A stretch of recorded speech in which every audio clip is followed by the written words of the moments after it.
ਸ਼ੇਰੇ Punjab 600 AM ਤੇ ਨਿੱਘਾ ਹਾਰਦਿਕ ਸਵਾਗਤ ਹੈ। ਮੈਂ ਤੁਹਾਡਾ ਮੇਜ਼ਬਾਨ ਹਰਜੀਤ ਸਿੰਘ ਗਿੱਲ ਸ਼ੋਅ ਲੈ ਕੇ ਤੁਹਾਡੀ ਸੇਵਾ ਦੇ ਵਿੱਚ ਹਾਜ਼ਰ ਹਾਂ। 10:17 ਹੋ ਗਏ। 26 ਸਤੰਬਰ ਹੈ ਤੇ ਵਰਾ 2022 ਦਾ ਸੋਮਵਾਰ ਹੈ। ਅੱਸੂ ਹੋ ਗਿਆ 10 ਨਾਨਕਸ਼ੇ ਸੰਮਤ 554 ਨਿੱਘਾ ਹਾਰਦਿਕ ਸਵਾਗਤ ਹੈ। ਜਾਣਾਂਗੇ ਪੰਜਾਬ ਨੂੰ ਦੇਸ਼ ਪੰਜਾਬ ਦੇ ਝਰੋਖੇ ਚੋਂ ਸਰਦਾਰ ਨਵਕਿਰਨ ਸਿੰਘ ਪੱਤੀ ਗੱਲਬਾਤ ਕਰਨਗੇ। ਉਸ ਤੋਂ ਬਾਅਦ ਕੁਛ ਰਾਜਨੀਤੀ ਦੀਆਂ ਗੱਲਾਂ ਬਾਤਾਂ ਹੋਣਗੀਆਂ, ਸਥਾਨਕ ਖਬਰਾਂ ਹੋਣਗੀਆਂ। ਇਟਲੀ ਦੇ ਵਿੱਚ ਬਦਲ ਰਹੀ ਸਰਕਾਰ ਜਿਹੜੀ ਹੈ ਉਹਦਾ ਕੀ ਮਤਲਬ ਹੈ, ਮੱਧ ਪੂਰਬ 'ਚ ਕੀ ਹੋ ਰਿਹਾ। ਹਮਾਸ ਨੇ ਸੁਲ੍ਹਾ ਕੀਤੀ ਹੈ ਬਸ਼ਰ ਅਲ ਅਸਾਦ ਦੇ ਨਾਲ, ਪਹਿਲਾਂ ਵਿਗੜੀ ਰਹੀ 8-10 ਸਾਲ। ਉਹਦਾ ਕੀ ਕਾਰਨ ਹੈ? ਈਰਾਨ ਇਹਦੇ ਵਿੱਚ ਕੀ ਪਲੇ ਕਰ ਰਿਹਾ, ਲੈਬਨਾਨ 'ਚ ਕੀ ਹੋ ਰਿਹਾ। ਉੱਧਰ ਤੁਰਕੀ ਵਾਲੇ ਇਜ਼ਰਾਈਲ ਦੇ ਨਾਲ ਰਲ ਕੇ ਬੈਠੇ ਨੇ। ਮੱਧ ਪੂਰਬ 'ਚ ਘਸਮਾਨ ਪਿਆ। ਸੋ ਰਾਜਨੀਤੀ ਕੀ ਕਹੇਗੀ ਅਤੇ ਇਟਲੀ ਦੀ ਨਵੀਂ ਸਰਕਾਰ ਕਿੱਧਰ ਨੂੰ ਚੱਲੇਗੀ। ਰਾਈਟ ਵਿੰਗ ਸੱਜਾ ਪਾਸੇ ਨੂੰ ਜਾਂ ਝੁਕਾ ਰੱਖਣ ਵਾਲੀ, ਅਤੇ ਪਹਿਲੀ ਵਾਰ ਸੱਜੇ ਪੱਖੀਆਂ ਦੀ ਸਰਕਾਰ ਜਿਹੜੀ ਦੂਸਰੀ ਸੰਸਾਰ ਯੁੱਧ ਤੋਂ ਬਾਅਦ ਬਣ ਰਹੀ ਹੈ, ਅਤੇ ਪਹਿਲੀ ਪ੍ਰਧਾਨ ਮੰਤਰੀ ਇਸਤਰੀ ਜਿਹੜੀ ਉਹ ਬਣ ਰਹੀ ਹੈ ਇਟਲੀ ਦੀ। ਇਸ 'ਤੇ ਗੱਲਬਾਤ ਹੋਏਗੀ।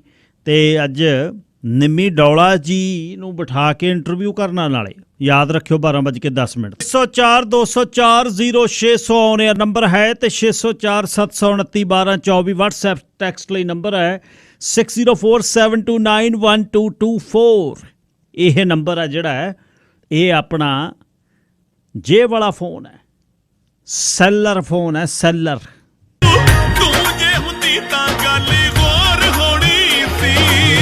ਐਬਸਪੋਰਟ ਦੇ ਪਾਰਕਾਂ 'ਚ ਬਾਬੇ ਕਿਵੇਂ ਬਹਿੰਦੇ ਆ ਉਹਦਾ ਵੀ ਝਲਕਾਰ ਅੱਜ ਦਊਂਗਾ ਮੈਂ। ਸਹੁੰ ਧਰਾਲਾ ਕੱਲ੍ਹ ਵੇਖ ਕੇ ਤਿਆਰ ਹੋਏ, ਐਨ ਕੱਪੜਾ ਲੱਤਾ ਵਧੀਆ, ਰੇਵੈਨ ਦੀਆਂ ਐਨਕਾਂ, ਸਵੇਰ ਦੀ ਕਰੜੀ ਪੀਤੀ ਚਾਹ ਦਾ ਪੂਰਾ ਜਜ਼ਬਾ। ਜਦ ਲੰਮੀ ਵਾਟ ਦੁਪਹਿਰਾ ਯਾਦ ਕਰਾਂਗੇ, ਮਨ ਹੀ ਮਨ ਕੁਝ ਬਿਰਖਾਂ ਦਾ ਧੰਨਵਾਦ ਕਰਾਂਗੇ। ਜਦ ਲੰਮੀ ਵਾਟ ਦੁਪਹਿਰਾ ਯਾਦ ਕਰਾਂਗੇ, ਮਨ ਹੀ ਮਨ ਕੁਝ ਬਿਰਖਾਂ ਦਾ ਧੰਨਵਾਦ ਕਰਾਂਗੇ। ਅੰਬਰ ਦਾ ਖਾਲੀਪਣ ਜਦ ਜਦ ਭਾਰੀ ਹੋਇਆ, ਉਸ ਪਲ ਡੁੱਬੇ ਚੰਦ ਨੂੰ ਬੇਹੱਦ ਯਾਦ ਕਰਾਂਗੇ। ਇੱਥੇ ਇੱਕ ਇੱਕ ਸੀਨੇ ਅੰਦਰ 100-100 ਖੰਡਰ, ਇੰਨੇ ਉਜੜੇ ਸ਼ਹਿਰ ਕਿਵੇਂ ਆਬਾਦ ਕਰਾਂਗੇ। ਇੱਕ ਆਪਣੀ ਆਵਾਜ਼ ਹੁੰਗਾਰਾ ਦੇ ਸਕਦੀ ਹੈ, ਜੇਕਰ ਅੰਨੇ ਖੂਹ ਅੱਗੇ ਫਰਿਆਦ ਕਰਾਂਗੇ। ਕਵਿਤਾ ਵਾਲੇ ਰਸਤੇ ਵਿੱਚ ਕੁਰਲਾਟ ਬਹੁਤ ਹੈ, ਗਹਿਰੀ ਚੁੱਪ ਦਾ ਲੈ ਇਸ ਦਾ, ਗਹਿਰੀ ਚੁੱਪ 'ਚ ਲੈ ਇਸ ਦਾ ਅਨੁਵਾਦ ਕਰਾਂਗੇ। ਐਤਵਾਰ ਜਾਂ ਹੋਰ ਕਿਸੇ ਛੁੱਟੀ ਦੀ ਛਾਵੇਂ, ਐਤਵਾਰ ਜਾਂ ਹੋਰ ਕਿਸੇ ਛੁੱਟੀ ਦੀ ਛਾਵੇਂ ਬਹਿ ਕੇ ਤੇਰੀ ਯਾਦ ਨਾਲ ਸੰਵਾਦ ਕਰਾਂਗੇ, ਬਹਿ ਕੇ ਤੇਰੀ ਯਾਦ ਨਾਲ ਸੰਵਾਦ ਕਰਾਂਗੇ। ਗੁਰਤੇਜ ਕੁਹਾਰ ਵਾਲਾ ਲਿਖਦਾ ਹੈ, ਸਪੇਨ ਗਾਉਣ ਗਿਆ ਸੀ ਗਿੱਲ ਹਰਦੀਪ, ਮੈਂ ਕਿਹਾ ਯਾਦ ਲਵਾ ਦਈਏ। ਨਾਲ ਹੀ ਜਤਿੰਦਰ ਧੂਰ ਕੋਟੀਆ ਵੀ ਗਰਮ ਹੋ ਜਾਂਦਾ ਜਦ ਬਾਈ ਦਾ ਗੀਤ ਲੱਗਦਾ। ਜਤਿੰਦਰ ਦੀ ਕਲਮ ਬਹੁਤ ਵਧੀਆ ਹੈ, ਸ਼ਾਲਾ ਇਹ ਕਲਮ ਵਧੀਆ ਲਿਖਦੀ ਰਹੇ। ਲਓ ਜੀ, ਆਪਾਂ ਹੁਣ ਚੱਲੀਏ ਪੰਜਾਬ ਨੂੰ। ਦੇਸ਼ ਪੰਜਾਬ ਦੇ ਝਰੋਖੇ 'ਚੋਂ ਸਰਦਾਰ ਨਵਕਿਰਨ ਸਿੰਘ ਪੱਤੀ ਨਾਲ ਕਰਦੇ ਹਾਂ ਗੱਲਬਾਤ। ਹਫ਼ਤਾ ਲੰਘ ਗਿਆ ਅਤੇ ਵੀਕਐਂਡ ਦੀਆਂ ਖਬਰਾਂ ਇੱਥੇ ਵਾਲੀਆਂ ਵੀ ਸੁਣਾਉਣ ਵਾਲੀਆਂ ਅਤੇ ਉੱਥੇ ਵਾਲੀਆਂ ਵੀ ਸੁਣਨ ਵਾਲੀਆਂ ਨੇ। ਸਰ ਪਰਮਿੰਦਰ ਸਰ ਨਵਕਿਰਨ ਸਿੰਘ ਪੱਤੀ ਜੀ, ਸਵਾਗਤ ਹੈ, ਸਤਿ ਸ਼੍ਰੀ ਅਕਾਲ।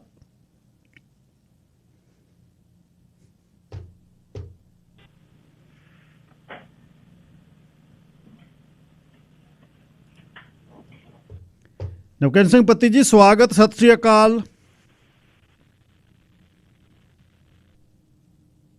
ਜੀ। ਗਿੱਲ ਸਾਹਿਬ, ਸਭ ਤੋਂ ਪਹਿਲਾਂ ਤੁਹਾਨੂੰ ਅਤੇ ਸਾਰੇ ਸਰੋਤਿਆਂ ਨੂੰ ਮੇਰੇ ਵੱਲੋਂ ਵੀ ਪਿਆਰ ਭਰੀ ਸਤਿ ਸ੍ਰੀ ਅਕਾਲ ਜੀ। ਗਿੱਲ ਸਾਹਿਬ, ਕੱਲ੍ਹ ਨੂੰ ਜਿਹੜਾ ਇਜਲਾਸ ਹੋਣਾ ਹੈ ਪੰਜਾਬ ਵਿਧਾਨ ਸਭਾ ਦਾ, ਉਹਦੀ ਕੀ ਗੱਲ ਚੱਲ ਰਹੀ ਹੈ? ਗਿੱਲ ਸਾਹਿਬ ਦੇਖੋ, ਜਿਹੜਾ ਕੱਲ੍ਹ ਨੂੰ ਪੰਜਾਬ ਵਿਧਾਨ ਸਭਾ ਦਾ ਇੱਕ ਰੋਜ਼ਾ ਇਜਲਾਸ ਹੋਣਾ ਹੈ, ਉਸ ਇਜਲਾਸ ਨੂੰ ਲੈ ਕੇ ਚਰਚਾਵਾਂ ਬਹੁਤ ਚੱਲ ਰਹੀਆਂ ਨੇ। ਕਿਉਂਕਿ ਇਹ ਇਜਲਾਸ ਉਸ ਵਕਤ ਹੋਣ ਜਾ ਰਿਹਾ ਜਦੋਂ ਪੰਜਾਬ ਦੇ ਰਾਜਪਾਲ ਤੇ ਪੰਜਾਬ ਦੇ ਮੁੱਖ ਮੰਤਰੀ ਵਿਚਾਲੇ ਸ਼ਬਦੀ ਜੰਗ ਭਖੀ ਹੋਈ ਆ। ਇਹ ਇਜਲਾਸ ਉਸ ਟਾਈਮ ਹੋਣ ਜਾ ਰਿਹਾ ਜਦੋਂ ਅਜੇ 22 ਸਤੰਬਰ ਨੂੰ ਇੱਕ ਇਜਲਾਸ ਪੰਜਾਬ ਦੀ ਕੈਬਨਿਟ ਨੇ ਬੁਲਾਇਆ ਸੀਗਾ, ਔਰ ਉਸ ਇਜਲਾਸ 'ਚ ਬਹੁਮਤ ਸਾਬਤ ਕਰਨ ਨੂੰ ਫਿਰਦੇ ਸੀ। ਉਸ ਇਜਲਾਸ ਨੂੰ ਪੰਜਾਬ ਦੇ ਗਵਰਨਰ ਨੇ ਰੱਦ ਕਰ ਦਿੱਤਾ ਸੀ ਐਨ ਮੌਕੇ ਦੇ ਉੱਤੇ ਕਿ ਇਹਦੀ ਕੋਈ ਨੌਬਤ ਨਹੀਂ ਹੈ। ਤਾਂ ਹੁਣ ਜਿਹੜਾ ਇਜਲਾਸ ਹੋਣ ਜਾ ਰਿਹਾ ਤਾਂ ਉਹਦੇ ਨਾਲੋਂ ਡਿਫਰੈਂਸ ਤਾਂ ਇਹ ਹੈ ਕਿ ਉਹ 'ਚ ਬਹੁਮਤ ਸਾਬਤ ਕਰਨ ਦੇ ਲਈ ਹੋ ਰਿਹਾ ਸੀ, ਇਹ ਬਹੁਮਤ ਸਾਬਤ ਕਰਨ ਦੇ ਲਈ ਨਹੀਂ ਹੋ ਰਿਹਾ, ਬਲਕਿ ਪੰਜਾਬ ਦੇ ਮੁੱਦਿਆਂ ਤੇ ਹੋ ਰਿਹਾ ਹੈ। ਹੁਣ ਗਿੱਲ ਸਾਹਿਬ ਸਵਾਲ ਇਹ ਉੱਠਦਾ ਹੈ ਕਿ ਪੰਜਾਬ ਦੇ ਮੁੱਦੇ ਬਹੁਤ ਵੱਡੇ ਨੇ, ਪੰਜਾਬ ਦੇ ਮੁੱਦੇ ਨਹੀਂ ਹੈਗੇ। ਪੰਜਾਬ ਦੇ ਮੁੱਦਿਆਂ ਦੇ ਲਈ ਸਿਰਫ ਇੱਕ ਦਿਨ ਦਾ ਇਜਲਾਸ ਕਿਉਂ, ਕੁਝ ਘੰਟਿਆਂ ਦਾ, ਕੁਝ ਮਿੰਟਾਂ ਦਾ ਇਜਲਾਸ ਕਿਉਂ? ਪੰਜਾਬ ਦੇ ਮੁੱਦੇ ਤਾਂ ਚੰਡੀਗੜ੍ਹ ਦਾ ਮਸਲਾ ਹੈ, BBMP ਦਾ ਮਸਲਾ ਹੈਗਾ, ਪੰਜਾਬ ਦੇ ਕਿਸਾਨਾਂ ਦੀਆਂ ਖੁਦਕੁਸ਼ੀਆਂ ਦਾ ਮਸਲਾ ਹੈ, ਪੰਜਾਬ ਦੇ ਮਜ਼ਦੂਰਾਂ ਦੀ ਨੌਕਰੀ ਦਾ, ਰੁਜ਼ਗਾਰ ਦਾ ਮਸਲਾ ਹੈਗਾ, ਕੱਚੇ ਕਾਮੇ ਪੱਕੇ ਕਰਨ ਦਾ ਮਸਲਾ ਹੈ, ਬੇਰੁਜ਼ਗਾਰਾਂ ਨੂੰ ਰੁਜ਼ਗਾਰ ਦੇਣ, ਜਦ ਤੱਕ ਰੁਜ਼ਗਾਰ ਨਹੀਂ ਮਿਲਦਾ ਉਦੋਂ ਤੱਕ ਬੇਰੁਜ਼ਗਾਰੀ ਭੱਤਾ ਦੇਣ ਦਾ ਮਸਲਾ ਹੈ, ਸ੍ਰੀ ਗੁਰੂ ਗ੍ਰੰਥ ਸਾਹਿਬ ਦੀ ਬੇਅਦਬੀ। ਪਤੀ ਸਾਹਿਬ ਰੜਕ ਹੈ ਅੱਜ ਥੋੜੀ ਜੀ, ਦੁਬਾਰਾ ਮਿਲਾਉਨੇ ਆ।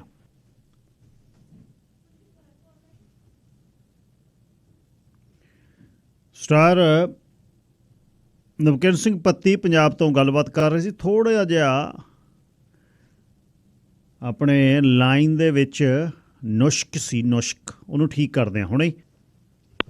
ਸਟਾਰ ਨਵਕਿਰਨ ਸਿੰਘ ਜੀ ਆਵਾਜ਼ ਸੁਣਦੀ ਆ ਹੁਣ? ਜੀ ਜੀ ਗਿੱਲ ਸਾਹਿਬ। ਹਾਂਜੀ ਕਰੋ ਫਿਰ, ਪੂਰੀ ਗੱਲ ਵਿੱਚ ਰਹਿ ਗਈ ਸੀ। ਗਿੱਲ ਸਾਹਿਬ ਲੱਗਦਾ ਇਹ ਪੰਜਾਬ ਦੇ ਸਿਰਫ 2-3 ਮਸਲਿਆਂ ਦੇ ਉੱਤੇ ਚਰਚਾ ਕੁਝ ਘੰਟਿਆਂ ਦੇ ਵਿੱਚ ਕਰਨਗੇ, ਜਿਨ੍ਹਾਂ ਦੇ ਵਿੱਚੋਂ ਪਰਾਲੀ ਦਾ ਮਸਲਾ ਹੈ, ਕਿਉਂਕਿ ਉਹ ਮੂੰਹ ਅੱਡੀ ਖੜਾ ਹੈ। ਪਰਾਲੀ ਦਾ ਮਸਲਾ ਆਉਣ ਵਾਲੇ ਦਿਨਾਂ ਦੇ ਵਿੱਚ ਕਿਸਾਨਾਂ ਕੋਲੇ ਹੱਲ ਕੋਈ ਨਹੀਂ, ਹੱਲ ਨਾ ਹੋਣ ਦੇ ਚੱਲਦਿਆਂ ਅੱਗ ਲਾਉਣ ਦਾ ਮਸਲਾ ਹੈਗਾ। ਇਸ ਤੋਂ ਇਲਾਵਾ ਬਿਜਲੀ ਦੇ ਮਸਲੇ ਦੇ ਉੱਤੇ ਚਰਚਾ ਹੋ ਸਕਦੀ ਹੈ। ਕੁਛ 1-2 ਮਸਲੇ ਨੇ ਜਿਹੜੇ ਹੋਰ ਵਿਚਾਰੇ ਜਾ ਸਕਦੇ, ਨਹੀਂ ਤਾਂ 2-3 ਘੰਟਿਆਂ 'ਚ 5 ਘੰਟਿਆਂ ਦੇ ਵਿੱਚ ਡਿਸਕਸ਼ਨ ਹੋਣੀ ਹੈ। ਕਿੰਨੀ ਕੁ ਹੋ ਸਕਦੀ ਹੈ ਆਸ ਕਰਾਂਗੇ ਵੱਧ ਲੰਬਾ ਸਮਾਂ ਚੱਲੇ ਪੰਜਾਬ ਵਿਧਾਨ ਸਭਾ ਦਾ ਇਜਲਾਸ, ਔਰ ਵੱਧ ਮੁੱਦਿਆਂ ਦੇ ਉੱਤੇ ਚਰਚਾ ਜਿਹੜੀ ਉਹ ਵਿਸਥਾਰ ਸਹਿਤ ਹੋਵੇ ਜੀ। ਅੱਛਾ ਜੀ,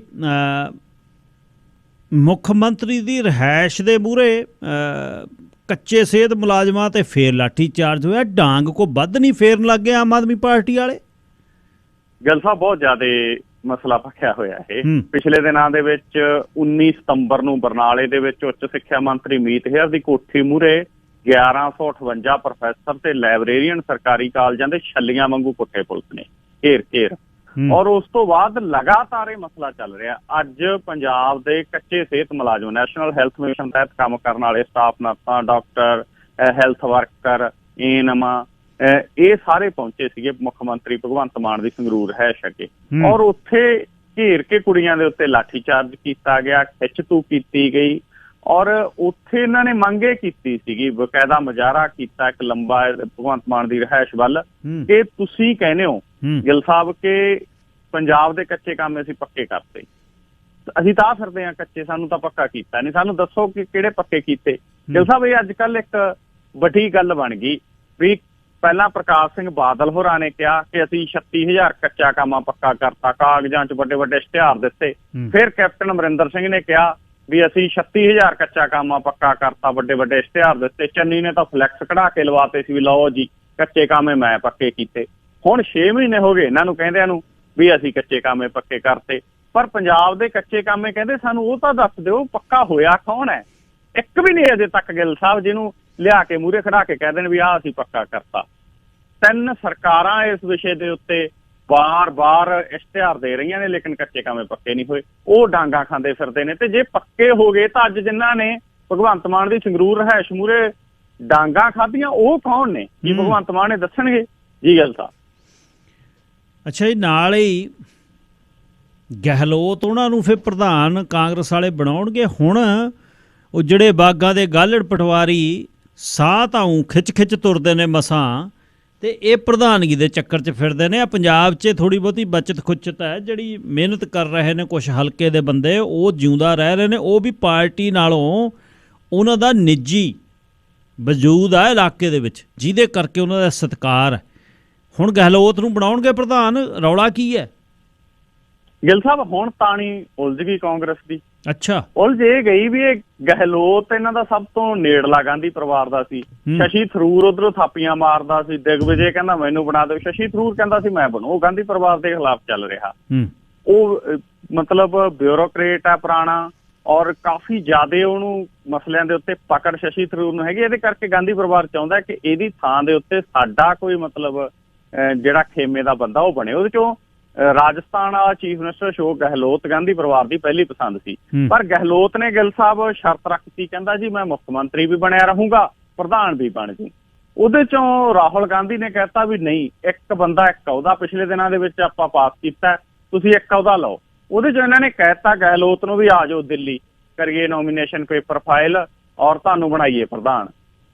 ਗਹਿਲੋਤ ਤਾਂ ਉੱਥੋਂ ਤੁਰ ਪਿਆ ਗਿੱਲ ਸਾਹਿਬ, ਪਿੱਛੋਂ ਜਿਹੜੇ MLA ਸੀ ਉਹਨਾਂ ਦੇ ਕੰਨ 'ਚ ਫੂਕ ਮਾਰਤੀ ਉਹਨੇ ਵੀ ਤੁਸੀਂ ਇਹ ਕਹਿ ਦਿਓ ਵੀ ਗਹਿਲੋਤ ਤੋਂ ਬਿਨਾਂ ਅਸੀਂ ਮੁੱਖ ਮੰਤਰੀ ਨਹੀਂ ਹੋਰ ਕੋਈ ਚਾਹੁੰਦੇ।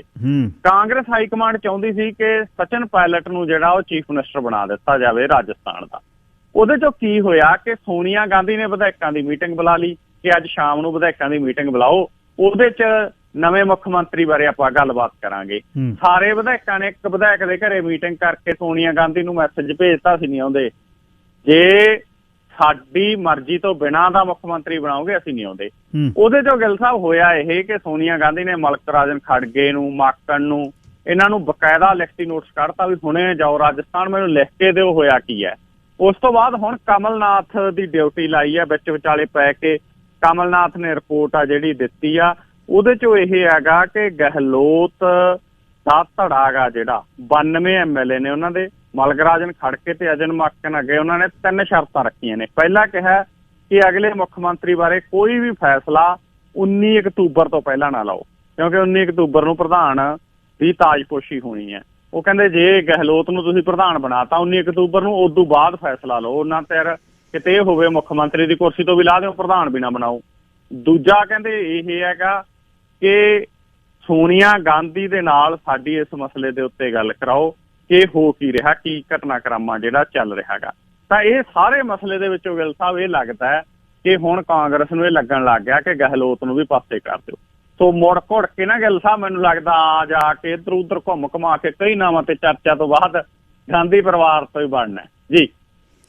ਅੱਛਾ, ਚੰਡੀਗੜ੍ਹ ਪ੍ਰਾਈਵੇਟ ਬੱਸਾਂ ਵਾਲਿਆਂ ਨੂੰ ਬੰਦ ਕਰ ਰਹੇ ਨੇ ਵੀ ਆ ਨਹੀਂ ਸਕਦੇ ਉਹ? ਜੀ ਗਿੱਲ ਸਾਹਿਬ, ਇਹ ਨਾ ਅਸਲ ਦੇ ਵਿੱਚ ਪਹਿਲਾਂ ਵੀ ਨਹੀਂ ਸੀ ਜਾਂਦੀਆਂ। ਇਹ ਕਾਨੂੰਨ ਸੀਗਾ ਕਿ ਸੂਬੇ ਦੀ ਰਾਜਧਾਨੀ ਦੇ ਵਿੱਚ ਸਿਰਫ ਸਰਕਾਰੀ ਬੱਸਾਂ ਹੀ ਜਾ ਸਕਦੀਆਂ ਨੇ। ਪੰਜਾਬ ਦੇ ਵਿੱਚ ਅੱਜ ਤੋਂ 15 ਸਾਲ ਪਹਿਲਾਂ ਤੱਕ ਸਿਰਫ ਸਰਕਾਰੀ ਬੱਸਾਂ ਹੀ ਚੰਡੀਗੜ੍ਹ ਜਾਂਦੀਆਂ ਸੀ। 2007 ਦੇ ਵਿੱਚ ਪ੍ਰਕਾਸ਼ ਸਿੰਘ ਬਾਦਲ ਹੋਰਾਂ ਨੇ ਗਿੱਲ ਸਾਹਿਬ ਵਿੱਚ ਸੋਧ ਕੀਤੀ ਸੀ ਵੀ ਪ੍ਰਾਈਵੇਟ AC ਬੱਸਾਂ ਤਾਂ ਜਾ ਸਕਦੀਆਂ ਨੇ, ਕਿਉਂਕਿ ਜਦੋਂ ਦੀ ਇਹ ਗੱਲ ਸੀ ਉਦੋਂ AC ਬੱਸਾਂ ਵਾਲਾ ਕੋਈ ਨਾਮੋ ਨਿਸ਼ਾਨ ਨਹੀਂ ਸੀ ਹੁੰਦਾ। ਉਦੋਂ ਬਾਅਦ ਇਹਨਾਂ ਨੇ ਕਿਹਾ ਕਿ ਪ੍ਰਾਈਵੇਟ AC ਬੱਸਾਂ ਨੇ ਜਿਹੜੀਆਂ ਉਹ ਜਾ ਸਕਦੀਆਂ ਨੇ। ਉਸ ਤੋਂ ਬਾਅਦ ਬਾਦਲ ਪਰਿਵਾਰ ਨੇ ਆਪਦੀਆਂ ਬੱਸਾਂ ਪਾਈਆਂ। 2007 ਦੇ ਵਿੱਚ ਪ੍ਰਕਾਸ਼ ਸਿੰਘ ਬਾਦਲ ਉਦੋਂ ਮੁੱਖ ਮੰਤਰੀ ਹੁੰਦਾ ਸੀ, ਸਟੇਟ ਟਰਾਂਸਪੋਰਟ ਅਥਾਰਟੀ ਦੇ ਵੱਲੋਂ ਅਮੈਂਡਮੈਂਟ ਕਰਕੇ ਪ੍ਰਾਈਵੇਟ ਬੱਸਾਂ ਨੇ ਜਿਹੜੀਆਂ ਉਹ ਚੰਡੀਗੜ੍ਹ ਭੇਜਣੀਆਂ ਸ਼ੁਰੂ ਕਰਤੀਆਂ। ਉਸ ਮਸਲੇ ਨੂੰ ਲੈ ਕੇ ਜਿਹੜੇ ਸਰਕਾਰੀ ਮੁਲਾਜ਼ਮਾਂ ਦੀ ਜਥੇਬੰਦੀ ਸੀ ਟਰਾਂਸਪੋਰਟ ਵਾਲਿਆਂ ਦੀ, ਉਹ ਕੋਰਟ ਚਲੀ ਗਈ। ਕੋਰਟ ਦੇ ਵਿੱਚ ਹੁਣ ਸਰਕਾਰੀ ਵਕੀਲ ਨੇ ਬਹਿਸ ਕਰਨੀ ਹੁੰਦੀ ਆ। 2007 ਤੋਂ ਲੈ ਕੇ ਗਿੱਲ ਸਾਹਿਬ ਅੱਜ ਤੱਕ ਅਦਾਲਤ ਦੇ ਵਿੱਚ ਉਸ ਮਸਲੇ ਤੇ ਕੁਛ ਨਹੀਂ ਹੋਇਆ। ਕਿੰਨੇ ਵਾਰ ਇਹ ਮਸਲਾ ਉੱਠਿਆ, ਕਿੰਨੇ ਵਾਰ ਇਸ ਮਸਲੇ ਦੇ ਉੱਤੇ ਬਹਿਸ ਹੋਈ ਕਿ ਚੰਡੀਗੜ੍ਹ ਦੇ ਵਿੱਚ ਸਿਰਫ ਸਰਕਾਰੀ ਬੱਸਾਂ ਜਾਣ, ਪ੍ਰਾਈਵੇਟ ਟਰਾਂਸਪੋਰਟਰ ਚਲੇ ਗਏ ਕੋਰਟ। ਉਹ ਕਹਿੰਦੇ ਜੀ ਜੇ ਪ੍ਰਾਈਵੇਟ ਹੀ ਭੇਜਣੀਆਂ ਨੇ ਫਿਰ ਚੁਣਿੰਦਾ ਕਿਉਂ ਭੇਜੀਆਂ ਜਾ ਰਹੀਆਂ ਨੇ, ਫਿਰ ਉਹੀ ਖੁੱਲ੍ਹ ਦੇ ਦਿਓ। ਉਸ ਮਸਲੇ ਤੇ ਵੀ ਉਹਨਾਂ ਦੀ ਗੱਲ ਨਾ ਸੁਣੀ ਗਈ। ਉਸ ਤੋਂ ਬਾਅਦ ਕੈਪਟਨ ਅਮਰਿੰਦਰ ਸਿੰਘ ਨੇ ਕਾਂਗਰਸ ਸਰਕਾਰ ਦੇ ਸਮੇਂ ਕੈਬਨਿਟ ਮੀਟਿੰਗ ਦੇ ਵਿੱਚ ਨਵੀਂ ਟਰਾਂਸਪੋਰਟ ਪਾਲਿਸੀ ਲੈ ਕੇ ਆਂਦੀ। ਉਹਦੇ ਤਹਿਤ ਗਿੱਲ ਸਾਹਿਬ ਸਟੇਜ ਕੈਰਟ ਪਰਮਿਟ ਸਕੀਮ ਬਣਾ ਕੇ ਕੇਂਦਰ ਸਰਕਾਰ ਨੂੰ ਮਨਜ਼ੂਰੀ ਲਈ ਭੇਜਿਆ ਸੀ। ਇਤਫਾਕ ਇਹ ਹੋਇਆ ਕਿ ਕੇਂਦਰ ਸਰਕਾਰ ਨੇ ਮਨਜ਼ੂਰੀ ਦਿੱਤੀ ਨਹੀਂ ਸੀਗੀ। ਅੱਜ ਕੱਲ ਬਣਦੀ ਨਹੀਂ ਕੇਂਦਰ ਵਾਲਿਆਂ ਦੀ ਇਹਨਾਂ ਨਾਲ, ਤਾਂਹੀਓ ਤਾੜ ਫੈਸਲੇ ਆ ਰਹੇ ਨੇ। ਤਾਂ ਹੁਣ ਗਿੱਲ ਸਾਹਿਬ ਫੈਸਲਾ ਕੇਂਦਰ ਸਰਕਾਰ ਦਾ ਆ ਗਿਆ। ਉਹ ਮਨਜ਼ੂਰੀ ਟਰਾਂਸਪੋਰਟ ਜਿਹੜੀ ਇਹਨਾਂ ਨੇ ਸੋਧ ਭੇਜੀ ਸੀ ਉਹਨੂੰ ਦੇ ਦਿੱਤੀ ਆ। ਉਹਦੇ ਤਹਿਤ ਹੁਣ ਪੰਜਾਬ ਸਰਕਾਰ ਦੇ ਪਾਲੇ 'ਚ ਗੇਂਦ ਹੈ। ਕੇਂਦਰ ਵਾਲਿਆਂ ਨੇ ਦੇਤੀ ਮਨਜ਼ੂਰੀ ਕਿ ਸਿਰਫ ਸਰਕਾਰੀ ਬੱਸਾਂ ਜਾਣ, ਔਰ ਹੁਣ ਜੇ ਭਗਵੰਤ ਮਾਨ ਦੀ ਸਰਕਾਰ ਚਾਹੇ ਤਾਂ ਪ੍ਰਾਈਵੇਟ ਬੱਸਾਂ ਚੰਡੀਗੜ੍ਹ ਨਹੀਂ ਜਾ ਸਕਦੀਆਂ, ਸਿਰਫ ਸਰਕਾਰੀ ਜਾ ਸਕਦੀਆਂ। ਇਹ ਵੀ ਹੋ ਸਕਦਾ ਕੱਲ ਨੂੰ ਦਾ ਜਿਹੜਾ ਵਿਧਾਨ ਸਭਾ ਇਜਲਾਸ ਇੱਕ ਦਿਨ ਦਾ ਬੁਲਾਇਆ ਗਾ, ਉੱਥੇ ਇਸ ਗੱਲ ਨੂੰ ਲੈ ਕੇ ਬੱਲੇ ਬੱਲੇ ਜਿਹੜੀ ਸਰਕਾਰ ਆ ਉਹ ਕਰਾ ਜੇ। ਸੋ ਮੈਨੂੰ ਲੱਗਦਾ ਜੀ ਆਉਣ ਵਾਲੇ ਦਿਨਾਂ ਦੇ ਵਿੱਚ ਵੱਡਾ ਝਟਕਾ ਗਾ ਜਿਹੜਾ ਉਹ ਇਸ ਪਰਿਵਾਰ ਨੂੰ ਔਰ ਇਸ ਟਰਾਂਸਪੋਰਟ ਨੂੰ ਜਿਹੜਾ ਲੱਗਣ ਵਾਲਾ ਹੈ। ਜੀ। ਕੈਪਟਨ ਅਮਰਿੰਦਰ ਸਿੰਘ ਨੇ ਅਚਕਨ ਤੇ ਪਜਾਮੀ ਫੇਰ ਪਾ ਲਈ, ਕੋਰ ਕਮੇਟੀ 'ਚ ਵੀ ਬੈਠੇ, ਕੀ ਗੱਲ ਬਣੀ? ਜੀ ਜੀ Gill Sahib, captain Amarinder Singh core committee ਦੀ ਮੀਟਿੰਗ ਦੇ ਵਿੱਚ ਬੈਠਾ ਅੱਜ ਭਾਜਪਾ ਵਾਲੀ 'ਚ। ਉਂਝ ਤਾਂ ਜੇ ਦੇਖਣਾ ਹੋਵੇ, ਤੁਸੀਂ ਦੇਖੋ ਵੀ 4.5 ਸਾਲ ਕੈਪਟਨ ਅਮਰਿੰਦਰ ਨੇ ਕਹਿੰਦੇ ਤੋਂ ਕਹਿੰਦਾ ਲੀਡਰ ਨਹੀਂ ਨੇੜੇ ਲੱਗਣ ਦਿੱਤਾ। ਆਹ ਜਿਹੜੇ ਭਾਰਤੀ ਜਨਤਾ ਪਾਰਟੀ ਵਾਲੇ ਗਿੱਲ ਸਾਹਿਬ, ਇਹਨਾਂ ਨੂੰ ਤਾਂ ਕੈਪਟਨ ਅਮਰਿੰਦਰ ਅਪੁਆਇੰਟਮੈਂਟ ਨਹੀਂ ਸੀ ਦਿੰਦਾ ਹੁੰਦਾ। ਆ ਗਰੇਵਾਲ ਵਰਗੇ, ਅਸ਼ਵਨੀ ਸ਼ਰਮਾ ਵਰਗੇ ਗੇੜੇ ਕੱਢੀ ਜਾਂਦੇ ਵੀ ਕੈਪਟਨ ਨੂੰ ਮਿਲਣਾ, ਉਹ ਕਹਿੰਦੇ ਇਹ ਤਾਂ ਸੁਨੀਲ ਜਾਖੜ ਵਰਗਿਆਂ ਨੂੰ ਨਹੀਂ ਮਿਲਦਾ, ਤੁਹਾਨੂੰ ਕਿੱਥੋਂ ਮਿਲ ਪੂ। ਅੱਜ ਤੁਸੀਂ ਦੇਖੋ ਸਮਾਂ ਬਲਵਾਨ, ਅੱਜ ਕੈਪਟਨ ਅਮਰਿੰਦਰ ਸਿੰਘ ਉਹਨਾਂ ਦੀ ਮੀਟਿੰਗ ਦੇ ਵਿੱਚ ਜਾ ਕੇ ਬੈਠਿਆ ਔਰ ਉਹਨਾਂ ਨੇ ਸਵਾਗਤ ਵੀ ਕੀਤਾ। ਅੱਜ ਭਾਰਤੀ ਜਨਤਾ ਪਾਰਟੀ ਦੀ ਪੰਜਾਬ ਇਕਾਈ ਦੀ ਕੋਰ ਕਮੇਟੀ ਦੀ ਮੀਟਿੰਗ ਸੀਗੀ। ਔਰ ਦੂਸਰੀ ਗੱਲ ਗਿੱਲ ਸਾਹਿਬ ਇਹ ਕਿ ਉਹ ਐਂ ਲੱਗਦੀ ਸੀ ਜਿਵੇਂ ਪੁਰਾਣੇ ਕਾਂਗਰਸੀਆਂ ਦੀ ਮੀਟਿੰਗ ਹੋਵੇ, ਜਿੱਧਰ ਦੇਖੋ ਕਾਂਗਰਸੀ। ਜਦੋਂ ਕੈਪਟਨ ਅਮਰਿੰਦਰ ਨੇ ਮਾਰੀ ਐਂਟਰੀ, ਸੁਨੀਲ ਜਾਖੜ ਬੈਠਾ ਮੂਹਰੇ, ਰਾਜਕੁਮਾਰ ਵੇਰਕਾ ਖੜਾ ਹੋ ਗਿਆ ਔਰ ਬਾਕੀ ਵੀ ਸਾਰੇ ਜਿਹੜੇ ਮੋਸਟਲੀ ਅੱਜ ਕੱਲ੍ਹ ਕਾਂਗਰਸ ਵਾਲੇ ਨੇ ਜਿਹੜੇ, ਉਹ ਪੰਜਾਬ ਭਾਜਪਾ ਵਾਲਿਆਂ ਤੇ ਭਾਰੂ ਪੈਂਦੇ ਦਿਖ ਰਹੇ ਨੇ। ਤੋ ਕੈਪਟਨ ਅਮਰਿੰਦਰ ਨੂੰ ਵੈਸੇ ਲੱਗਦਾ ਸੀਗਾ ਭਾਰਤੀ ਜਨਤਾ ਪਾਰਟੀ ਵਾਲੇ ਉਪ ਰਾਸ਼ਟਰਪਤੀ ਬਣਾ ਸਕਦੇ ਨੇ, ਫਿਰ ਲੱਗਿਆ ਕਿਸੇ ਸੂਬੇ ਦਾ ਰਾਜਪਾਲ ਬਣਾ ਸਕਦੇ ਨੇ, ਫਿਰ ਇਹਨੇ ਆਪਦੀ ਅਲੱਗ ਪਾਰਟੀ ਬਣਾਈ ਹੋਈ ਸੀ, ਉਹ ਚੋਂ ਲੱਗਦਾ ਸੀਗਾ ਕਿ ਇਸੇ ਤਰੀਕੇ ਦੇ ਨਾਲ ਗੱਠਜੋੜ ਅਕਾਲੀਆਂ ਵਾਂਗੂ ਕਰਕੇ ਰੱਖਣਗੇ। ਪਰ ਹੁਣ ਸਥਿਤੀ ਇਹ ਹੈ ਗਿੱਲ ਸਾਹਿਬ ਕਿ ਕੈਪਟਨ ਅਮਰਿੰਦਰ ਸਿੰਘ ਨੂੰ ਉਹਨਾਂ ਨੇ ਕਹਿਤਾ ਵੀ ਪਹਿਲਾਂ ਪੰਜਾਬ 'ਚ ਕੰਮ ਕਰਕੇ ਦਿਖਾ। ਬਾਕੀ ਦੂਜਾ ਇਤਫਾਕ ਇਹ ਵੀ, ਅੱਜ ਤੋਂ 2 ਸਾਲ ਪਹਿਲਾਂ ਦੀ ਜੇ ਗੱਲ ਕਰੀਏ ਨਾ, ਆਹ ਦਿਨਾਂ ਦੇ ਵਿੱਚ ਹੀ ਅਕਾਲੀ ਦਲ ਨੇ ਭਾਜਪਾ ਤੋਂ ਤੋੜ ਵਿਛੋੜਾ ਕੀਤਾ ਸੀ ਖੇਤੀ ਕਾਨੂੰਨਾਂ ਦੇ ਮਸਲੇ ਤੇ। ਕੈਪਟਨ ਅਮਰਿੰਦਰ ਸਿੰਘ ਸਭ ਤੋਂ ਵੱਡਾ ਵਿਰੋਧੀ ਸੀ ਉਸ ਵਕਤ ਭਾਜਪਾ ਦਾ ਖੇਤੀ ਕਾਨੂੰਨਾਂ ਦੇ ਮਸਲੇ ਤੇ। ਜਿਹੜੇ ਪੱਖ ਕਰਦੇ ਸੀ ਉਹ ਅੱਜ ਪਰੇ, ਤੇ ਜਿਹੜੇ ਗਿੱਲ ਸਾਹਿਬ ਉਦੋਂ ਵਿਰੋਧ ਕਰਦੇ ਸੀ ਉਹ ਅੱਜ ਭਾਜਪਾ ਦੇ ਪਾਲੇ 'ਚ ਖੜੇ ਨੇ। 2 ਸਾਲਾਂ ਦੇ ਵਿੱਚ ਕਿੱਥੋਂ ਸਮੀਕਰਨ ਬਦਲੇ ਨੇ ਜੀ। ਵੇਖ ਲਓ, ਇੰਨਾ ਕੁਛ ਹੁੰਦੇ ਹੋਏ ਵੀ ਆਹ ਉਮਰ ਦੇ ਵਿੱਚ ਵੀ ਹਲੇ ਲਾਲਸਾ ਵੀ ਗਵਰਨਰ ਬਣ ਜਾਵਾਂ, ਕਿਤੇ ਦੁਬਾਰਾ ਫੇਰ ਗੋਡੇ ਮੋਢੇ ਘੁੱਟਣ ਵਾਲਾ ਕੋਈ ਆ ਜਾਵੇ, ਆਹ ਚੱਕਰ ਹੈ। ਚਟਾਲਿਆਂ ਦੇ ਇਕੱਠ 'ਚ ਫਿਰ ਦੇਵੀ ਲਾਲ ਦੇ ਜਨਮ ਦਿਨ ਦੇ ਇਕੱਠ 'ਤੇ ਕੀ ਬਣਿਆ ਫਿਰ? ਗਿੱਲ ਸਾਹਿਬ ਦੇਖੋ, ਇਹ ਜੋ ਚੌਧਰੀ ਦੇਵੀ ਲਾਲ ਦਾ ਜਨਮ ਦਿਨ ਮਨਾਇਆ ਗਿਆ, ਅਸਲ ਦੇ ਵਿੱਚ ਤਾਂ ਸਿਆਸੀ ਰੈਲੀ ਸੀ 2024 ਨੂੰ ਮੁੱਖ ਰੱਖ ਕੇ। ਵਿਰੋਧੀ ਧਿਰਾਂ ਜਿਹੜੀਆਂ ਬੀਜੇਪੀ ਤੋਂ ਨੇ, ਉਹ ਇੱਕ ਪਲੇਟਫਾਰਮ ਚਾਹੁੰਦੀਆਂ ਸੀਗੀਆਂ, ਕੋਈ ਪਲੇਟਫਾਰਮ ਹੋਵੇ ਜਿੱਥੇ ਉਹ ਸਾਰੇ ਇਕੱਠੇ ਹੋ ਕੇ ਬੈਠ ਕੇ ਨਵੀਂ ਰਣਨੀਤੀ ਹੈ ਜਿਹੜੀ ਤਿਆਰ ਕਰਨ। ਤਾਂ ਚੌਧਰੀ ਦੇਵੀ ਲਾਲ ਹੋਰਾਂ ਦਾ ਜਨਮ ਦਿਨ ਆਇਆ ਔਰ ਉਸ ਜਨਮ ਦਿਨ ਦੇ ਮੌਕੇ ਚਟਾਲਿਆਂ ਨੇ ਦਿੱਤਾ ਸੱਦਾ, ਕਿਉਂਕਿ ਚਟਾਲੇ ਵੀ ਪਿਛਲੇ ਦਿਨਾਂ ਤੋਂ ਕਾਫੀ ਅੱਕੇ ਹੋਏ ਆ ਭਾਜਪਾ ਤੋਂ।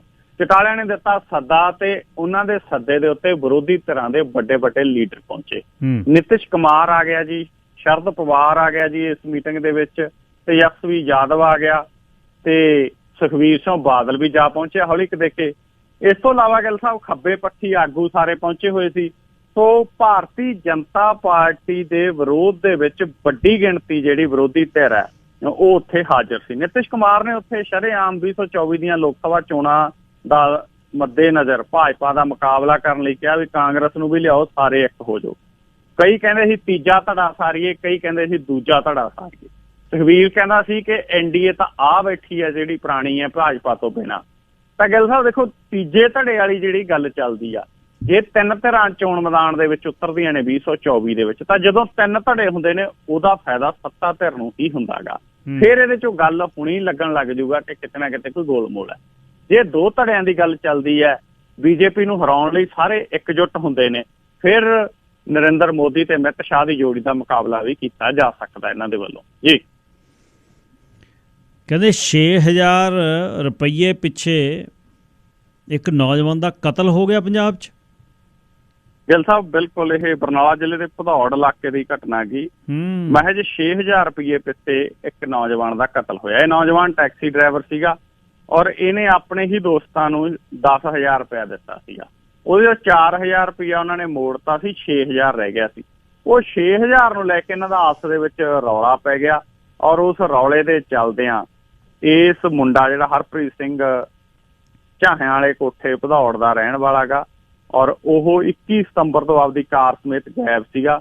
ਫਿਰ ਇਹਦੀ ਮਾਤਾ ਨੇ ਪੁਲਿਸ ਨੂੰ ਰਿਪੋਰਟ ਲਿਖਾਈ ਔਰ ਉਸ ਤੋਂ ਬਾਅਦ ਜਦੋਂ ਪੁਲਿਸ ਨੇ ਇਸ ਮਸਲੇ 'ਚ ਤਹਿਕੀਕਾਤ ਕੀਤੀ ਤਾਂ ਪਤਾ ਲੱਗਿਆ ਕਿ 6000 ਰੁਪਏ ਦੇ ਪਿੱਛੇ ਦੇ ਦੋਸਤਾਂ ਨੇ ਇਸ ਦਾ ਕਤਲ ਆ ਜਿਹੜਾ ਕਰਕੇ ਉਹ ਨਹਿਰ ਦੇ ਵਿੱਚ ਸੁੱਟ ਦਿੱਤਾ ਗਾ।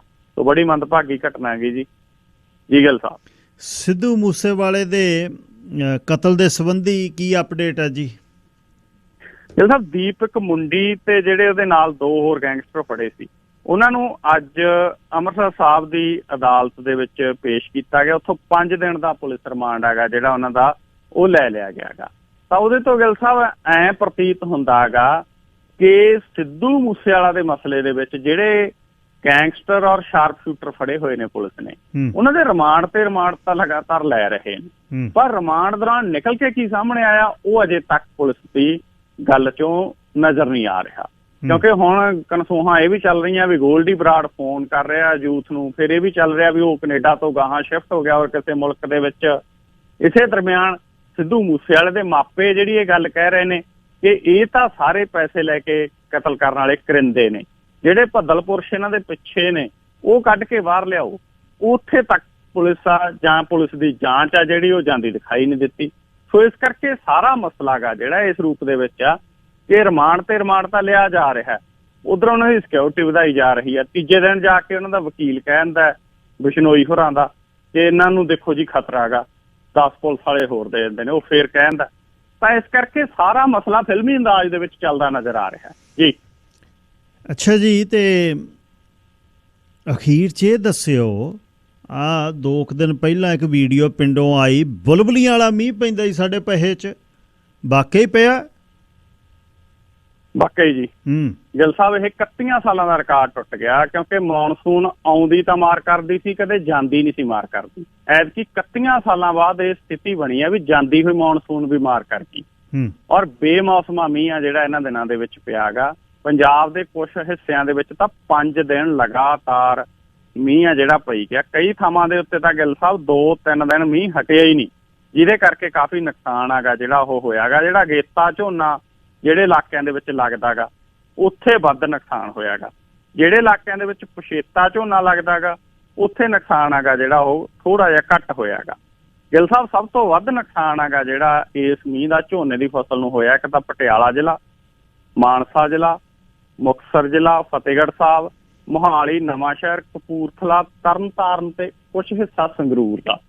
ਇਸ ਏਰੀਏ ਦੇ ਵਿੱਚ ਵੱਧ ਨੁਕਸਾਨ ਹੈਗਾ ਜਿਹੜਾ ਉਹ ਹੋਇਆ। ਕਈ ਥਾਂ ਤਾਂ ਝੋਨੇ ਦੀ ਫਸਲ ਵਿਛਾਤੀ, ਕਈ ਥਾਂ ਨਰਮੇ ਦਾ ਵੀ ਨੁਕਸਾਨ ਹੈਗਾ ਜਿਹੜਾ ਉਹ ਹੋਇਆਗਾ। ਕੁਛ ਇਲਾਕਿਆਂ ਦੇ ਵਿੱਚ 1509 ਬਾਸਮਤੀ ਦੀਆਂ ਕੁਛ ਕਿਸਮਾਂ ਨੇ ਜਿਹੜੀਆਂ ਉਹ ਕਿਸਾਨ ਅਗੇਤੀਆਂ ਬੀਜਦੇ ਨੇ ਵੀ ਉਦੋਂ ਬਾਅਦ ਆਲੂਆਂ ਦੇ ਲਈ ਫਸਲ ਆ ਜਿਹੜੀ ਉਹ ਆਉਣ ਵਾਲੇ ਸਮੇਂ ਦੇ ਵਿੱਚ ਤਿਆਰ ਹੋ ਜਾਂਦੀ ਹੈ। 3 ਫਸਲਾਂ ਜਿਹੜੇ ਲੈਂਦੇ ਨੇ, ਇੱਕ ਸਰਕਲ ਬਣਿਆ, ਉਹਦਾ ਵੀ ਨੁਕਸਾਨ ਹੈਗਾ ਜਿਹੜਾ ਹੋਇਆਗਾ ਜੀ। ਧੰਨਵਾਦ ਜੀ। ਕੱਲ ਸਵੇਰੇ ਫੇਰ ਸਾਂਝ ਪਏਗੀ 10:20 ਤੇ। ਧੰਨਵਾਦ ਬਹੁਤ ਬਹੁਤ। ਸ਼ੁਕਰੀਆ ਜੀ ਗਿੱਲ ਸਾਹਿਬ।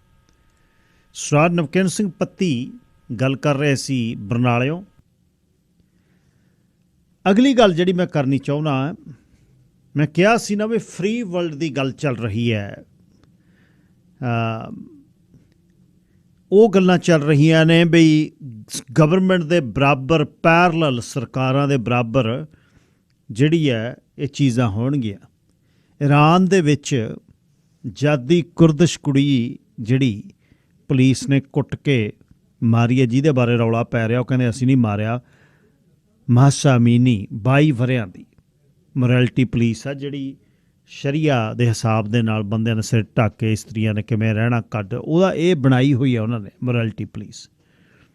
ਉਹ ਜਿਹੜੇ ਦੰਗੇ ਹੋ ਰਹੇ ਨੇ, ਵਿਰੋਧ ਹੋ ਰਿਹਾ, ਉਹ ਕਹਿੰਦੇ ਨੇ ਵੀ ਇਹਨਾਂ ਨੇ ਕੁੱਟ ਕੇ ਮਾਰੀ ਆ, ਉਹ ਕਹਿੰਦੇ ਨਹੀਂ ਇਹ ਤਾਂ ਕਲੈਪਸ ਹੋ ਗਈ, ਆਪੇ ਮਰ ਗਈ। ਅਤੇ ਉਹ ਕੁੜੀ ਦੇ ਸਿਰ ਨਹੀਂ ਸੀ ਢੱਕਿਆ ਹੋਇਆ।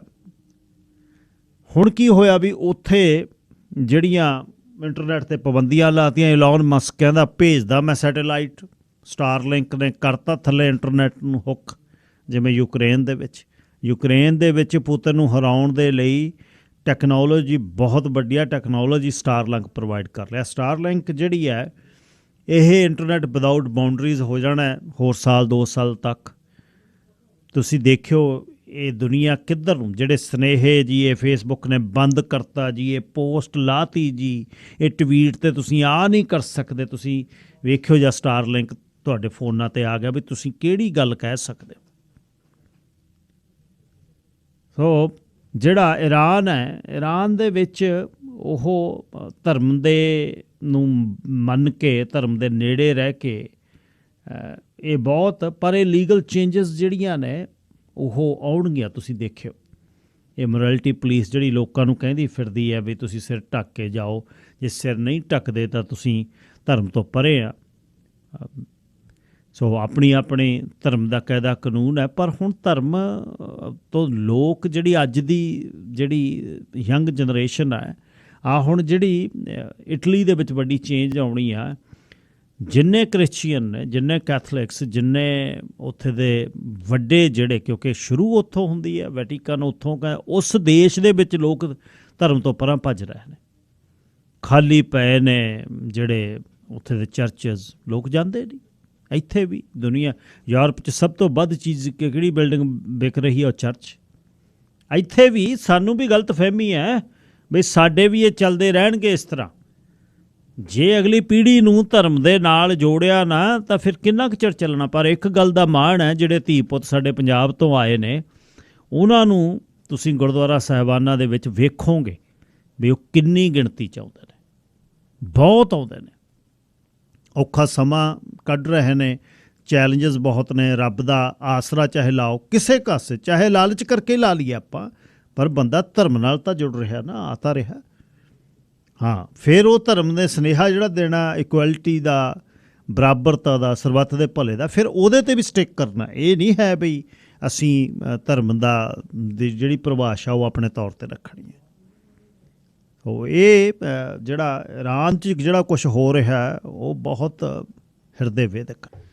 ਸਰਦਾਰ ਅਮਰਜੀਤ ਸਿੰਘ ਸੰਧੂ ਜੀ, ਲਾਈਨ ਨੰਬਰ 2। ਸਰਦਾਰ ਹਰਜੀਤ ਸਿੰਘ ਜੀ, ਸਤਿ ਸ੍ਰੀ ਅਕਾਲ। ਸਤਿ ਸ਼੍ਰੀ ਅਕਾਲ ਬਾਈ ਜੀ।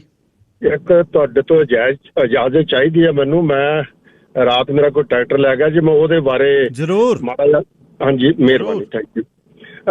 ਹਾਂਜੀ, ਜੌਨ ਡੀਰੇ ਟਰੈਕਟਰ ਹੈਗਾ ਤੇ ਉਹ ਰਾਤ ਕੋਈ ਟ੍ਰੇਲਰ ਤੋਂ ਖੜਾ ਤੇ ਬਾਹਰ ਹੀ ਸੀਗਾ ਡਰਾਈਵੇ ਦੇ ਵਿੱਚ, ਤੇ ਉੱਥੋਂ ਲੈ ਗਏ ਤੇ ਕਾਰ ਦਾ ਨੰਬਰ, ਉਹ ਪਿਕਅਪ ਦਾ ਨੰਬਰ ਤਾਂ ਨਹੀਂ ਆ ਰਿਹਾ, ਪਿੱਛੇ ਟ੍ਰੇਲਰ ਪਿਆ ਸੀਗਾ।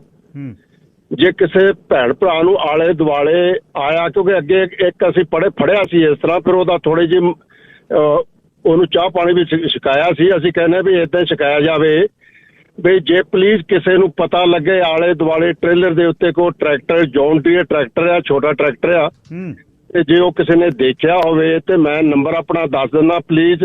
ਜੇ ਕਿਸੇ ਨੂੰ ਨੰਬਰ ਨਾ ਵੀ ਲਿਖਿਆ ਜਾਵੇ ਤੇ ਉਹ ਡਿਸਪੈਚ ਤੋਂ ਵੀ ਲਿਆ ਜਾ ਸਕਦਾ, ਤੁਹਾਡੇ ਤੋਂ ਲਿਆ ਜਾ ਸਕਦਾ ਉਹ। ਤੇ ਮੇਰਾ ਨੰਬਰ ਹੈਗਾ 6047718191, 6047718191।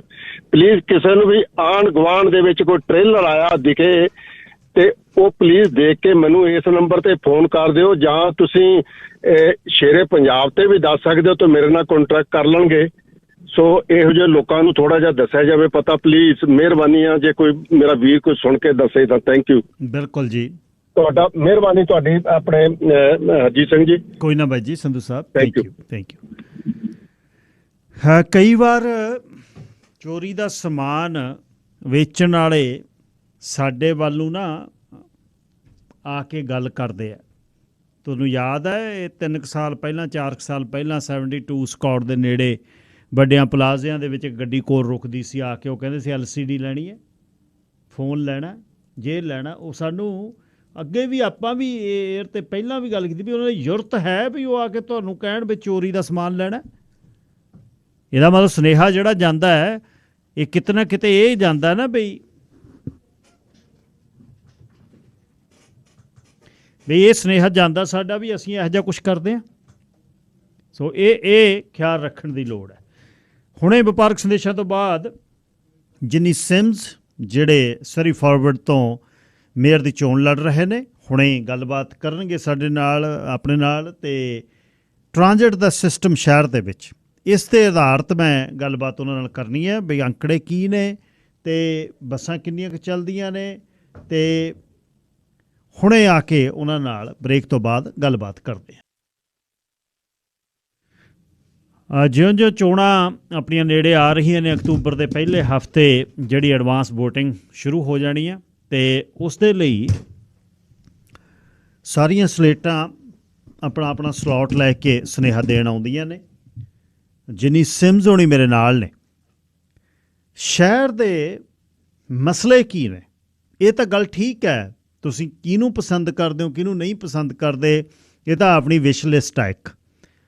ਪਰ ਜਿੱਥੇ ਮੂਵਿੰਗ ਫਾਰਵਰਡ ਦੀ ਗੱਲ ਆਉਂਦੀ ਹੈ, ਜਿੱਥੇ ਕਮਿਊਨਿਟੀ ਦੇ ਸਾਂਝੇ ਕੰਮਾਂ ਦੀ ਗੱਲ ਹੈ, ਜਿੱਥੇ ਕਮਿਊਨਿਟੀ ਦੇ ਭਵਿੱਖ ਦੀ ਗੱਲ ਹੈ, ਉਹਦੇ ਲਈ ਸਾਨੂੰ ਸਾਂਝੇ ਵੱਡੇ ਜਿਹੜੇ ਕੰਮ ਨੇ ਉਹਨਾਂ 'ਤੇ ਨਿਗਾਹ ਮਾਰਨੀ ਚਾਹੀਦੀ ਹੈ। ਮੈਂ ਮੰਨਦਾ ਵੀ ਤੁਹਾਡੇ ਪਰਸਨਲ ਜਿਹੜੇ ਗ੍ਰੀਵੈਂਸਿਸ ਹੁੰਦੇ ਨੇ ਕਿਸੇ ਨਾਲ, ਬਈ ਮੈਨੂੰ ਆਹ ਲੇਟ ਹੋ ਗਿਆ, ਮੇਰਾ ਆਹ ਲੇਟ ਹੋ ਗਿਆ, ਇਹ ਠੀਕ ਹੈ, ਉਹ ਵੀ ਫਿਕਸ ਹੋਣਾ ਚਾਹੀਦਾ। ਪਰ ਜਿਹੜੇ ਵੱਡੇ ਪ੍ਰੋਜੈਕਟ ਨੇ, ਖਾਸ ਤੌਰ 'ਤੇ ਇਨਫਰਾਸਟਰਕਚਰ ਆ ਸਾਡਾ, ਸਾਡੀਆਂ ਬੱਸਾਂ, ਸਾਡੀਆਂ ਸੜਕਾਂ, ਸਾਨੂੰ ਸਿਹਤ ਸੇਵਾਵਾਂ, ਇਹ ਸਾਰੀਆਂ ਗੱਲਾਂ ਜਿਹੜੀਆਂ ਨੇ ਇਹਦੇ 'ਤੇ ਨਿਗਾਹ ਮਾਰਨ ਦੀ ਲੋੜ ਹੈ ਅਤੇ ਇਹਦੇ 'ਤੇ ਵੇਖਣਾ ਇਹ ਚਾਹੀਦਾ ਹੈ ਕਿ ਇਹਦੇ 'ਤੇ ਕੈਂਡੀਡੇਟ ਕਿਹੜਾ ਪਹਿਰਾ ਦੇ ਰਿਹਾ, ਨੰਬਰ 1। ਨੰਬਰ 2, ਇੱਕ ਦਿਨ ਅੱਗੇ ਵੀ ਮੈਂ ਤੁਹਾਨੂੰ ਸਾਰਾ ਪ੍ਰੈਸੀਡੈਂਟ ਦੇ ਕੇ ਸਮਝਾਇਆ ਸੀ ਕਿ ਕਈ ਵਾਰ ਅਜਿਹਾ ਸਮਾਂ ਆ ਜਾਂਦਾ ਹੈ ਵੀ ਅਸੀਂ ਆਪਣਿਆਂ ਅਤੇ ਪਰਾਇਆਂ ਦਾ ਫਰਕ ਕਰਨਾ ਅਸੀਂ ਭੁੱਲ ਜਾਂਦੇ ਹਾਂ ਅਤੇ ਕਈ ਵਾਰ ਫਿਰ ਲੰਘੇ ਸਮੇਂ ਤੋਂ ਬਾਅਦ ਅਸੀਂ ਬਹੁਤ ਤੰਗ ਹੁੰਦੇ ਹਾਂ। ਇਹ ਬਹੁਤ ਜ਼ਰੂਰੀ ਹੈ ਵੀ ਇਹ ਹੱਕ ਵੋਟਾਂ ਦਾ ਅਤੇ ਇਹਨਾਂ ਚੇਅਰਸ 'ਤੇ ਬੈਠਣ ਦੇ ਲਈ ਸਾਨੂੰ 100 ਸਾਲ ਲੱਗਿਆ। ਬਜ਼ੁਰਗਾਂ ਨੇ ਸਾਡਿਆਂ ਨੇ ਬਹੁਤ ਕੰਮ ਕੀਤੇ ਨੇ। ਸੋ ਇਹਨਾਂ ਵੋਟਾਂ ਦੇ ਵਿੱਚ ਖਾਸ ਖਿਆਲ ਰੱਖਣ ਦੀ ਲੋੜ ਹੈ ਵੀ ਕਮਿਊਨਿਟੀ ਜਿਹੜੀ ਮੂਵਿੰਗ ਫਾਰਵਰਡ ਹੈ ਉਹ ਕਿੱਥੇ ਹੈ, ਬੇਦਾਗ ਜਿਹੜੀਆਂ ਸ਼ਖਸੀਅਤਾਂ ਨੇ ਇਹਦੇ ਵਿੱਚ ਕੌਣ ਨੇ, ਡਿਲੀਵਰ ਕੌਣ ਕਰ ਸਕਦਾ, ਤਜਰਬਾ ਕਿਹਦੇ ਕੋਲ ਹੈ। ਅਲੱਗ-ਅਲੱਗ ਸੈਕਟਰਸ ਜਿਹੜੇ ਨੇ ਉਹਨਾਂ ਦੇ ਵਿੱਚ, ਚਾਹੇ ਪ੍ਰੋਵਿੰਸ਼ੀਅਲ ਹੈ, ਚਾਹੇ ਫੈਡਰਲ ਹੈ, ਚਾਹੇ ਲੋਕਲ ਹੈ, ਜਾਂ ਪੜ੍ਹਾਈ, ਗੱਲ ਕਰਨ ਦੀ ਗੱਲ, ਡਾਇਲੌਗ, ਇਹ ਸਾਰੀਆਂ ਚੀਜ਼ਾਂ ਨੇ ਜਿਹਦੇ 'ਤੇ ਤੁਸੀਂ ਨਿਗਾਹ ਰੱਖਣੀ ਹੈ। ਅੱਜ ਗੱਲਬਾਤ ਕਰਨ ਲਈ ਜਿੰਨੀ ਸਿਮਜ਼ ਮੇਰੇ ਨਾਲ ਨੇ, ਅੱਜ ਮੈਂ ਖਾਸ ਗੱਲ ਉਹਨਾਂ ਨਾਲ ਸਾਡੇ ਟ੍ਰਾਂਜਿਟ ਸਿਸਟਮ ਦੀ ਗੱਲ ਕਰਨੀ ਹੈ। ਲਾਈਟ ਰੇਲ ਤੋਂ ਸਕਾਈ ਟ੍ਰੇਨ ਦੇ ਫੈਕਟਸ ਕੀ ਨੇ, ਕਿੱਥੇ ਗੱਲ ਖੜੀ ਹੈ, ਉਹਦੀ ਫੰਡਿੰਗ ਕਿੱਥੋਂ ਆਈ, ਲਾਈਟ ਰੇਲ ਦੀ ਫੰਡਿੰਗ ਕਿੱਥੋਂ ਆਈ ਸੀ, ਉਹ ਫੰਡਿੰਗ ਕਿੱਥੇ ਗਈ, ਸੇ ਆਊਟ ਆਫ ਕੰਟੈਕਸਟ ਜਿਹੜੀਆਂ ਗੱਲਾਂ ਹੋਈਆਂ ਉਹਨਾਂ ਦੇ ਕਾਰਨ ਕੀ ਸੀ ਅਤੇ ਉਹਨਾਂ ਦਾ ਅੱਜ ਫਾਇਦਾ ਅਤੇ ਕਫਾਇਦਾ ਕੀ ਹੈ। ਜਿੰਨੀ ਜੀ ਸਵਾਗਤ ਹੈ, ਸਤਿ ਸ਼੍ਰੀ ਅਕਾਲ। ਸਤਿ ਸ਼੍ਰੀ ਅਕਾਲ ਜੀ। ਅੱਛਾ ਜੀ, ਸਭ ਤੋਂ ਪਹਿਲਾਂ ਤਾਂ ਟ੍ਰਾਂਜਿਟ ਸਿਸਟਮ ਦੇ ਬਾਰੇ ਤੁਹਾਡੀ ਹੁਣ ਤੱਕ ਜਿਹੜੀ ਪਤਾ ਕੀਤਾ ਉਹ ਦੱਸੋ ਵੀ ਸਾਡਾ ਬੱਸਾਂ ਦਾ ਸਿਸਟਮ ਕਿਹੋ ਜਿਹਾ ਸਰੀ 'ਚ। ਸਾਡੀ ਟ੍ਰਾਂਜ਼ਿਟ ਸਿਸਟਮ ਦੇ ਵਿੱਚ ਬਹੁਤ ਹੀ ਕਮੀਆਂ ਹੈਗੀਆਂ ਆ। ਪਿਛਲੇ 10-20 ਸਾਲਾਂ ਦੇ ਵਿੱਚ ਸਰੀ ਨੂੰ ਕਦੀ ਵੀ ਹਿੱਸਾ ਨਹੀਂ ਮਿਲਿਆ ਜਿਹੜਾ ਸਰੀ ਹੱਕ ਵਿੱਚ ਆ।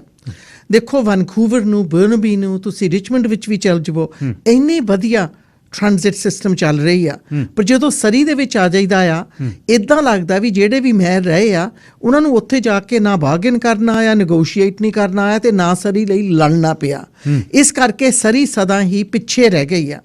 ਅੱਜ ਕੱਲ੍ਹ ਮਹਿੰਗਾਈ ਬਹੁਤ ਹੋ ਗਈ ਆ, ਗੈਸ ਦੀ ਪ੍ਰਾਈਸ ਤਾਂ ਆਪਾਂ ਸਾਰਿਆਂ ਨੂੰ ਪਤਾ ਆ, ਪਰ ਲੋਕ ਹੁਣ ਕਹਿੰਦੇ ਆ ਵੀ ਸਾਡੇ ਕੋਲ ਹੋਰ ਕੋਈ ਚੋਇਸ ਹੀ ਹੈ ਨਹੀਂ। ਸਰੀ ਦੇ ਲੋਕ ਖਾਰ ਡਿਪੈਂਡੈਂਟ ਆ ਕਰਕੇ ਸਾਡੀ ਪਬਲਿਕ ਟ੍ਰਾਂਜ਼ਿਟ ਬਹੁਤ ਘੱਟ ਆ। ਇੱਕ ਦੇਖੋ, ਸਾਡੇ ਕੋਲ ਬਹੁਤ ਕੰਮ ਹੈਗੀਆਂ ਆ ਫਾਸਟ ਬੱਸ ਰੂਟਸ। ਮੈਂ ਜਾ ਕੇ ਲੜੂੰਗੀ ਤੇ ਲੈ ਕੇ ਆਉਂਗੀ ਮੋਰ ਰੈਪਿਡ ਬੱਸ ਸਿਸਟਮ ਰੂਟਸ, ਜਿੱਥੇ ਬੱਸਾਂ ਚੱਲਣ ਐਵਰੀ 10 ਮਿੰਟਸ ਤੇ ਚੱਲਣ ਰਾਤ ਦੇ 12 ਵਜੇ ਤੱਕ, ਕਰਕੇ ਲੋਕ ਸ਼ਿਫਟਾਂ ਦੇ ਵਿੱਚ ਕੰਮ ਵੀ ਕਰਦੇ ਆ ਜੀ।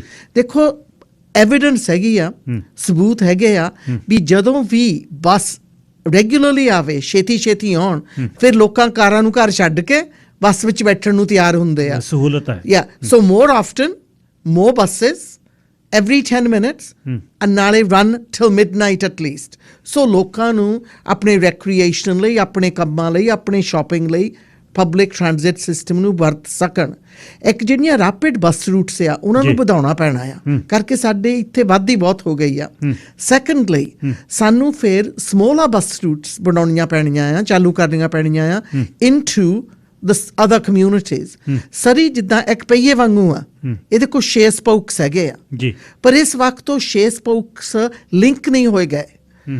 ਉਹ ਬਹੁਤ ਵੱਡੀ ਕਮੀ ਹੈਗੀ ਆ ਸਰੀ ਦੇ ਲੋਕਾਂ ਲਈ। ਸਾਨੂੰ ਸਿਰਫ ਵੈਨਕੂਵਰ ਜਾਣ ਦੀ ਨਹੀਂ ਜ਼ਰੂਰਤ, ਸਾਨੂੰ ਸਰੀ ਦੇ ਵਿੱਚ ਫਲੀਟਵੁੱਡ ਤੋਂ, ਸਾਊਥ ਸਰੀ ਤੋਂ, ਪੈਨਾਰਾਮਾ ਤੋਂ ਗਿਲਡਫੁੱਡ ਜਾਣ ਨੂੰ ਵੀ ਜ਼ਰੂਰਤਾਂ ਹੈਗੀਆਂ ਆ। So all those routes, and ਇਹ ਮੇਰਾ ਵਾਅਦਾ ਹੈਗਾ ਆ, I will go to TransLink, I will negotiate, I will bargain, I will fight, because ਇਹ ਸਰੀ ਦਾ ਹੱਕ ਆ ਇੰਨੇ ਸਾਲਾਂ ਦੇ ਵਿੱਚ ਸਾਨੂੰ ਸਾਡਾ ਹਿੱਸਾ ਨਹੀਂ ਮਿਲਿਆ।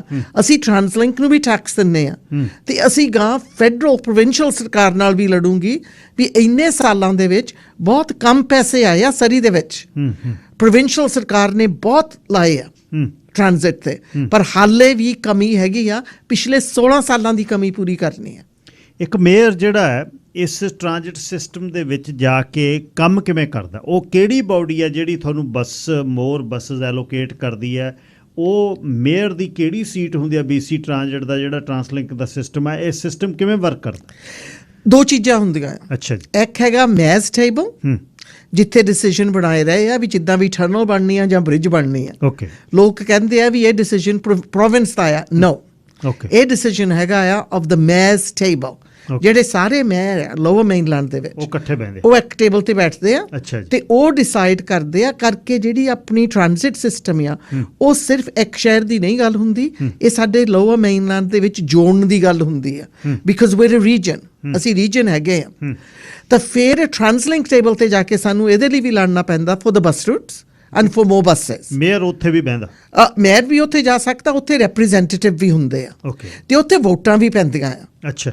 ਤੇ ਕਈ ਤਰੀਕੇ ਹੁੰਦੇ ਆ ਵੀ ਜਿਹਦੇ ਨਾਲ ਆਪਾਂ ਲੜ ਸਕਦੇ ਆ। ਜਦੋਂ ਮੈਂ ਦਾ ਟੇਬਲ ਮੰਨ ਜਵੇ ਵੀ ਆਹ ਇਨਫਰਾਸਟ੍ਰਕਚਰ ਹੋਣਾ ਚਾਹੀਦਾ ਆ, ਫਿਰ ਅਸੀਂ ਜਾਵਾਂਗੇ ਫੈਡਰਲ ਐਂਡ ਪ੍ਰੋਵਿੰਸ਼ੀਅਲ ਸਰਕਾਰ ਤੋਂ ਤੇ ਉਹਨਾਂ ਕੋਲ ਐਕਸਟਰਾ ਪੈਸੇ ਲੈ ਕੇ ਆਵਾਂਗੇ ਵੀ ਕਿਉਂਕਿ ਇਹ ਜਲਦੀ ਬਣ ਸਕਣ। ਮੈਂ ਤੁਹਾਨੂੰ ਐਗਜ਼ਾਮਪਲ ਦਿੰਨੀ ਆ ਜੀ।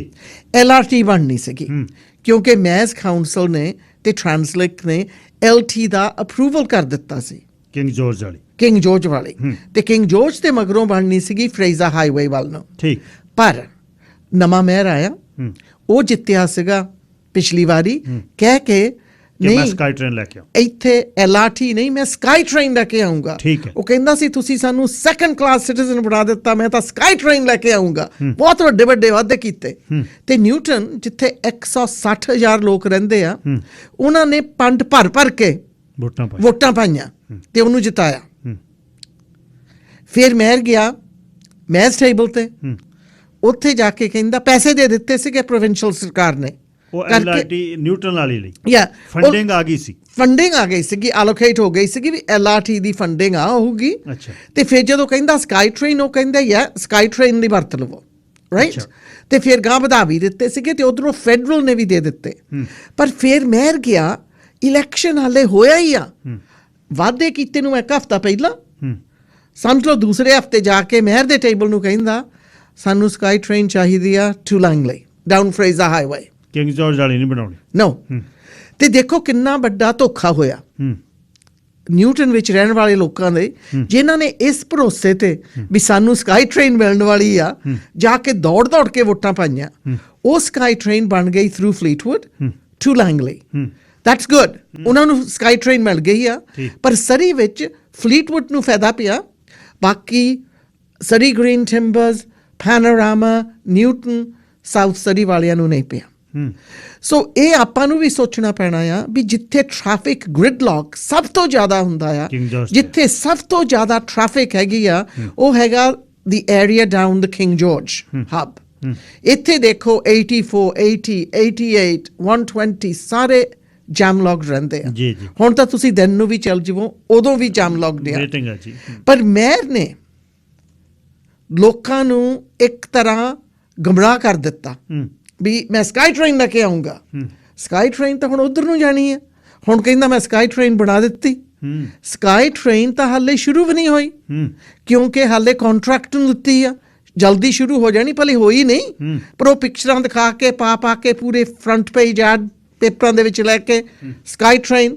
ਹੁਣ ਕਹਿੰਦਾ ਨਿਊਟਨ ਨੂੰ ਵੀ ਸਕਾਈ ਟ੍ਰੇਨ ਲੈ ਕੇ ਆਉਂਗਾ, ਪਰ ਓਨਲੀ 72 ਤੱਕ। ਕਿੰਨੀ ਵਾਧੀ ਹੋਈ ਆ ਪੈਨੋਰਾਮਾ ਦੇ ਵਿੱਚ, ਕਿੰਨਾ ਵਾਧੀ ਹੋਈ ਆ ਸਾਊਥ ਸਰੀ ਦੇ ਵਿੱਚ। ਸੋ ਮੇਰੇ ਹਿਸਾਬ ਦੇ ਨਾਲ ਪਿਛਲੇ ਮੇਅਰ ਨੇ ਨਿਊਟਨ ਵਾਲਿਆਂ ਨਾਲ ਸਭ ਤੋਂ ਵੱਡੀ ਬੇਇਨਸਾਫੀ ਕੀਤੀ ਤੇ ਇੱਥੇ ਲੋੜ ਹੈਗੀ ਆ।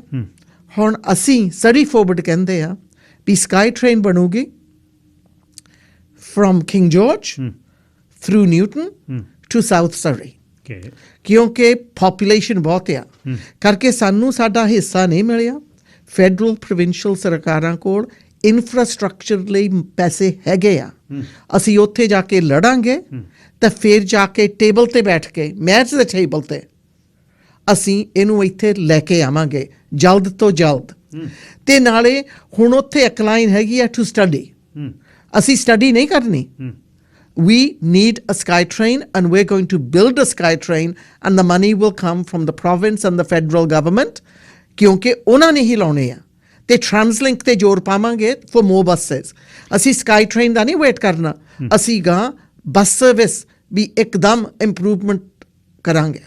ਅੱਛਾ ਇਹ ਦੱਸਿਓ ਜੀ ਫੈਕਟਸ ਕੀ ਨੇ ਜਿਹੜੀ ਫਲੀਟਵੁੱਡ ਤੇ ਲੈਂਗਲੀ ਵਾਲੀ ਸਕਾਈ ਟ੍ਰੇਨ ਹੈ ਉੱਥੇ ਫਰੇਜ਼ਰ ਤੇ ਕੀ ਹੋ ਰਿਹਾ? ਉਹ ਦਰਖਤ ਵੱਢੇ ਜਾ ਰਹੇ ਨੇ, ਉਹ ਕੀ ਹੋ ਰਿਹਾ ਉੱਥੇ? ਤੁਹਾਨੂੰ ਕੁਝ ਉਹਦੇ ਬਾਰੇ ਜਾਣਕਾਰੀ ਹੈ? ਹਾਂਜੀ, ਹਰੇਕ ਸ਼ਹਿਰ ਦੀ ਜ਼ਿੰਮੇਵਾਰੀ ਹੁੰਦੀ ਆ to clean up the side of the streets. ਉਹ ਸਟਰੀਟ ਨੂੰ ਵਾਈਡ ਕਰ ਰਿਹਾ ਜਿਹੜਾ ਇਹਨਾਂ ਦਾ ਕੰਮ ਆ। That's the job of survey. ਉਹ ਆਪਣਾ ਕੰਮ ਕਰ ਰਹੇ ਆ। ਪਰ ਜਦੋਂ ਵੀ ਉੱਥੇ ਜਾ ਕੇ ਮੇਅਰ ਮਖਾਲਬ ਵੀਡੀਓ ਬਣਾ ਕੇ ਕਹਿੰਦਾ ਆ I am building the sky train, he is not building the SkyTrain. SkyTrain is going to be given out on contract. The contract is out right now. Final हो गया? नहीं हाले फाइनल नहीं होया। बाहर गया contract बाहर गया, टेंडर गया बाहर। टेंडर गया ਜਦੋਂ contract ਸ਼ਾਇਦ ਵੀ ਮਿਲ ਗਿਆ ਹੋਵੇ ਇੱਕ ਦੋ ਦਿਨਾਂ ਦੇ ਵਿੱਚ contract ਬਾਹਰ ਗਿਆ ਆ ਤੇ ਉਹ ਜਦੋਂ ਮਿਲ ਗਿਆ ਉਹ ਕੰਪਨੀਆਂ ਨੇ ਸ਼ੁਰੂ ਕਰਨਾ ਆ ਤੇ ਉਹਦਾ ਸਾਰਾ ਖਰਚ ਫੈਡਰਲ ਤੇ ਪ੍ਰੋਵਿੰਸ਼ੀਅਲ ਸਰਕਾਰ ਨੇ ਦੇਣਾ ਆ। ਤੇ ਇਹ ਦੇਖੋ ਸਾਨੂੰ ਐਸਾ ਮੇਅਰ ਚਾਹੀਦਾ ਆ ਜਿਹੜਾ ਸਾਡੇ ਲਈ ਲੜ ਸਕੇ, ਜਾ ਕੇ ਮੇਅਰ ਦੇ ਟੇਬਲ ਤੇ ਆਪਣੇ ਹਿੱਸੇ ਦੇ ਜਿਹੜੀ ਇਨਵੈਸਟਮੈਂਟ ਇੱਥੇ ਆਉਣੀ ਚਾਹੀਦੀ ਆ। ਨਾਲੇ ਸਾਨੂੰ ਐਸਾ ਮੇਅਰ ਚਾਹੀਦਾ ਹੈ ਜਿਹੜਾ ਉੱਥੇ ਜਾ ਕੇ ਦੂਸਰਿਆਂ ਨਾਲ ਕੰਮ ਕਰੇ, ਧਮਕੀਆਂ ਦੇ ਕੇ ਥ੍ਰੈਟਨ ਕਰਕੇ ਵੀ ਨਾ ਵੀ ਮੈਂ ਤੈਨੂੰ ਆਹ ਕਰ ਦਊਂਗਾ, ਨਹੀਂ ਮੈਂ ਇੱਥੋਂ ਚੱਲ ਜਾਣਾ ਜੇ ਤੁਸੀਂ ਮੇਰੀ ਨਾ ਮੰਨੀ। ਦੇਖੋ ਜਿਹੜਾ ਰੀਜਨ ਆ, ਜਦੋਂ ਸਾਰਾ ਰੀਜਨ ਗਰੋ ਹੁੰਦਾ ਆ ਸਰੀ ਵੀ ਨਾਲ ਹੀ ਗਰੋ ਹੋਊਗੀ। ਅਸੀਂ ਜਦੋਂ ਸਾਡੀ ਸਰੀ ਗਰੋ ਹੁੰਦੀ ਆ ਉਹਦੇ ਨਾਲ ਹੀ ਰੀਜਨ ਵੀ ਗਰੋ ਹੁੰਦਾ ਆ, ਇਕਨੋਮਿਕ ਡਿਵੈਲਪਮੈਂਟ ਹੁੰਦੀ ਆ। LRT ਦੀ ਜਿਹੜੀ ਫੰਡਿੰਗ ਆਈ, LRT ਨਿਊਟਨ ਕੋਰੀਡੋਰ ਦੀ, ਉਹ ਫੰਡਿੰਗ ਆ ਜਿਹੜੀ ਹੁਣ ਉਹ ਫਲੀਟਵੁੱਡ ਵਾਲੀ ਸਕਾਈ ਟ੍ਰੇਨ ਤੇ ਜਾ ਰਹੀ ਹੈ?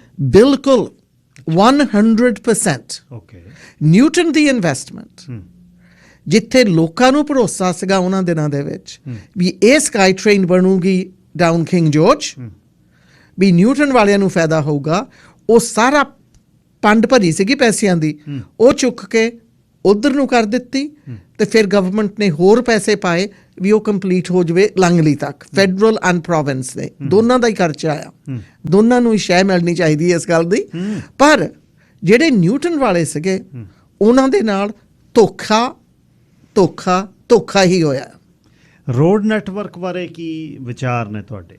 ਜਿਹੜੀਆਂ ਸੜਕਾਂ ਦੀ ਗ੍ਰਿਡ ਲੌਕ ਹੈ, ਸਾਡੇ 132 ਵੀ ਬੰਦ ਹੈ, 28 ਵੀ ਹੈ, ਸਕਾਟ ਵੀ ਹੈ, ਕਿੰਗ ਜੋਰਜ ਵੀ ਹੈ, 152, ਕੋਈ ਵੀ ਤੁਸੀਂ ਨਾਰਥ ਸਾਊਥ ਵਾਲੀ ਆ ਜਾਓ ਉਹ ਬਹੁਤ ਜ਼ਿਆਦਾ ਬਿਜ਼ੀ ਆ। ਉਹਦੇ ਬਾਰੇ ਕੀ ਵਿਜ਼ਨ ਹੈ? ਦੇਖੋ ਬਹੁਤ ਕੁਝ ਕਰ ਸਕਦੇ ਹਾਂ ਆਪਾਂ ਨੂੰ। ਸਭ ਤੋਂ ਪਹਿਲਾਂ ਤਾਂ ਵੀ need to bring in a mobility expert ਜਿਹਨੂੰ ਪਤਾ ਹੋਵੇ ਵੀ ਸ਼ਹਿਰਾਂ ਨੂੰ ਕਿੱਦਾਂ ਜੋੜਨਾ ਆ ਤੇ ਕਿੱਦਾਂ ਟ੍ਰੈਫਿਕ ਨੂੰ ਮੂਵ ਕਰਨਾ ਆ। At building the transit system ਥੋੜਾ ਗ੍ਰਿਡ ਲੌਕ ਘੱਟ ਕਰ ਦਊਗੀ, ਪਰ ਮੈਂ ਇਹ ਵੀ ਕਹਿੰਦੀ ਆ ਆਪਾਂ ਨੂੰ ਵਨ ਵੇ ਸਿਸਟਮਸ ਵੀ ਬਣਾਉਣੀਆਂ ਚਾਹੀਦੀਆਂ ਆ। 132 148 double the lines and make ਦਮ ਵਨ ਵੇ। ਤੇ ਦੂਸਰੀ ਗੱਲ ਇਹ ਵੀ ਹੈਗੀ ਆ ਜਿਹੜੀ ਲਾਈਟਸ ਆ ਉਹਨਾਂ ਦੀ ਵੀ ਐਡਜਸਟਮੈਂਟ ਹੋ ਸਕਦੀ ਆ। ਪਰ ਸਭ ਤੋਂ ਵੱਡੀ ਗੱਲ ਹੈਗੀ ਆ ਜਿਹੜੇ ਸਾਡੇ ਰੋਡ ਆ ਕਈਆਂ ਦਾ ਤਾਂ ਇੰਨਾ ਬੁਰਾ ਹਾਲ ਹੋਇਆ ਪਿਆ, ਟੋਇਆਂ ਨਾਲ ਭਰੇ ਪਏ ਆ, ਉਹਨਾਂ ਨੂੰ ਇਗਨੋਰ ਕੀਤਾ ਗਿਆ ਆ। ਪਰ ਮੈਂ ਕਹਿੰਦੀ ਆ ਜਿਹੜਾ ਹਿਸਾਬ ਆ ਕੰਮ ਆ ਸਿਸਟਮੈਟਿਕਲੀ ਕਰਨਾ ਚਾਹੀਦਾ ਆ। ਇਹ ਨਹੀਂ ਇਲੈਕਸ਼ਨ ਤੋਂ 10 ਦਿਨ ਪਹਿਲਾਂ ਤੁਸੀਂ ਕਹਿ ਦਿਓ ਸਾਰੀਆਂ ਹੋਲਸ ਫਿਲ ਹੋ ਜਾਣੇ ਆ, ਨਾ ਕੋਈ ਕਰ ਥੋੜੇ ਖੋ ਜਾਂਦੇ ਆ, ਫਿਰ ਉੱਦਾਂ ਹੀ ਹੋ ਜਾਂਦੇ, ਇਲੈਕਸ਼ਨ ਹੋ ਜਾਂਦਾ, ਸਾਰਿਆਂ ਨੂੰ ਚੇਤਾ ਭੁੱਲ ਜਾਂਦਾ। ਇਹਦੇ ਲਈ you need a detailed plan ਜਿਹੜਾ ਹੋਵੇ ਵੀ ਇਹਨਾਂ ਮਹੀਨਿਆਂ ਵਿੱਚ ਕਿਹੜੀਆਂ ਸੜਕਾਂ ਠੀਕ ਹੋਣੀਆਂ, ਗਾਂ ਕਿਹੜੀਆਂ ਹੋ ਗਈਆਂ। ਇਹ ਰੈਗੂਲਰ ਮੇਨਟੇਨੈਂਸ ਇਹਨੂੰ ਕਹਿੰਦੇ ਆ। ਤੇ ਪਰ we do need a mobility expert. ਸਾਨੂੰ ਮੋਬਿਲਿਟੀ ਐਕਸਪਰਟ ਦੀ ਸਖਤ ਜ਼ਰੂਰਤ ਹੈਗੀ ਆ ਕਰਕੇ ਸਾਡਾ ਸ਼ਹਿਰ ਛੋਟੀ ਜੋਗ੍ਰਾਫੀ ਵਿੱਚ ਹੈ ਨਹੀਂ। ਸਾਡਾ ਜੋਗ੍ਰਾਫੀ ਸਾਡੀ ਬਹੁਤ ਵੱਡੀ ਆ, ਸਾਡਾ ਇਲਾਕਾ ਜ਼ਮੀਨ ਬਹੁਤ ਵੱਡੀ ਆ। ਤੁਸੀਂ ਹੁਣ ਦੇਖ ਲਓ ਬਾਜੇ ਦਿਨ ਮੈਂ ਸਰੀ ਚੋਂ ਸਾਊਥ ਸਰੀ ਚੋਂ ਤੁਰਾਂ ਤਾਂ ਮੈਨੂੰ ਸਰੀ ਸੈਂਟਰ ਦੇ ਜਾਣ ਤੇ ਘੰਟਾ ਹੀ ਲੱਗ ਜਾਂਦਾ ਆ ਕਿੰਗ ਜਾਰਜ ਤੇ ਜਦੋਂ ਮੈਂ 20 ਮਿੰਟਾਂ ਦੇ ਵਿੱਚ 에ਅਰਪੋਰਟ ਤੇ ਪਹੁੰਚ ਸਕਦੇ ਹਾਂ। ਸੋ ਇਹਦੇ ਲਈ ਆਪਾਂ ਨੂੰ ਹੱਲ ਟੋਲਣੇ ਪੈਣੇ ਆ। ਇੱਕ ਹੱਲ ਨਿਗਾ ਹੈਗਾ more buses more often, running later. Secondly, the SkyTrain system. Get it built quickly. Thirdly, a mobility expert, and in the meantime start widening some key roads and make some one-way systems to help the traffic move quicker. ਜਿਹੜੀ mayor ਦੀ team ਪਿਛਲੀ ਵਾਰ ਲੋਕਾਂ ਨੇ ਵੋਟਾਂ ਪਾਈਆਂ 18 ਦੇ ਵਿੱਚ, ਸਾਰਿਆਂ ਨੂੰ ਵੋਟਾਂ ਪਾਈਆਂ, ਕੁਛ ਸਮੇਂ ਦੇ ਵਿੱਚ ਹੀ ਉਹਦੇ 'ਚੋਂ 3-4 ਜਿਹੜੇ ਟੁੱਟ ਕੇ ਪਰਾਂ ਬਹਿ ਗਏ, ਉਹ ਹੁਣ ਮੇਅਰ ਲਈ ਲੜ ਰਹੇ ਨੇ। ਦੇਖੋ ਕਿੱਡੀ ਵੱਡੀ, ਮੈਨੂੰ ਤਾਂ ਇਹ ਵੀ ਪਤਾ ਲੱਗਿਆ ਬਈ ਬ੍ਰਿੰਡਾ ਲੌਕ ਹੋਣੀ ਜਦ ਗੋਰਡਨ ਕੈਂਪਬੈਲ ਦੀ ਬਾਜ਼ਾਰ ਦੇ ਵਿੱਚ ਸੀ, ਸਾਡਾ ਜਦ ਹਿਊਮਨ ਰਾਈਟਸ ਟ੍ਰਿਬਿਊਨਲ ਚੱਕਿਆ ਗਿਆ, ਇਹਨਾਂ ਨੇ ਕੋਈ ਵਿਰੋਧਤਾ ਨਹੀਂ ਉਸ ਸਮੇਂ ਕੀਤੀ। ਹੁਣ ਉਹ ਸ਼ਹਿਰ ਲਈ ਮੇਅਰ ਬਣ ਰਹੀ ਹੈ। ਮੈਂ ਸਾਰਿਆਂ ਨੂੰ ਚੇਤਾ ਕਰਾਉਣਾ ਚਾਹੁੰਦੀ ਹਾਂ, ਜੀ ਬ੍ਰਿੰਡਾ lock voted to get rid of the Human Rights Commission. Yes. Brenda Locke ਨੇ ਉਹ ਵੋਟ ਪਾਈ ਸੀਗੀ ਜਿਹੜਾ ਬਿਲ 29 ਲੈ ਕੇ ਆਇਆ ਸੀਗਾ, ਜਿਹੜੀਆਂ ਸਾਡੀਆਂ ਔਰਤਾਂ ਮੇਨਲੀ ਫਿਲੀਪੀਨੋਸ ਤੇ ਆਪਣੀਆਂ ਹੈਲਥ ਕੇਅਰ ਵਿੱਚ ਕੰਮ ਕਰ ਰਹੀਆਂ ਸੀਗੀਆਂ, ਉਹਨਾਂ ਦੀ ਤਨਖਾਹਾਂ $18 ਸੀ ਉਹਨਾਂ ਦਿਨਾਂ ਦੇ ਵਿੱਚ, ਤੇ ਉਹਨਾਂ ਨੂੰ $8 ਤੇ ਸਿੱਟ ਦਿੱਤਾ ਸੀਗਾ ਤੇ ਉਹਨਾਂ ਦੀਆਂ ਜੌਬਸ ਕੰਟਰੈਕਟ ਆਊਟ ਕਰ ਦਿੱਤੀਆਂ ਸੀਗੀਆਂ। ਬ੍ਰਿੰਡਾ ਲੌਕ ਨੇ ਉਦੋਂ ਵੋਟ ਵੀ ਪਾਈ ਸੀਗੀ ਵੀ ਜਿੱਥੇ ਸਾਡੀ ਲਾਂਡਰੀ ਜਿਹੜੀ ਅੱਗੇ ਹਸਪਤਾਲਾਂ ਵਿੱਚ ਧੋ ਹੁੰਦੀ ਸੀਗੀ, ਅਲਬਰਟਾ ਨੂੰ ਜਾਣ ਲੱਗ ਪਈ, ਕੰਟਰੈਕਟ ਬਾਹਰ ਦਿੱਤੀਆਂ ਗਈਆਂ ਸੀਗੀਆਂ। ਜਿਹੜਾ ਖਾਣਾ ਹਸਪਤਾਲਾਂ ਵਿੱਚ ਬਣਦਾ ਸੀਗਾ ਉਹਨਾਂ ਦੀ ਵੀ ਕੰਟਰੈਕਟ ਬਾਹਰ ਨੂੰ ਦੇ ਦਿੱਤੀ ਗਈ ਸੀਗੀ। ਇਹ ਬੋਥ ਗੋਡੀ ਹੋਗ ਐਂਡ ਬ੍ਰਿੰਡਾ ਲੌਕ ਨੇ ਵੋਟ ਪਾਈ ਸੀਗੀ ਜਦੋਂ ਟੀਚਰਾਂ ਤੇ ਵਾਰ ਹੋਇਆ ਸੀਗੇ ਤੇ ਸਾਡੇ ਬੱਚਿਆਂ ਦੀ ESL support for special needs, librarians, counsellors ਤੇ ਕਲਾਸ ਸਾਈਜ਼ ਦੇ ਵਿੱਚ ਇੰਨੀ ਤੋੜ ਫੋੜ ਹੋ ਗਈ ਸੀਗੀ, ਜਿਹੜੀ ਮੈਂ 2005 ਵਿੱਚ ਜਾ ਕੇ ਉਹ ਵਾਪਸ ਤੇ ਗਾਂ ਅਸੀਂ ਸੁਪਰੀਮ ਕੋਰਟ ਵਿੱਚ ਵੀ ਜਿੱਤ ਗਏ ਸੀਗੇ, ਜਿਹੜਾ ਇਹਨਾਂ ਨੇ ਤੋੜ ਫੋੜ ਕੀਤਾ ਸੀਗਾ।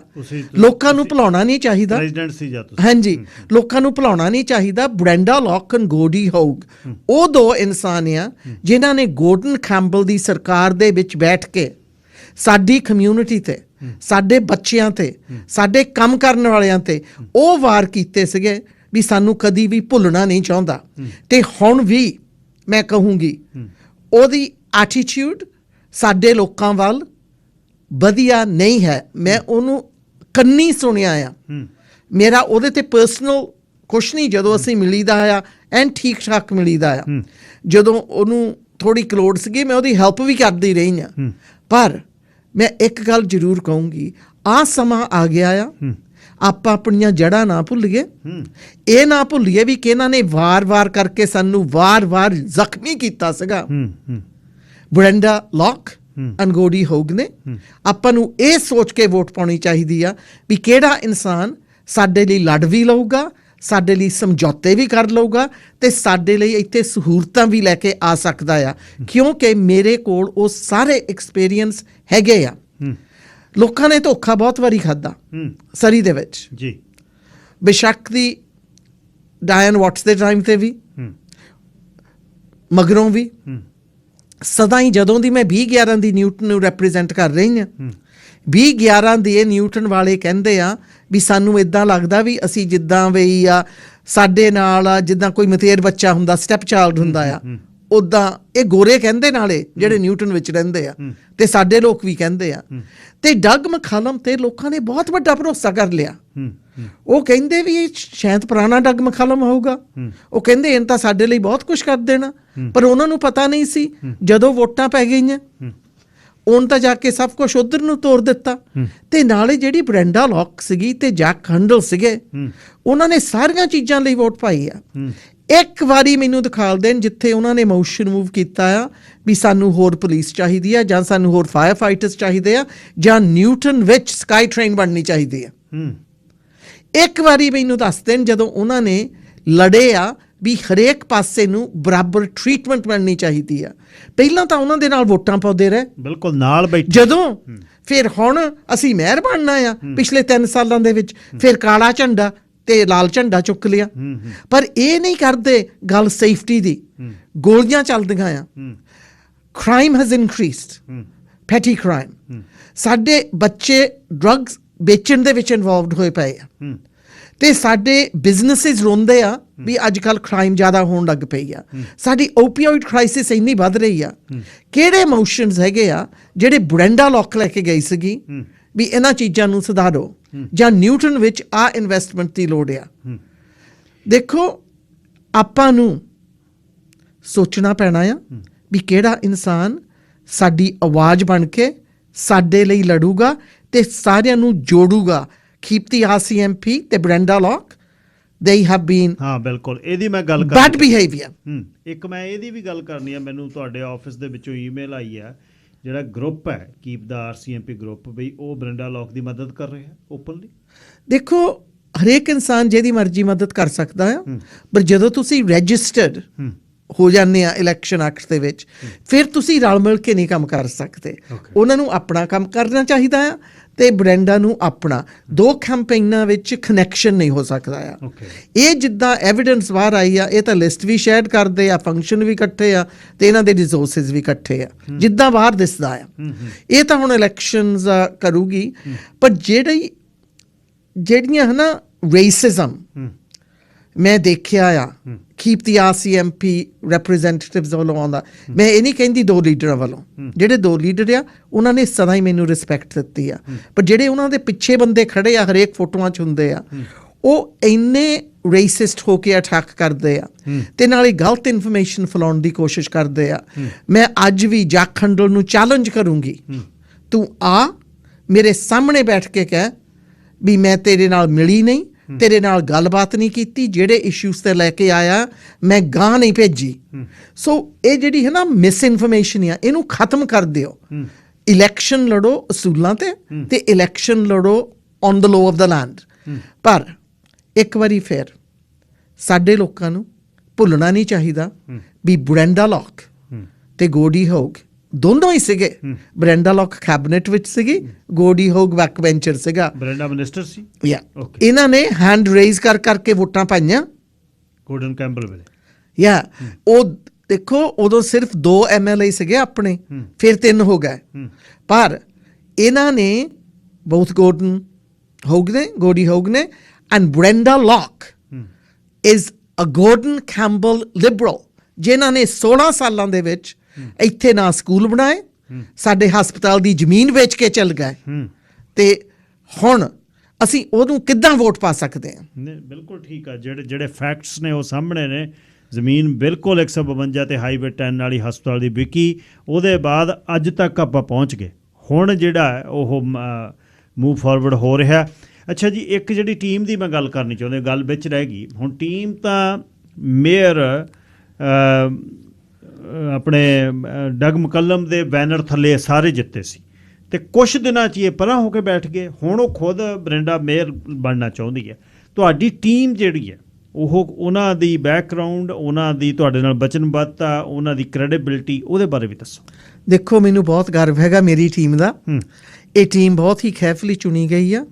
ਇਹ ਕਿਹਨਾਂ ਸਾਰਿਆਂ ਤੋਂ ਕਮਿਟਮੈਂਟ ਲਈ ਗਈ ਆ ਵੀ ਇਹ ਵਕਤ ਦੇਣਗੇ ਕਾਉਂਸਲ ਦੇ ਕੰਮ ਕਰਨ ਨੂੰ। ਪਿਛਲੇ 4 ਸਾਲਾਂ ਦੇ ਵਿੱਚ ਮੈਂ ਦੇਖਿਆ ਆ ਕਈ ਕਾਉਂਸਲਰ ਹੈਗੇ ਆ ਜਿਨ੍ਹਾਂ ਦੇ ਨਾਂ ਨਹੀਂ ਮੈਂ ਲੈਣਾ ਚਾਹੁੰਦੀ, ਸਿਰਫ ਮੀਟਿੰਗ ਨੂੰ ਜਾਂਦੇ ਆ, ਕਮੇਟੀਆਂ ਤੇ ਨਹੀਂ ਜਾਂਦੇ। ਇੱਕ ਇਹ ਵੀ ਹੈਗਾ ਸੀਗਾ ਜੇ ਮਹੀਨੇ ਵਿੱਚ 1-2 ਮੀਟਿੰਗ ਅਟੈਂਡ ਕਰ ਦੇਵੇ ਉਹੋ ਹੀ ਬਹੁਤ ਸੀਗਾ, ਪਰ ਉਹ ਦੇਖ ਲਾ ਉਹਨਾਂ ਦੀ ਤਨਖਾਹ ਇਜ਼ 80,000 ਮੀਟਿੰਗ ਵਿੱਚ ਪਾਪੂ ਕੇ ਉਹਨਾਂ ਦੀ ਲੱਖ ਦੀ ਹੋ ਜਾਂਦੀ ਹੈ। ਸੋ ਇਹ ਜਿਹੜੇ ਮੇਰੇ ਨਾਲ 7 ਖੜੇ ਆ, ਇਹਨਾਂ ਦੀ ਕਮਿਟਮੈਂਟ ਹੈਗੀ ਆ ਇਹ ਵਕਤ ਦੇਣਗੇ ਤੇ ਕਾਉਂਸਲਰ ਦਾ ਕੰਮ ਕਰਨਗੇ ਮੇਰੇ ਨਾਲ, ਰਾਈਟ। ਦੂਸਰੀ ਇਹ ਟੀਮ ਹੈਗੀ ਆ ਡਾਈਵਰਸ। ਇਹਦੇ ਵਿੱਚ Filipino, people of ਟਾਈਵਾਨੀਜ਼ dissent, Filipino ਵੀ ਹੈਗੇ ਆ, ਆਪਣੇ ਵੀ ਹੈਗੇ ਆ, ਇੱਥੇ ਦੇ ਕੋਕੇਸ਼ਨ ਲੋਕ ਵੀ ਹੈਗੇ ਆ। ਇਹ ਵਕਤ ਹੈਗਾ ਕਮਿਊਨਿਟੀਆਂ ਨੂੰ ਜੋੜਨ ਨੂੰ। ਮੈਂ ਤੁਹਾਨੂੰ ਟੀਮ ਦੇ ਬਾਰੇ ਦੱਸਾਂ। 15 ਸਾਲ ਦਾ ਸੀਗਾ ਜਦੋਂ ਰਮਨ ਵਾਂਡੋਂਗ ਇੱਥੇ ਆ ਗਿਆ। ਉਹਦੇ ਮਾਂ-ਪਿਓ ਪ੍ਰੋਫੈਸ਼ਨਲ ਸੀਗੇ, ਪੋਲੀਟੀਕਲ ਲਾਈਫ ਉਹਨਾਂ ਦੀ ਕਾਫੀ ਸੀਗੀ ਪਿੱਛੇ, ਪਰ very well off to do ਪਿੱਛੇ ਸੀਗੇ। ਪਰ ਇੱਥੇ ਆ ਕੇ ਉਹਨਾਂ ਨੇ ਉਹ ਗਰੀਬੀ ਦੇਖੀ ਕਰਕੇ ਜਿਹੜਾ ਕੰਮ ਮਿਲਿਆ ਉਹੀ ਕਰਨਾ ਪਿਆ। ਆਪਾਂ ਨੂੰ ਪਤਾ ਉਹ ਕਿੱਦਾਂ ਆ। ਸਾਡੇ ਵੀ ਇੱਥੇ ਡਾਕਟਰਾਂ ਨੇ, ਇੰਜੀਨੀਅਰ ਨੇ ਆ ਕੇ ਟੈਕਸ ਗਾਂ ਚਲਾਈਆਂ ਆ, ਤੇ ਇਹਨਾਂ ਨੂੰ ਤਾਂ ਕਹਿੰਦੇ ਅਸੀਂ ਤਾਂ ਘਰਾਂ ਸਾਫ਼ ਕਰਕੇ ਤੇ ਇਦਾਂ ਦੇ ਕੰਮਾਂ ਦੇ ਵਿੱਚ ਆਪਣੇ ਬੱਚਿਆਂ ਨੂੰ ਪੜ੍ਹਾਇਆ। ਉਹ ਮੁੰਡਾ ਇੱਥੇ ਰਹਿੰਦਾ ਆ। He is a financial expert, he is a financial manager, he is worked in a credit union. ਉਹਦੇ ਪਰਿਵਾਰ ਵੀ ਇੱਥੇ ਹੀ ਆ। He is a churchgoer. Surrey is his city now. June Lu 6 ਮਹੀਨਿਆਂ ਦੀ ਸੀ ਜਦੋਂ 28 ਤੋਂ ਆਈ ਸੀ। ਗਿਲਡਫੋਰਡ ਵਿੱਚ ਹੀ ਆਈ ਆ, ਉੱਥੇ ਹੀ ਰਹੀ ਆ, went through SFU, ਉਹਦਾ ਵੀ ਹੈਗਾ ਪੈਸ਼ਨ ਸਰੀ ਲਈ ਵੀ ਸਰੀ ਨੂੰ ਸੁਧਾਰਨਾ ਆ। ਫਿਰ ਆਪਾਂ ਆ ਜਾਈਏ ਆਪਣਾ Philip ਅਗੇਰੀ, he's the executive director for the Newton Business Association ever since I've known him, since before 2011. He is very well attached to the community, ਪਰ ਉਹਦੇ ਕੋਲ ਬਿਜ਼ਨਸ ਹੈਗੀ ਆ ਸਰੀ ਦੇ ਵਿੱਚ। he owns a lot of land, but ਉਹਦੇ ਕੋਲ business ਹੈਗੀ ਆ, ਜਿਹੜੀ ਬਿਜ਼ਨਸ ਇਸ ਵਕਤ ਮੈਂ ਤੁਹਾਨੂੰ ਕਹਿ ਦਿੰਦੀ ਹਾਂ ਉਸ ਪਰਿਵਾਰ ਦੇ ਵਿੱਚ 46 years ਲਈ ਰਹੀ ਆ, ਉਹ ਬਿਜ਼ਨਸਮੈਨ ਲਈ ਸਦਾ ਹੀ ਲੜਦਾ ਆ ਤੇ ਨਿਊਟਨ ਲਈ ਸਦਾ ਲੜਦਾ ਆ। ਫਿਰ ਆਪਣੇ ਆ ਜਾਂਦੀ ਆ ਟਰੀਸਾ ਪਿਡਕੌਕ। ਟਰੀਸਾ ਪਿਡਕੌਕ ਹੈਗੀ ਆ education assistant, vice president of QP. She's a bargainer, and but she's also works with kids with special needs. ਆਪਣੇ ਤਿੰਨ ਜਿਹੜੇ ਹੈਗੇ ਆ, ਪਰਮਜੀਤ ਮੱਲੀ ਇੱਥੇ ਦਾ jumper, Princess Margaret graduate, SFU graduate, a lawyer, owns his law firm, 2 young kids under the age of 5, right? Jodie Toh, doctor, UBC graduate with her medical degree, then got alternate medicine degree and practices in Cloverdale. Young, Tamanawis graduate, grew up here. Says, I'm not going anywhere else. This is my home. I want to fix here. Fir Arshmandir. Arshmandir ਹੈਗਾ ਆ India ਤੋਂ ਆਇਆ, ਇਹਨੂੰ 15 ਸਾਲ ਹੋ ਗਏ ਆ। ਮੰਡੇਰ ਗੋਤ ਹੈ ਜੀ, ਵੈਸੇ ਇੱਥੇ ਪ੍ਰੋਨੰਸੀਏਸ਼ਨ ਮੰਡਰ ਕਹਿੰਦੇ ਨੇ, ਮੰਡੇਰ ਆ ਮੁੰਡਾ। ਹਾਂਜੀ, ਉਹ ਜਾਂਦਾ ਆ, he went to UBC, graduated from UBC, is an engineer, worked for BC Hydro for a number of years, and is an entrepreneur. So ਜਦੋਂ ਤੁਸੀਂ ਟੀਮ ਦੀ ਡਾਈਵਰਸਿਟੀ ਦੇਖਦੇ ਆ, ਉਹ ਸਿਰਫ ਐਥਨਿਕ ਡਾਈਵਰਸਿਟੀ ਨਹੀਂ, ਉਹ ਉਹਨਾਂ ਦੇ ਸਕਿੱਲ ਸੈੱਟ ਦੇ ਵਿੱਚ ਵੀ ਹੈਗੀ ਆ। ਦੇਖੋ ਪਿਛਲੇ 4 ਸਾਲਾਂ ਦੇ ਵਿੱਚ ਸਾਡੇ ਸਰੀ ਦੇ ਵਿੱਚ ਬਰਾਊਨ ਵਰਸਸ ਵਾਈਟ ਨੂੰ ਵਰਤਿਆ ਗਿਆ ਆ।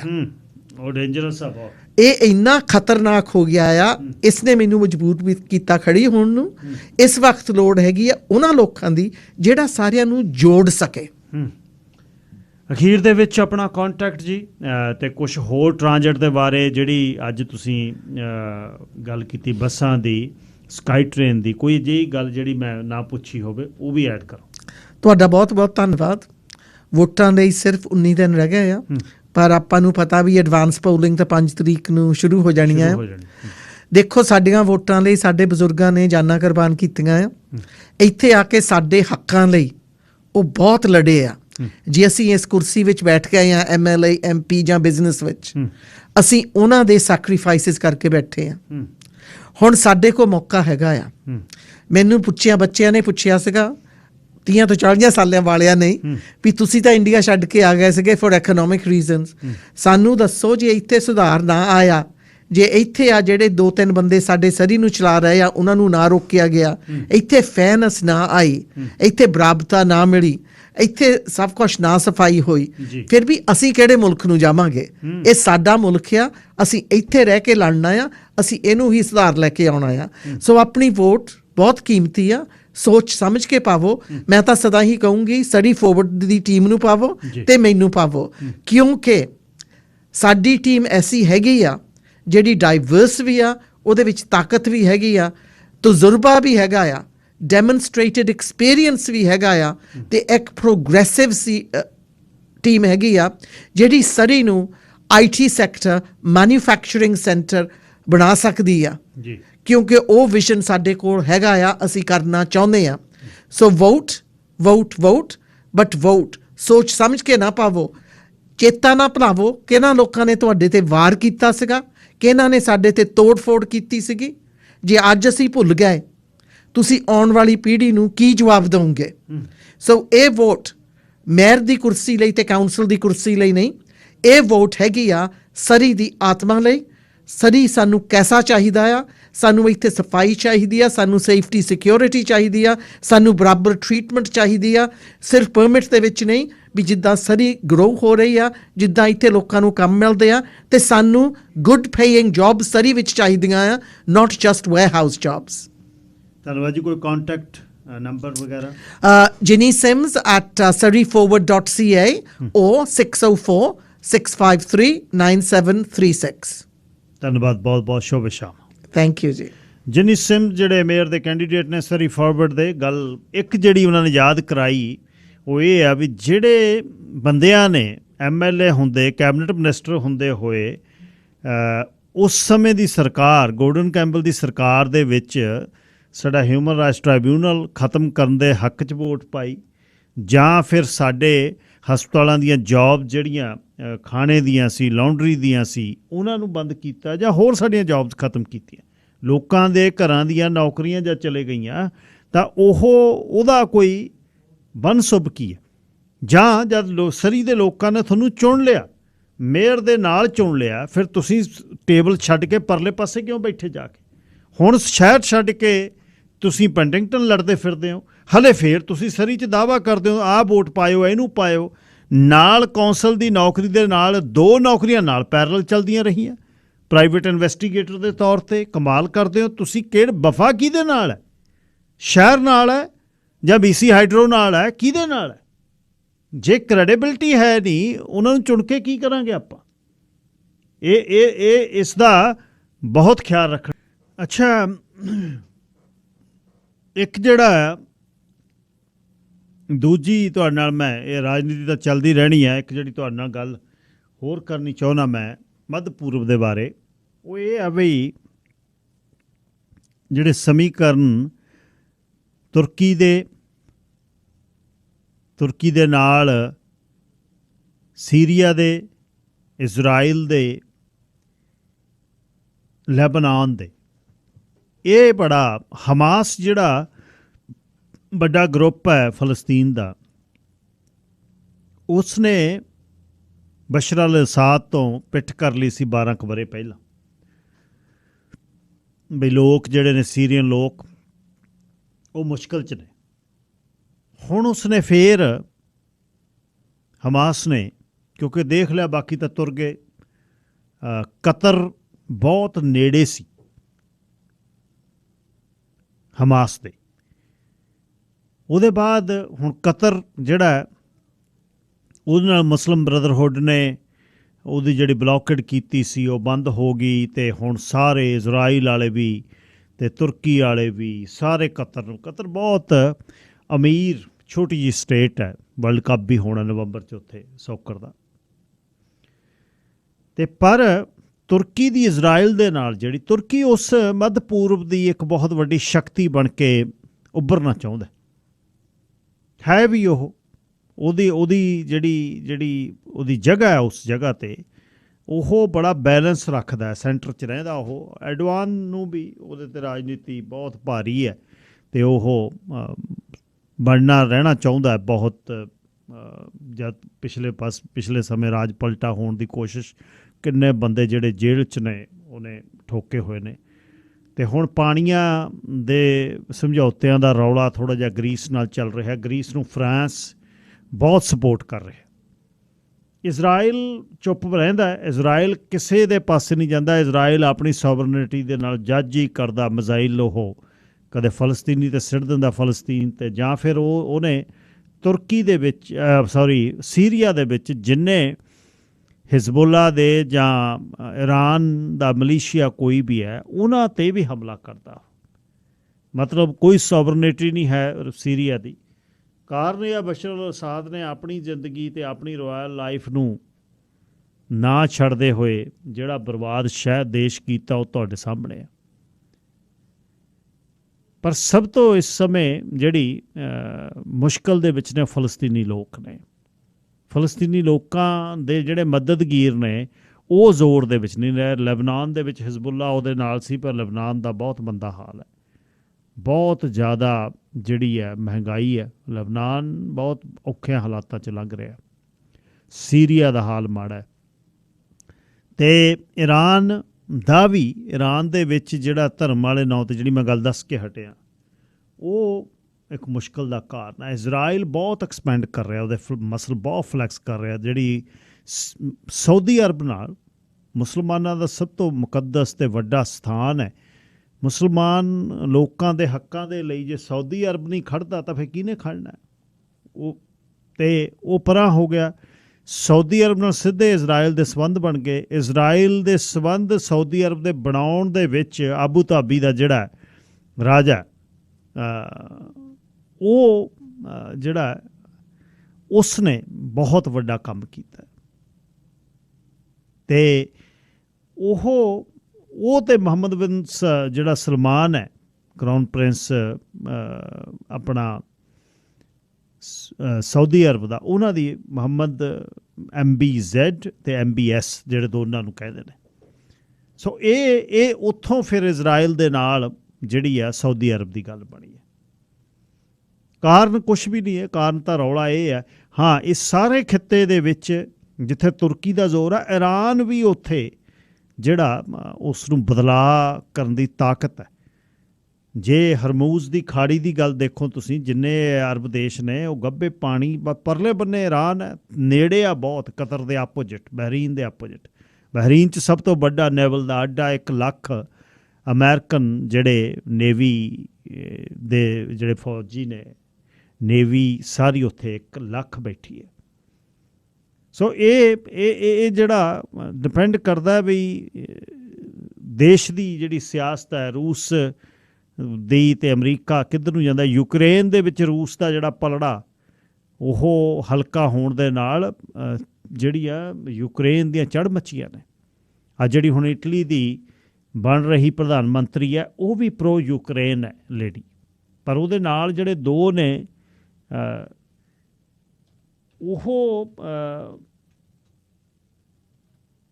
ਉਹ ਪ੍ਰੋ ਯੂਕਰੇਨ ਨਹੀਂ ਹੈ।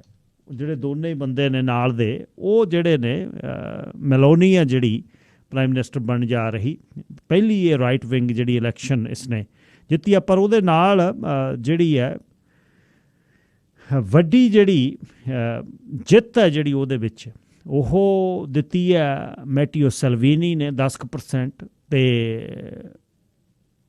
ਜਿਹੜੀ ਬਰਲੂਸਕੋਨੀ ਹੈ ਨਾਲ, ਉਹ ਆ ਜਿਹੜਾ ਪਹਿਲਾਂ ਵੀ ਜਿਹੜਾ ਰਾਜਨੀਤੀ 'ਚ ਰਿਹਾ। ਸੋ ਇਹ ਰਲ ਕੇ ਨੇ 26% ਵੋਟ ਲੈ ਕੇ ਗਏ ਨੇ।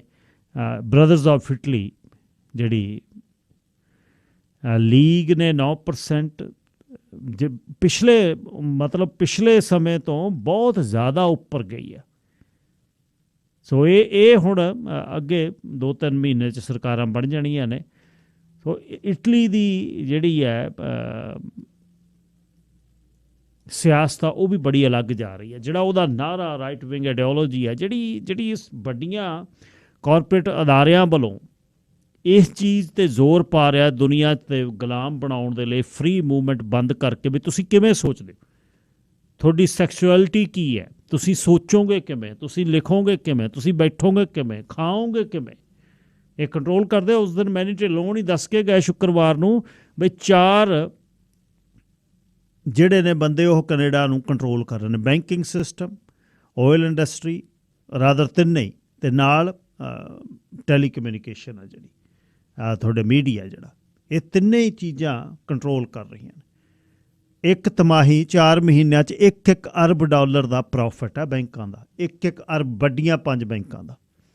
ਇਸ ਤਰ੍ਹਾਂ ਹੀ ਤੇਲ ਜਿਹੜੀ ਰੈਕ ਪ੍ਰਾਈਸ ਤੋਂ ਚੱਕ ਕੇ ਤੇ ਕਿੱਥੇ ਲੈ ਕੇ ਜਾਂਦੇ ਨੇ, ਉਹ ਇਹਨਾਂ ਨੂੰ ਕੰਟਰੋਲ ਕਰ ਲਈ। ਇਹ ਗੇਟ ਕੀਪਰ ਜਾਂ ਇਹਨਾਂ ਦੀ ਗੱਲ ਜਿਹੜੀ ਪੀਅਰ ਪੋਲੀਅਵ ਕਹਿ ਰਿਹਾ, ਇਹਨਾਂ ਨੂੰ ਕੰਟਰੋਲ ਕਰਨ ਦੀ ਗੱਲ ਜਿਹੜੀ ਹੈ ਉਹ ਬਹੁਤ ਵੱਡੀ ਹੈ। ਇੱਕ ਹੋਰ ਖਬਰ ਮੈਂ ਸੁਣਾ ਦੇਵਾਂ। ਇੱਕ ਇੱਥੇ ਰਾਈਟ ਵਿੰਗ ਦਾ ਐਕਚੁਅਲੀ ਨਸਲਵਾਦੀ ਆ, ਉਹ ਵਾਈਟ ਸੁਪਰਮੈਸਿਸਟ ਹੈ, ਉਸ ਦਾ ਨਾਮ ਹੈ ਜਰੇਮੀ ਮੈਕੈਂਜੀ। ਜਰੇਮੀ ਹੈ ਜਿਹੜਾ, ਉਹਦੇ 'ਤੇ ਚਾਰਜਸ ਵੀ ਗੰਨਾਂ ਦੇ ਵਗੈਰਾ ਦੇ ਲੱਗੇ ਹੋਏ ਨੇ। ਉਸਨੇ ਜਿਹੜਾ RCMP ਨੇ ਮੈਕੈਂਜੀ ਨੂੰ ਜੁਲਾਈ ਦੇ ਵਿੱਚ ਅਸੌਲਟ ਅਤੇ ਇੱਕ ਗਨ ਪੁਆਇੰਟ ਕਰਨ ਦੀ ਤੀ, ਅਤੇ ਰਿਸਟ੍ਰਿਕਟਡ ਵੈਪਨ ਕੇਅਰਲੈਸ ਮੈਨਰਸ ਦੇ ਨਾਲ ਨੋਵਾ ਸਕੋਸ਼ੀਆ ਨੇ ਉਹਨੂੰ ਚਾਰਜ ਕੀਤਾ। ਪੁਲਿਸ ਨੇ, RCMP ਨੇ 13 ਗਨ ਰਿਲੇਟਡ ਚਾਰਜਸ ਨਾਲ। ਉਹਨੇ ਐਡੀ ਬਕਵਾਸ ਜਿਹੜੀ ਮੈਂ ਇਹਨੂੰ ਕਹਾ ਕੀਤੀ ਹੈ, ਉਹ ਇੱਕ ਫਾਰ ਰਾਈਟ ਗਰੁੱਪ ਚਲਾਉਂਦਾ, ਡਾਈਗੋਲਨ ਉਸ ਨੂੰ ਕਹਿੰਦੇ ਨੇ। ਉਹਨੇ ਗੱਲ ਕਰਦੇ ਹੋਏ, ਇੱਕ ਕਮੈਂਟੇਟਰ ਦੇ ਨਾਲ ਗੱਲ ਕਰਦੇ ਹੋਏ, ਫਾਰ ਰਾਈਟ ਗਰੁੱਪ ਹੈ ਇਹ ਜਿਹੜਾ, ਅਤੇ ਉਹਨੇ ਸੋਸ਼ਲ ਮੀਡੀਆ ਐਪ 'ਤੇ ਸਟਰੀਮ ਕਰ ਰਿਹਾ ਸੀ। ਗੈਸਟ ਉਹਦਾ ਐਲੈਕਸ ਵਰਾਈਂਡ ਸੀ। ਉਹਨੇ ਕਿਹਾ ਵੀ ਪੀਅਰ ਪੋਲੀਐਵ ਦੀ ਜਿਹੜੀ ਵਾਈਫ ਹੈ ਅਨੇਡਾ ਪੋਲੀਐਵ, ਉਸ ਨੂੰ ਉਹਨੇ ਕਿਹਾ ਵੀ ਕਹਿੰਦਾ ਲੈਟਸ ਰੇਪ ਹਰ, ਉਹਦਾ ਬਲਾਤਕਾਰ ਕਰੀਏ। ਕਹਿੰਦਾ ਇਹ ਵੱਡੀ ਕੋਈ ਸੈਕਸ ਵਾਲੀ ਕਹਾਣੀ ਨਹੀਂ ਹੈ, ਇਹ ਹੈ ਬਈ ਅਸੀਂ ਲੋਕਾਂ ਨੂੰ ਇਹ ਦਿਖਾਉਣਾ ਚਾਹੁੰਦੇ ਹਾਂ ਕਿ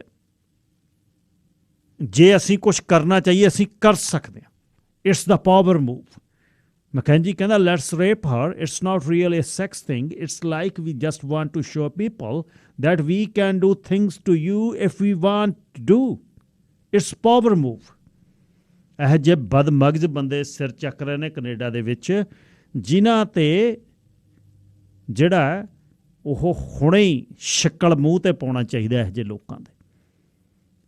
ਜਰੇਮੀ ਨੇ ਇਹ ਗੱਲ ਕੀਤੀ, ਗੱਲ ਕਿੱਡੀ ਗਿਰੀ ਹੋਈ ਆ। ਪੀਅਰੇ ਪੋਲੀਐਵ ਨੇ ਕਿਹਾ, ਕਹਿੰਦਾ ਮੇਰੇ ਨਾਲ ਗੱਲ ਕਰੋ, ਮੇਰੀ ਰਾਜਨੀਤੀ ਨਾਲ ਕਰੋ, ਮੈਨੂੰ ਡਿਨਾਊਂਸ ਕਰੋ, ਮੇਰੀ ਮੂਵ ਨੂੰ ਡਿਨਾਊਂਸ ਕਰੋ, ਮੇਰੇ ਪਰਿਵਾਰ ਵੱਲ ਨੂੰ ਤੁਸੀਂ ਝਾਕਦੇ ਹੋ।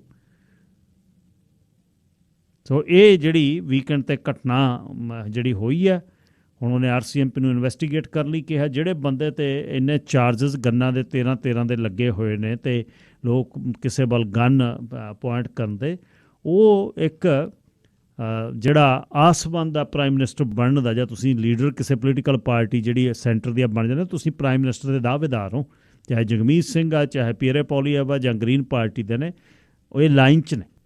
ਸੋ ਉਸ ਨੂੰ ਕਹਿਣਾ ਇਹ ਵੀਕਐਂਡ 'ਤੇ ਹੋਇਆ। ਹੁਣ ਜਿਹੜੀ ਗੱਲਬਾਤ ਹੋਣੀ ਆ ਜੀ, ਡੈਲਟਾ ਦੇ ਵਿੱਚ ਵੀ ਮੇਅਰ ਦੀਆਂ ਕੌਂਸਲ ਦੀਆਂ ਚੋਣਾਂ ਹੋ ਰਹੀਆਂ, ਸਿਟੀ ਚੋਣਾਂ ਹੋ ਰਹੀਆਂ, ਸਾਰੇ ਹੋ ਰਹੀਆਂ ਨੇ। ਕੋਸ਼ਿਸ਼ ਪਿਛਲੀ ਵਾਰ ਸ਼ੁਰੂ ਹੋਈ ਜਾਂ ਸਕੂਲ ਟਰਸਟੀ ਲਈ ਜੈਸੀ ਦੋਸਾਂਝ ਹੋਣੀ, ਉਹਨਾਂ ਨੂੰ ਭਾਈਚਾਰੇ ਨੇ ਮਾਣ ਦਿੱਤਾ, ਪਰ ਉਸ ਮਾਣ ਦੇ ਪਿੱਛੇ ਬਹੁਤ ਲੰਮਾ ਇਤਿਹਾਸ ਆ ਦੋਸਾਂਝ ਪਰਿਵਾਰ ਦਾ। ਦੋਸਾਂਝ ਬ੍ਰਦਰਜ਼ ਜਿੱਥੇ ਆਪ ਸਿਰੇ ਦੇ ਐਥਲੀਟ ਰਹੇ, ਫਿਰ ਯੂਨੀਵਰਸਲ ਐਥਲੈਟਿਕ ਕਲੱਬ ਦੇ ਉਹ ਫਾਊਂਡਰ ਨੇ, ਉੱਥੇ ਸ਼ੁਰੂ ਕੀਤੇ, ਬੱਚੇ ਟ੍ਰੇਨਡ ਹੋਣ ਲੱਗੇ ਅਤੇ ਉਹ ਸਕੂਲ ਟਰਸਟੀ ਬਣੇ। ਇਸ ਵਾਰ ਉਹ ਕੌਂਸਲਰ ਦੀ ਚੋਣ ਲੜ ਰਹੇ ਨੇ। ਨਿਮੀ ਡੋਲਾ ਜੀ, ਜਿਨ੍ਹਾਂ ਨੂੰ ਤੁਸੀਂ ਸਾਰੇ ਜਾਣਦੇ ਹੋ, ਨਿਮੀ ਡੋਲਾ ਸਕੂਲ ਟਰਸਟੀ ਲਈ ਚੋਣਾਂ ਦੇ ਵਿੱਚ ਨੇ।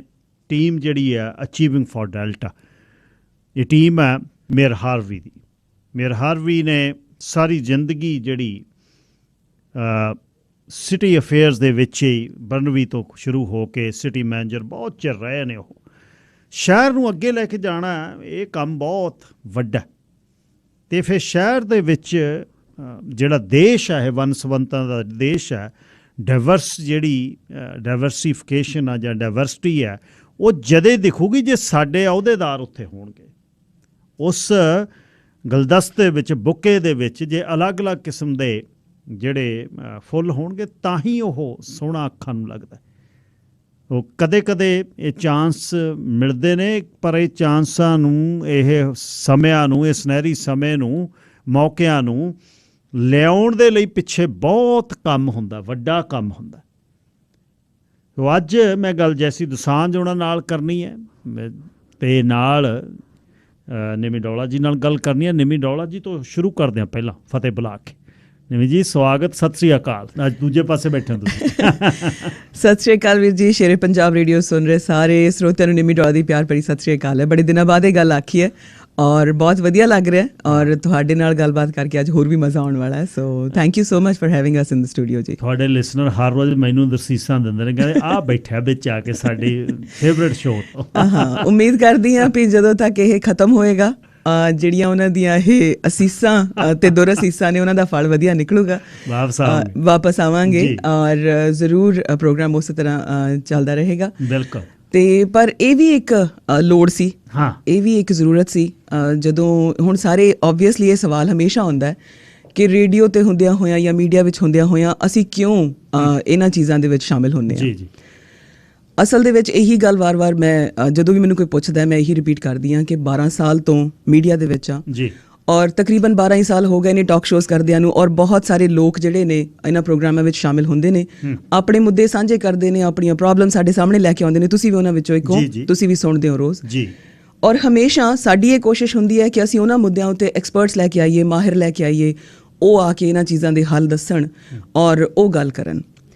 ਸੋ ਇਹੀ ਕੰਮ ਆ ਤਕਰੀਬਨ ਜੋ ਅਸੀਂ ਹੁਣ ਕਰਨ ਜਾ ਰਹੇ ਹਾਂ, ਭਾਵੇਂ ਉਹ ਟਰਸਟੀ ਦਾ ਅਹੁਦਾ ਹੋਵੇ, ਚਾਹੇ ਉਹ ਕੌਂਸਲ ਵਿੱਚ ਜੈਸੀ ਜਾ ਰਹੇ ਨੇ, ਕੋਈ ਵੀ ਹੋਰ ਕਿਸੇ ਵੀ ਪਾਰਟੀ 'ਚ ਕੋਈ ਵੀ ਬੰਦਾ ਜਿਹੜਾ ਜਾ ਰਿਹਾ, ਕਰਨਾ ਇਹੀ ਹੈ ਕਿ ਉਹੀ ਮੁੱਦੇ, ਉਹੀ ਗੱਲਾਂ ਜਿਹੜੀਆਂ ਤੁਹਾਡੀਆਂ ਮੁਸ਼ਕਿਲਾਂ ਨੇ, ਉਹਨਾਂ ਨੂੰ ਅਗਾਂਹ ਲੈ ਕੇ ਜਾਣਾ ਔਰ ਉਹਨਾਂ ਦੇ ਹੱਲ ਲੈ ਕੇ ਆਉਣੇ। ਸੋ ਫਰਕ ਸਿਰਫ ਇੰਨਾ ਹੈ ਕਿ ਹੁਣ ਅਸੀਂ ਉਸ ਟੀਮ ਦਾ ਹਿੱਸਾ ਬਣਨ ਜਾ ਰਹੇ ਹਾਂ ਜਿਹੜੀ ਹੱਲ ਲੱਭਦੀ ਹੈ, ਜਿਹੜੀ ਹੱਲ ਤੁਹਾਡੇ ਸਾਹਮਣੇ ਪੇਸ਼ ਕਰਦੀ ਹੈ। ਸੋ ਡੈਲਟਾ ਦੀ ਗੱਲ ਕਰੀਏ ਤਾਂ ਮੈਨੂੰ ਤਕਰੀਬਨ ਮੈਂ 99 'ਚ ਇੱਥੇ ਕੈਨੇਡਾ ਆਈ ਸੀਗੀ, ਮਾਸਟਰਸ ਕੀਤੀ ਹੈ ਹਾਰਟੀਕਲਚਰ ਵਿੱਚ, ਉਹਦੇ ਬੇਸ ਤੇ ਆਈ ਸੀ ਔਰ ਆ ਕੇ ਕਾਫੀ ਕੰਮ ਕੀਤੇ, ਬਹੁਤ ਕੁਝ ਜ਼ਿੰਦਗੀ ਦੇ ਵਿੱਚ ਕੀਤਾ ਇੱਥੇ ਕੈਨੇਡਾ ਵਿੱਚ ਆ ਕੇ, ਤੇ ਅਖੀਰ ਸ਼ਹਿਰ ਜਿਹੜਾ ਪਸੰਦ ਆਇਆ ਰਹਿਣ ਨੂੰ ਉਹ ਡੈਲਟਾ ਹੀ ਸੀ ਸਾਰੇ। ਬਿਲਕੁਲ ਜੀ, ਔਰ ਡੈਲਟਾ ਸ਼ਹਿਰ ਬਹੁਤ ਸੋਹਣਾ, ਤਕਰੀਬਨ 12 ਸਾਲ ਹੋ ਗਏ ਇੱਥੇ ਰਹਿੰਦਿਆਂ ਨੂੰ। ਸੋ ਪਹਿਲਾ ਘਰ ਵੀ ਡੈਲਟਾ 'ਚ ਲਿਆ ਤੇ ਡੈਲਟਾ ਦੀ ਇੱਕ ਆਪਣੀ ਖੂਬਸੂਰਤੀ ਹੈ। ਸੋ ਇਸੇ ਨੂੰ ਧਿਆਨ 'ਚ ਰੱਖਦਿਆਂ ਅਸੀਂ ਇੱਥੇ ਮੂਵ ਹੋਏ ਡੈਲਟਾ ਦੇ ਵਿੱਚ, ਔਰ ਬੱਚੇ ਇੱਥੋਂ ਪੜ੍ਹੇ। ਮੇਰੇ ਦੋਨੋਂ ਬੇਟੇ ਡੈਲਟਾ ਦੇ ਵਿੱਚ ਪੜ੍ਹੇ ਨੇ ਔਰ ਸਕੂਲ ਸਿਸਟਮ ਬਹੁਤ ਵਧੀਆ ਹੈ। ਔਰ ਮੈਂ ਇੱਥੇ ਬਿਲਕੁਲ ਐਡ ਕਰਨਾ ਚਾਹੂੰਗੀ ਇਹ ਗੱਲ ਕਿ it's one of the best school districts in Canada ਔਰ ਬਹੁਤ ਕਮਾਲ ਦੀ ਐਜੂਕੇਸ਼ਨ ਸਿਸਟਮ ਹੈ। ਵੈਸੇ ਕੈਨੇਡਾ 'ਚ ਹਰ ਥਾਂ ਹੀ ਬਹੁਤ ਵਧੀਆ ਹੈ ਔਰ ਮੈਂ ਹਮੇਸ਼ਾ ਕਹਿੰਦੀ ਹੁੰਦੀ ਕਿ ਸਿਸਟਮ ਚਾਹੇ ਜਿੱਦਾਂ ਦਾ ਮਰਜ਼ੀ ਹੋਵੇ, ਕਿਤੇ ਨਾ ਕਿਤੇ ਇੰਪਰੂਵਮੈਂਟ ਦੀ ਥੋੜ੍ਹੀ ਬਹੁਤੀ ਗੁੰਜਾਇਸ਼ ਹੁੰਦੀ ਹੈ। ਸੋ ਸ਼ਾਇਦ ਉਸੇ ਵਾਸਤੇ ਹੁਣ ਮੇਰੀ ਕੋਸ਼ਿਸ਼ ਹੈ ਕਿ ਮੈਂ ਟਰਸਟੀ ਦੇ ਅਹੁਦੇ 'ਤੇ ਜਾ ਕੇ ਕੁਛ ਅਜਿਹਾ ਕੰਮ ਕਰਾਂ ਜਿਹੜਾ ਹੋਰ ਇੰਪਰੂਵਮੈਂਟ ਇਸ ਨੂੰ ਕੀਤੀ ਜਾ ਸਕੇ। ਪੇ ਬੈਕ ਦੀ ਗੱਲ ਆ, ਹੁਣ ਬੱਚੇ ਪੜ੍ਹ ਕੇ ਪੜ੍ਹਾਏ ਕੇ ਜਦ ਵੇਖੇ ਜੀ ਬਿਲਕੁਲ, ਕਿੱਥੇ ਸਿਸਟਮ ਪੇਰੈਂਟਸ ਟੀਚਰ ਮੀਟਿੰਗ ਦੇ ਵਿੱਚ ਜਾ ਕੇ ਵੇਖਿਆ, ਬਿਲਕੁਲ ਕਿਤੇ ਜਿੱਥੇ ਸੋਧ ਦੀ ਲੋੜ ਆ, ਪਰ ਉਹ ਸੋਧ ਜਦੇ ਹੋਣੀ ਆ ਜੇ ਜਗ੍ਹਾ ਤੇ ਬੈਠੇ ਹੋਵੋਗੇ। ਐਗਜ਼ੈਕਟਲੀ। ਔਰ ਜੇ ਤੁਸੀਂ ਪ੍ਰੋਗਰਾਮ ਦੀ ਗੱਲ ਕਰੋ, ਮੈਂ ਆਪਾਂ ਰੋਜ਼ ਪ੍ਰੋਗਰਾਮ ਕਰੀਦਾ ਔਰ ਖਾਸ ਕਰ ਉਹਦੇ 'ਚ ਬਜ਼ੁਰਗ ਸ਼ਾਮਿਲ ਹੁੰਦੇ ਨੇ ਔਰ ਮੈਂ ਦੇਖਿਆ ਹੈ ਕਿ ਇਕੱਲਾਪਨ ਕਿੰਨਾ ਹੈ ਬਜ਼ੁਰਗਾਂ ਦੇ ਵਿੱਚ। ਔਰ ਕਾਰਨ ਇਹ ਹੈ ਕਿ ਜਿਹੜੇ ਸਾਡੇ ਵਰਗੇ ਪੇਰੈਂਟਸ ਨੇ ਉਹ ਪਿਸ ਜਾਂਦੇ ਨੇ, ਮਾਪਿਆਂ ਦੀ ਵੀ ਦੇਖਭਾਲ ਕਰਨੀ ਹੁੰਦੀ, ਉਧਰ ਬੱਚਿਆਂ ਨੂੰ ਵੀ ਦੇਖਣਾ ਹੁੰਦਾ ਹੈ, ਪਰ ਕੰਮ ਕਰਨ ਦੇ ਵਿੱਚ ਅਸੀਂ ਇੰਨਾ ਬਿਜ਼ੀ ਹੋ ਜਾਂਦੇ ਹਾਂ ਕਿ ਅਸੀਂ ਬੱਚਿਆਂ ਤੋਂ ਵੀ ਦੂਰ ਹੋ ਜਾਂਦੇ ਹਾਂ ਤੇ ਕਈ ਵਾਰ ਗ੍ਰੈਂਡ ਪੇਰੈਂਟਸ ਜਿਹੜੇ ਉਹਨਾਂ ਦੇ ਨੇ ਜਾਂ ਆਪਣੇ ਮਾਪੇ ਨੇ ਉਹਨਾਂ ਤੋਂ ਵੀ ਦੂਰ ਹੋ ਜਾਂਦੇ ਹਾਂ। ਸੋ ਸਕੂਲਾਂ ਦੇ ਵਿੱਚ ਜਿਹੜਾ ਬੱਚਿਆਂ ਦੇ ਉੱਤੇ ਜਿੰਨਾ ਵੀ ਪ੍ਰੈਸ਼ਰ ਹੁੰਦਾ ਉਹ ਸਾਂਝਾ ਕਿਹਦੇ ਨਾਲ ਕਰਨ। ਕਈ ਅਜਿਹੇ ਪ੍ਰੋਗਰਾਮ ਨੇ, ਕਈ ਅਜਿਹੀਆਂ ਰਿਸੋਰਸਿਸ ਨੇ ਜਿਹੜੇ ਬੱਚਿਆਂ ਨੂੰ ਉਪਲਬਧ ਨੇ ਸਕੂਲਾਂ ਦੇ ਵਿੱਚ, ਪਰ ਉਹਨਾਂ ਬਾਰੇ ਜਾਣਕਾਰੀ ਕਿੱਥੇ, ਪਤਾ ਨਹੀਂ ਹੈ ਕਿ ਉਹ ਪੇਰੈਂਟਸ ਤੱਕ ਕਿਸ ਤਰ੍ਹਾਂ ਪਹੁੰਚੇ। ਕਮਿਊਨੀਕੇਸ਼ਨ ਮੇਰੇ ਹਿਸਾਬ ਨਾਲ ਸਭ ਤੋਂ ਸਟਰੋਂਗ ਪੁਆਇੰਟ ਇਹੀ ਹੋਊਗਾ ਕਿ I want to be a communicator. ਮੇਰੀ ਕੋਸ਼ਿਸ਼ ਇਹ ਹੋਊਗੀ ਕਿ ਮੈਂ ਕਮਿਊਨੀਕੇਟ ਕਰਾਂ ਆਪਣੀ ਕਮਿਊਨਿਟੀ ਤੱਕ ਕਿ ਕਿਹੜੇ ਪ੍ਰੋਗਰਾਮਸ ਨੇ, ਕਿਹੜੀਆਂ ਅਜਿਹੀਆਂ ਗੱਲਾਂ ਨੇ ਜਿਹੜੀਆਂ ਅਸੀਂ ਆਪਣੇ ਬੱਚਿਆਂ ਤੋਂ ਪੁੱਛ ਸਕਦੇ ਹਾਂ, ਕਿਹੜੀਆਂ ਬੱਚਿਆਂ ਨੂੰ ਦੱਸ ਸਕਦੇ ਹਾਂ, ਔਰ ਪੇਰੈਂਟਸ ਦੀ ਪਾਰਟਿਸਿਪੇਸ਼ਨ ਕਿੰਨੀ ਜ਼ਰੂਰੀ ਹੈ ਇਹ ਬਹੁਤ ਮਾਇਨੇ ਰੱਖਦਾ ਹੈ। ਔਰ ਨਿਆਣਿਆਂ ਨੂੰ ਹਮੇਸ਼ਾ ਗੇਮਸ ਵਿੱਚ ਜਾਂ ਬਾਹਰ ਕਿਸੇ ਨਾ ਕਿਸੇ ਕ੍ਰੀਏਟਿਵ ਐਕਟੀਵਿਟੀ ਵਿੱਚ ਉਹਨਾਂ ਨੂੰ ਇਨਵੋਲਵ ਕਰਨਾ ਕਿੰਨਾ ਜ਼ਰੂਰੀ ਹੈ। ਔਰ ਜੈਸੀ ਦੋਸਾਂਝ ਤੋਂ ਜ਼ਿਆਦਾ ਹੋਰ ਕੌਣ ਜਾਣਦਾ ਹੋਏਗਾ, ਬਿਕੋਜ਼ ਇਹ ਖੁਦ ਇਹਨਾਂ ਨੇ ਇੰਨਾ ਕੰਮ ਕੀਤਾ ਹੈ, ਗੇਮਸ ਦੇ ਵਿੱਚ ਇੰਨਾ ਇਹ ਇਨਵੋਲਵ ਰਹੇ ਨੇ। ਔਰ ND ਨਾਰਥ ਡੈਲਟਾ ਜਿਹੜਾ ਸਕੂਲ ਆ ਉੱਥੇ ਜਿਹੜਾ ਟਰੈਕ ਆ ਉਹ ਇਸ ਗੱਲ ਦਾ ਸਬੂਤ ਹੈ ਕਿ ਪਿਛਲੇ 4 ਸਾਲਾਂ ਦੇ ਵਿੱਚ ਕੰਮ ਹੋਇਆ ਹੈ ਬੱਚਿਆਂ ਵਾਸਤੇ ਔਰ ਅਗਾਂਹ ਵੀ ਹੁੰਦਾ ਰਹੂਗਾ। ਜਿਸ ਤਰ੍ਹਾਂ ਨਿੰਮੀ ਹੋਣਾ ਨੇ ਦੱਸਿਆ ਜੀ, ਜੈਸੀ ਦੋਸਾਂਝ ਉਹਨਾਂ ਨੂੰ, ਪਵਿੱਤਰ ਦੋਸਾਂਝ ਤੇ ਦੋਸਾਂਝ ਭਰਾਵਾਂ ਨੂੰ ਤੁਸੀਂ ਸਾਰੇ ਜਾਣਦੇ ਹੋ ਵੀ ਖੁਦ ਐਥਲੀਟ ਸੀ ਜਿੱਥੇ ਉਹ, ਫਿਰ ਯੂਨੀਵਰਸਲ ਹੈਲਥ ਜਿਹੜਾ ਐਥਲੈਟਿਕ ਕਲੱਬ ਬਣਾਇਆ, ਉਹਦੇ 'ਚ ਮਿਹਨਤਾਂ ਕੀਤੀਆਂ। ਮੈਨੂੰ ਨਹੀਂ ਲੱਗਦਾ ਵੀ ਕੋਈ ਐਥਲੀਟ ਜਦ ਕਮਿਊਨਿਟੀ ਲਈ ਸਿਰ ਸੁੱਟ ਕੇ ਇੰਨਾ ਕੰਮ ਕਰਦਾ ਵੀ ਉਹਦੇ ਮਨ 'ਚ ਹੋਵੇ ਵੀ ਕਦੇ ਰਾਜਨੀਤੀ ਵੀ ਆ ਸਕਦੀ ਹੈ, ਪਰ ਚੀਜ਼ਾਂ ਕਈ ਵਾਰ ਜ਼ਿੰਦਗੀ 'ਚ ਡਿਵੈਲਪ ਹੋ ਜਾਂਦੀਆਂ ਨੇ। ਹੁਣ ਪਿੱਛੇ ਜੇ ਐਥਲੈਟਿਕ BC ਨੇ ਉਹਨਾਂ ਨੂੰ ਹਾਲ ਆਫ ਫੇਮ, ਬਹੁਤ ਵੱਡਾ ਅਵਾਰਡ ਹੈ, ਉਹ ਮਿਲਿਆ ਤੇ ਕਮਿਊਨਿਟੀ ਦੇ ਲਈ, ਭਾਈਚਾਰੇ ਲਈ ਬਹੁਤ ਕੰਮ ਕੀਤਾ। ਜੈਸੀ ਜੀ ਤੁਹਾਡਾ ਵੀ ਸਵਾਗਤ ਹੈ, ਸਤਿ ਸ੍ਰੀ ਅਕਾਲ। ਗਿੱਲ ਸਾਹਿਬ ਤੁਹਾਡਾ, ਤੁਹਾਡੇ ਅਦਾਰੇ ਦਾ ਧੰਨਵਾਦ ਤੇ ਤੁਹਾਡੇ ਸਾਰੇ ਸਰੋਤਿਆਂ ਦਾ ਸਤਿਕਾਰ। ਨਿੰਮੀ ਹੋਣੀ ਉਸ ਅਹੁਦੇ ਤੇ ਜਾ ਰਹੇ ਨੇ ਜਿੱਥੇ ਤੁਸੀਂ 4 ਸਾਲ ਸਰਵ ਕੀਤਾ ਜੀ। ਕੀ ਤਜਰਬਾ ਰਿਹਾ ਕਮਿਊਨਿਟੀ ਦਾ? ਦੇਖੋ, ਹਰ ਦਿਨ ਜਿਹੜਾ ਆ ਉਹ ਸਿੱਖਣ ਵਾਲਾ। ਮੈਂ ਇਹ ਕਹੂੰਗਾ ਵੀ 4 ਸਾਲਾਂ 'ਚ ਅਚੀਵ ਜਿਹੜਾ ਕੀਤਾ ਉਹ ਤਾਂ ਚਲੋ ਲੋਕਾਂ ਦੇ ਸਾਹਮਣੇ ਆ, ਰਾਈਟ, ਉਹਦੇ ਵਿੱਚ ਕੋਈ ਲੁਕੀ ਛੁਪੀ ਗੱਲ ਨਹੀਂ ਹੈ। ਪਰ ਸਭ ਤੋਂ ਜ਼ਿਆਦਾ ਇਹ ਹੁੰਦਾ ਵੀ ਤੁਸੀਂ ਉੱਥੋਂ ਸਿੱਖਿਆ ਕੀ ਆ, ਰਾਈਟ। ਮੇਰਾ ਸਭ ਤੋਂ ਜ਼ਿਆਦਾ ਜਿਹੜਾ ਤਜਰਬਾ ਉਹ ਇਹ ਆ ਵੀ ਜਿੱਥੇ ਅਸੀਂ ਕਦੇ ਵੀ ਅਸੀਂ ਆਪਣੇ ਈਵਨ ਪੇਰੈਂਟਸ ਜਿੱਥੇ ਸਾਡੀਆਂ ਪੈਕ ਆ ਜਿਹੜੀਆਂ ਸਾਡੀਆਂ ਛੋਟੀਆਂ ਸਕੂਲਾਂ ਦੀਆਂ, ਉੱਥੇ ਵੀ ਨਹੀਂ ਸੀ ਜਾਂਦੇ ਜਿੱਥੇ ਅਸੀਂ ਫੈਸਲੇ ਕਰਨੇ ਆ ਆਪਣੇ ਬੱਚਿਆਂ ਲਈ। ਉਦੋਂ ਜਦੋਂ ਤੁਸੀਂ ਬੋਰਡ 'ਚ ਬੈਠਦੇ ਆ, ਉੱਥੇ ਦੇਖਦੇ ਆ ਉੱਥੇ ਉਹਨਾਂ ਦਾ ਸਟਾਫ ਕੀ ਕਰ ਰਿਹਾ, ਮੰਗਾਂ ਕੀ ਆ, ਜਿਹੜੀਆਂ ਫੰਡਿੰਗ ਕਿੱਥੋਂ ਆਉਂਦੀ ਆ, ਕਿੱਥੋਂ ਘੱਟਦੀ ਆ, ਇਹ ਸਾਰੀਆਂ ਚੀਜ਼ਾਂ ਜਿਹੜੀਆਂ ਇੱਕ ਦਿਨ ਵੱਧ ਤੋਂ ਵੱਧ ਜਿਹੜੇ ਸਿੱਖਣ ਦੀ ਕੋਸ਼ਿਸ਼ ਕੀਤੀ ਆ। ਇਹਦੇ ਵਿੱਚ ਇਹ ਸਭ ਤੋਂ ਮੈਂ ਇਹ ਕਹੂੰਗਾ ਵੀ it was opportunity to learn. ਅਤੇ ਜਿਹੜਾ ਹੁਣ ਅਗਲੇ ਰੋਲ ਦੇ ਲਈ ਕਮਿਊਨਿਟੀ ਨੂੰ ਵੱਲੋਂ ਉਹਨਾਂ ਵੱਲੋਂ ਹੰਗਾਰੇ ਦੀ ਵੀ ਜ਼ਰੂਰਤ ਹੈ, ਵੋਟਾਂ ਦੇ ਨਾਲ ਇਹ ਪੂਰੀ ਸਾਰੀ ਟੀਮ ਨੂੰ ਵੀ ਵੋਟਾਂ ਪੈਂਦੀਆਂ। ਇੱਕ ਕੌਂਸਲਰ ਦਾ ਰੋਲ ਕਿੰਨਾ ਕੁ ਸ਼ਹਿਰ ਦੇ ਵਿੱਚ? ਇਸ ਤੋਂ ਪਹਿਲਾਂ ਮੈਂ ਜੇ ਹੋਰ ਐਡ ਕਰਾਂ ਗਿੱਲ ਸਾਹਿਬ, ਉਹ ਇਹ ਆ ਵੀ ਜਿੱਦਾਂ ਨਿਮੀ ਨੇ ਵੀ ਕਿਹਾ ਵੀ ਇਹ ਸ਼ਹਿਰ ਬੜਾ ਵਧੀਆ। ਅਸੀਂ ਇੱਥੇ 40 ਸਾਲਾਂ ਤੋਂ ਮੈਂ ਰਹਿ ਰਿਹਾ। ਮੇਰੇ ਸਾਰੇ ਭਰਾ ਭੈਣ ਬੱਚੇ ਇਹਨਾਂ ਸਕੂਲਾਂ ਦੇ ਵਿੱਚੋਂ ਨਿਕਲੇ, ਇਸ ਸਿਟੀ ਨੇ ਬੜਾ ਕੁਛ ਦਿੱਤਾ ਸਾਨੂੰ, ਰਾਈਟ। ਸੋ ਸਾਡਾ ਫਰਜ਼ ਬਣਦਾ ਵੀ ਆਪਾਂ ਇਹਨੂੰ ਵਾਪਸ ਕਿੱਦਾਂ ਦੇਣਾ। ਹੁਣ ਵਾਪਸ ਦੇਣ ਦੇ ਵਿੱਚ ਤੁਹਾਡੇ ਕੋਈ ਬਹੁਤ ਤਰੀਕੇ ਹੋ ਸਕਦੇ ਆ। ਮੈਨੂੰ ਨਹੀਂ ਸੀ ਪਤਾ, ਮੈਂ ਜਦੋਂ ਤੁਹਾਨੂੰ ਪਤਾ ਹੀ ਆ ਇਸ ਗੱਲ ਦਾ ਵੀ ਮੈਂ ਕਦੇ ਵੀ ਸੋਚਿਆ ਨਹੀਂ ਸੀ ਵੀ ਮੈਂ ਪੋਲੀਟਿਕਸ ਦੇ ਵਿੱਚ ਕਦੇ ਆਊਂਗਾ। ਪਰ ਹਾਂ, ਮੇਰੇ ਮਿੱਤਰਾਂ ਦੋਸਤਾਂ ਨੇ, ਜਿਹਦੇ ਵਿੱਚ ਪਰਮ ਗਰੇਵਾਲ ਦਾ ਬਹੁਤ ਵੱਡਾ ਹੱਥ ਆ, ਰਾਈਟ, ਉਹਨਾਂ ਨੇ ਮੈਨੂੰ ਇਸ ਪਾਸੇ ਲੀਡ ਕੀਤਾ, ਐਨਕਰੇਜ ਕੀਤਾ। ਜੋਰਜ ਹਾਰਵੀ ਦਾ ਸਭ ਤੋਂ ਵੱਡਾ ਹੱਥ ਆ, ਕਿਉਂਕਿ ਪਹਿਲਾਂ ਜਦੋਂ ਮੀਟਿੰਗਾਂ ਹੁੰਦੀਆਂ ਸੀ, ਜਦੋਂ ਉਹਨਾਂ ਤੋਂ ਇਹ ਪੁੱਛਦੇ ਹੁੰਦੇ ਸੀ ਵੀ ਆਹ ਸਹੂਲਤਾਂ ਚਾਹੀਦੀਆਂ ਆ, ਉਹ ਦੇਖਦੇ ਹੁੰਦੇ ਸੀ ਵੀ ਬੰਦੇ ਆ ਰਹੇ ਆ ਪਰ ਇਹਨਾਂ ਦੀ ਗੱਲ ਨਹੀਂ ਬਣ ਰਹੀ। ਸੋ ਪਰਮ ਨੇ ਤਾਂ ਜੋਰਜ ਨੇ ਜਿਹੜਾ ਅਪਰੋਚ ਕੀਤਾ ਵੀ ਹਾਂ ਵੀ ਜੇ ਤੂੰ ਤਦੇ ਹੀ ਇਹ ਚੀਜ਼ਾਂ ਅਚੀਵ ਕਰ ਸਕਦਾ ਜੇ ਤੂੰ ਉੱਥੇ ਹੋਵੇਂ ਜਿੱਥੇ ਫੈਸਲੇ ਹੋਣੇ ਆ, ਜਿੱਥੇ ਤੇਰੀ ਵੋਟ ਪੈਣੀ ਆ। ਸੋ ਮੈਂ ਉਹਨਾਂ ਨੂੰ ਇਹ ਪਹਿਲਾਂ ਤਾਂ ਕ੍ਰੈਡਿਟ ਦਿੰਦਾ ਵੀ ਉਹਨਾਂ ਨੇ ਮੈਨੂੰ ਇਸ ਯੋਗ ਸਮਝਿਆ। ਉਹਦੇ ਨਾਲ ਉਹਨਾਂ ਦੇ ਤਜਰਬੇ ਤੋਂ ਮੈਨੂੰ ਬਹੁਤ ਸਿੱਖਣ ਦਾ ਮੌਕਾ ਮਿਲਿਆ। ਫਿਰ ਉਹਨਾਂ ਦੀ ਜਿਹੜੀ ਸਹਾਇਤਾ ਮੈਨੂੰ ਮਿਲੀ ਆ, ਉਸ ਸਹਾਇਤਾ ਦੇ ਨਾਲ ਅਸੀਂ ਆਪਣੇ ਬੱਚਿਆਂ ਲਈ, ਇਸ ਸ਼ਹਿਰ ਦੇ ਲਈ ਪਿਛਲੇ ਸਾਲਾਂ ਦੇ ਵਿੱਚ ਜੇ ਤੁਸੀਂ ਦੇਖੋ 2 ਟਰੈਕ ਬਣ ਗਏ ਜੀ। ਸਾਊਥ ਡੈਲਟਾ ਦਾ ਸੈਕੰਡਰੀ ਸਕੂਲ ਦਾ ਟਰੈਕ ਜਿਹੜਾ ਰੀਸਰਫ ਕੀਤਾ, north delta the beautiful facility, one of the best facility ਹੈ BC ਦੀ, ਉਹ ਬਣੀ ਆ, ਰਾਈਟ। ਲੈਡਨਰ ਦੇ ਵਿੱਚ ਬੀਚ ਵਾਲੀਬਾਲ ਬਣਿਆ।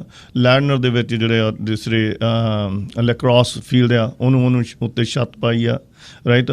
ਇਸੇ ਤਰ੍ਹਾਂ ਕ੍ਰਿਕਟ ਜਿਹੜੀ ਆ, ਕਦੇ ਵੀ ਡੈਲਟਾ ਦੇ ਵਿੱਚ ਪਿੱਚ ਨਹੀਂ ਸੀ, ਉਹ ਪਹਿਲੀ ਪਿੱਚ ਜਿਹੜੀ ਉਹ ਡੈਲਵੀਊ ਬਣੀ ਆ। ਸੋ ਮੈਂ ਜੇ ਇਕੱਲੀ ਸਪੋਰਟਸ ਦੀ ਗੱਲ ਕਰਾਂ ਤਾਂ ਕਿੰਨੀਆਂ ਅਚੀਵਮੈਂਟਸ ਆ। ਇਹੀ ਨਹੀਂ, ਜੋਰਜ ਹਾਰਵੀ ਨੇ ਇੱਕ ਬਹੁਤ ਭਿਆਨਕ ਸਮੇਂ ਦੇ ਵਿੱਚ ਹੀ ਜਦੋਂ ਸਮਾਂ ਨਿਕਲਿਆ, ਇਹ ਜਿਹੜਾ ਕੋਵਿਡ ਦਾ ਟਾਈਮ ਸੀ, ਅਸੀਂ ਡੈਟ ਫਰੀ ਆ।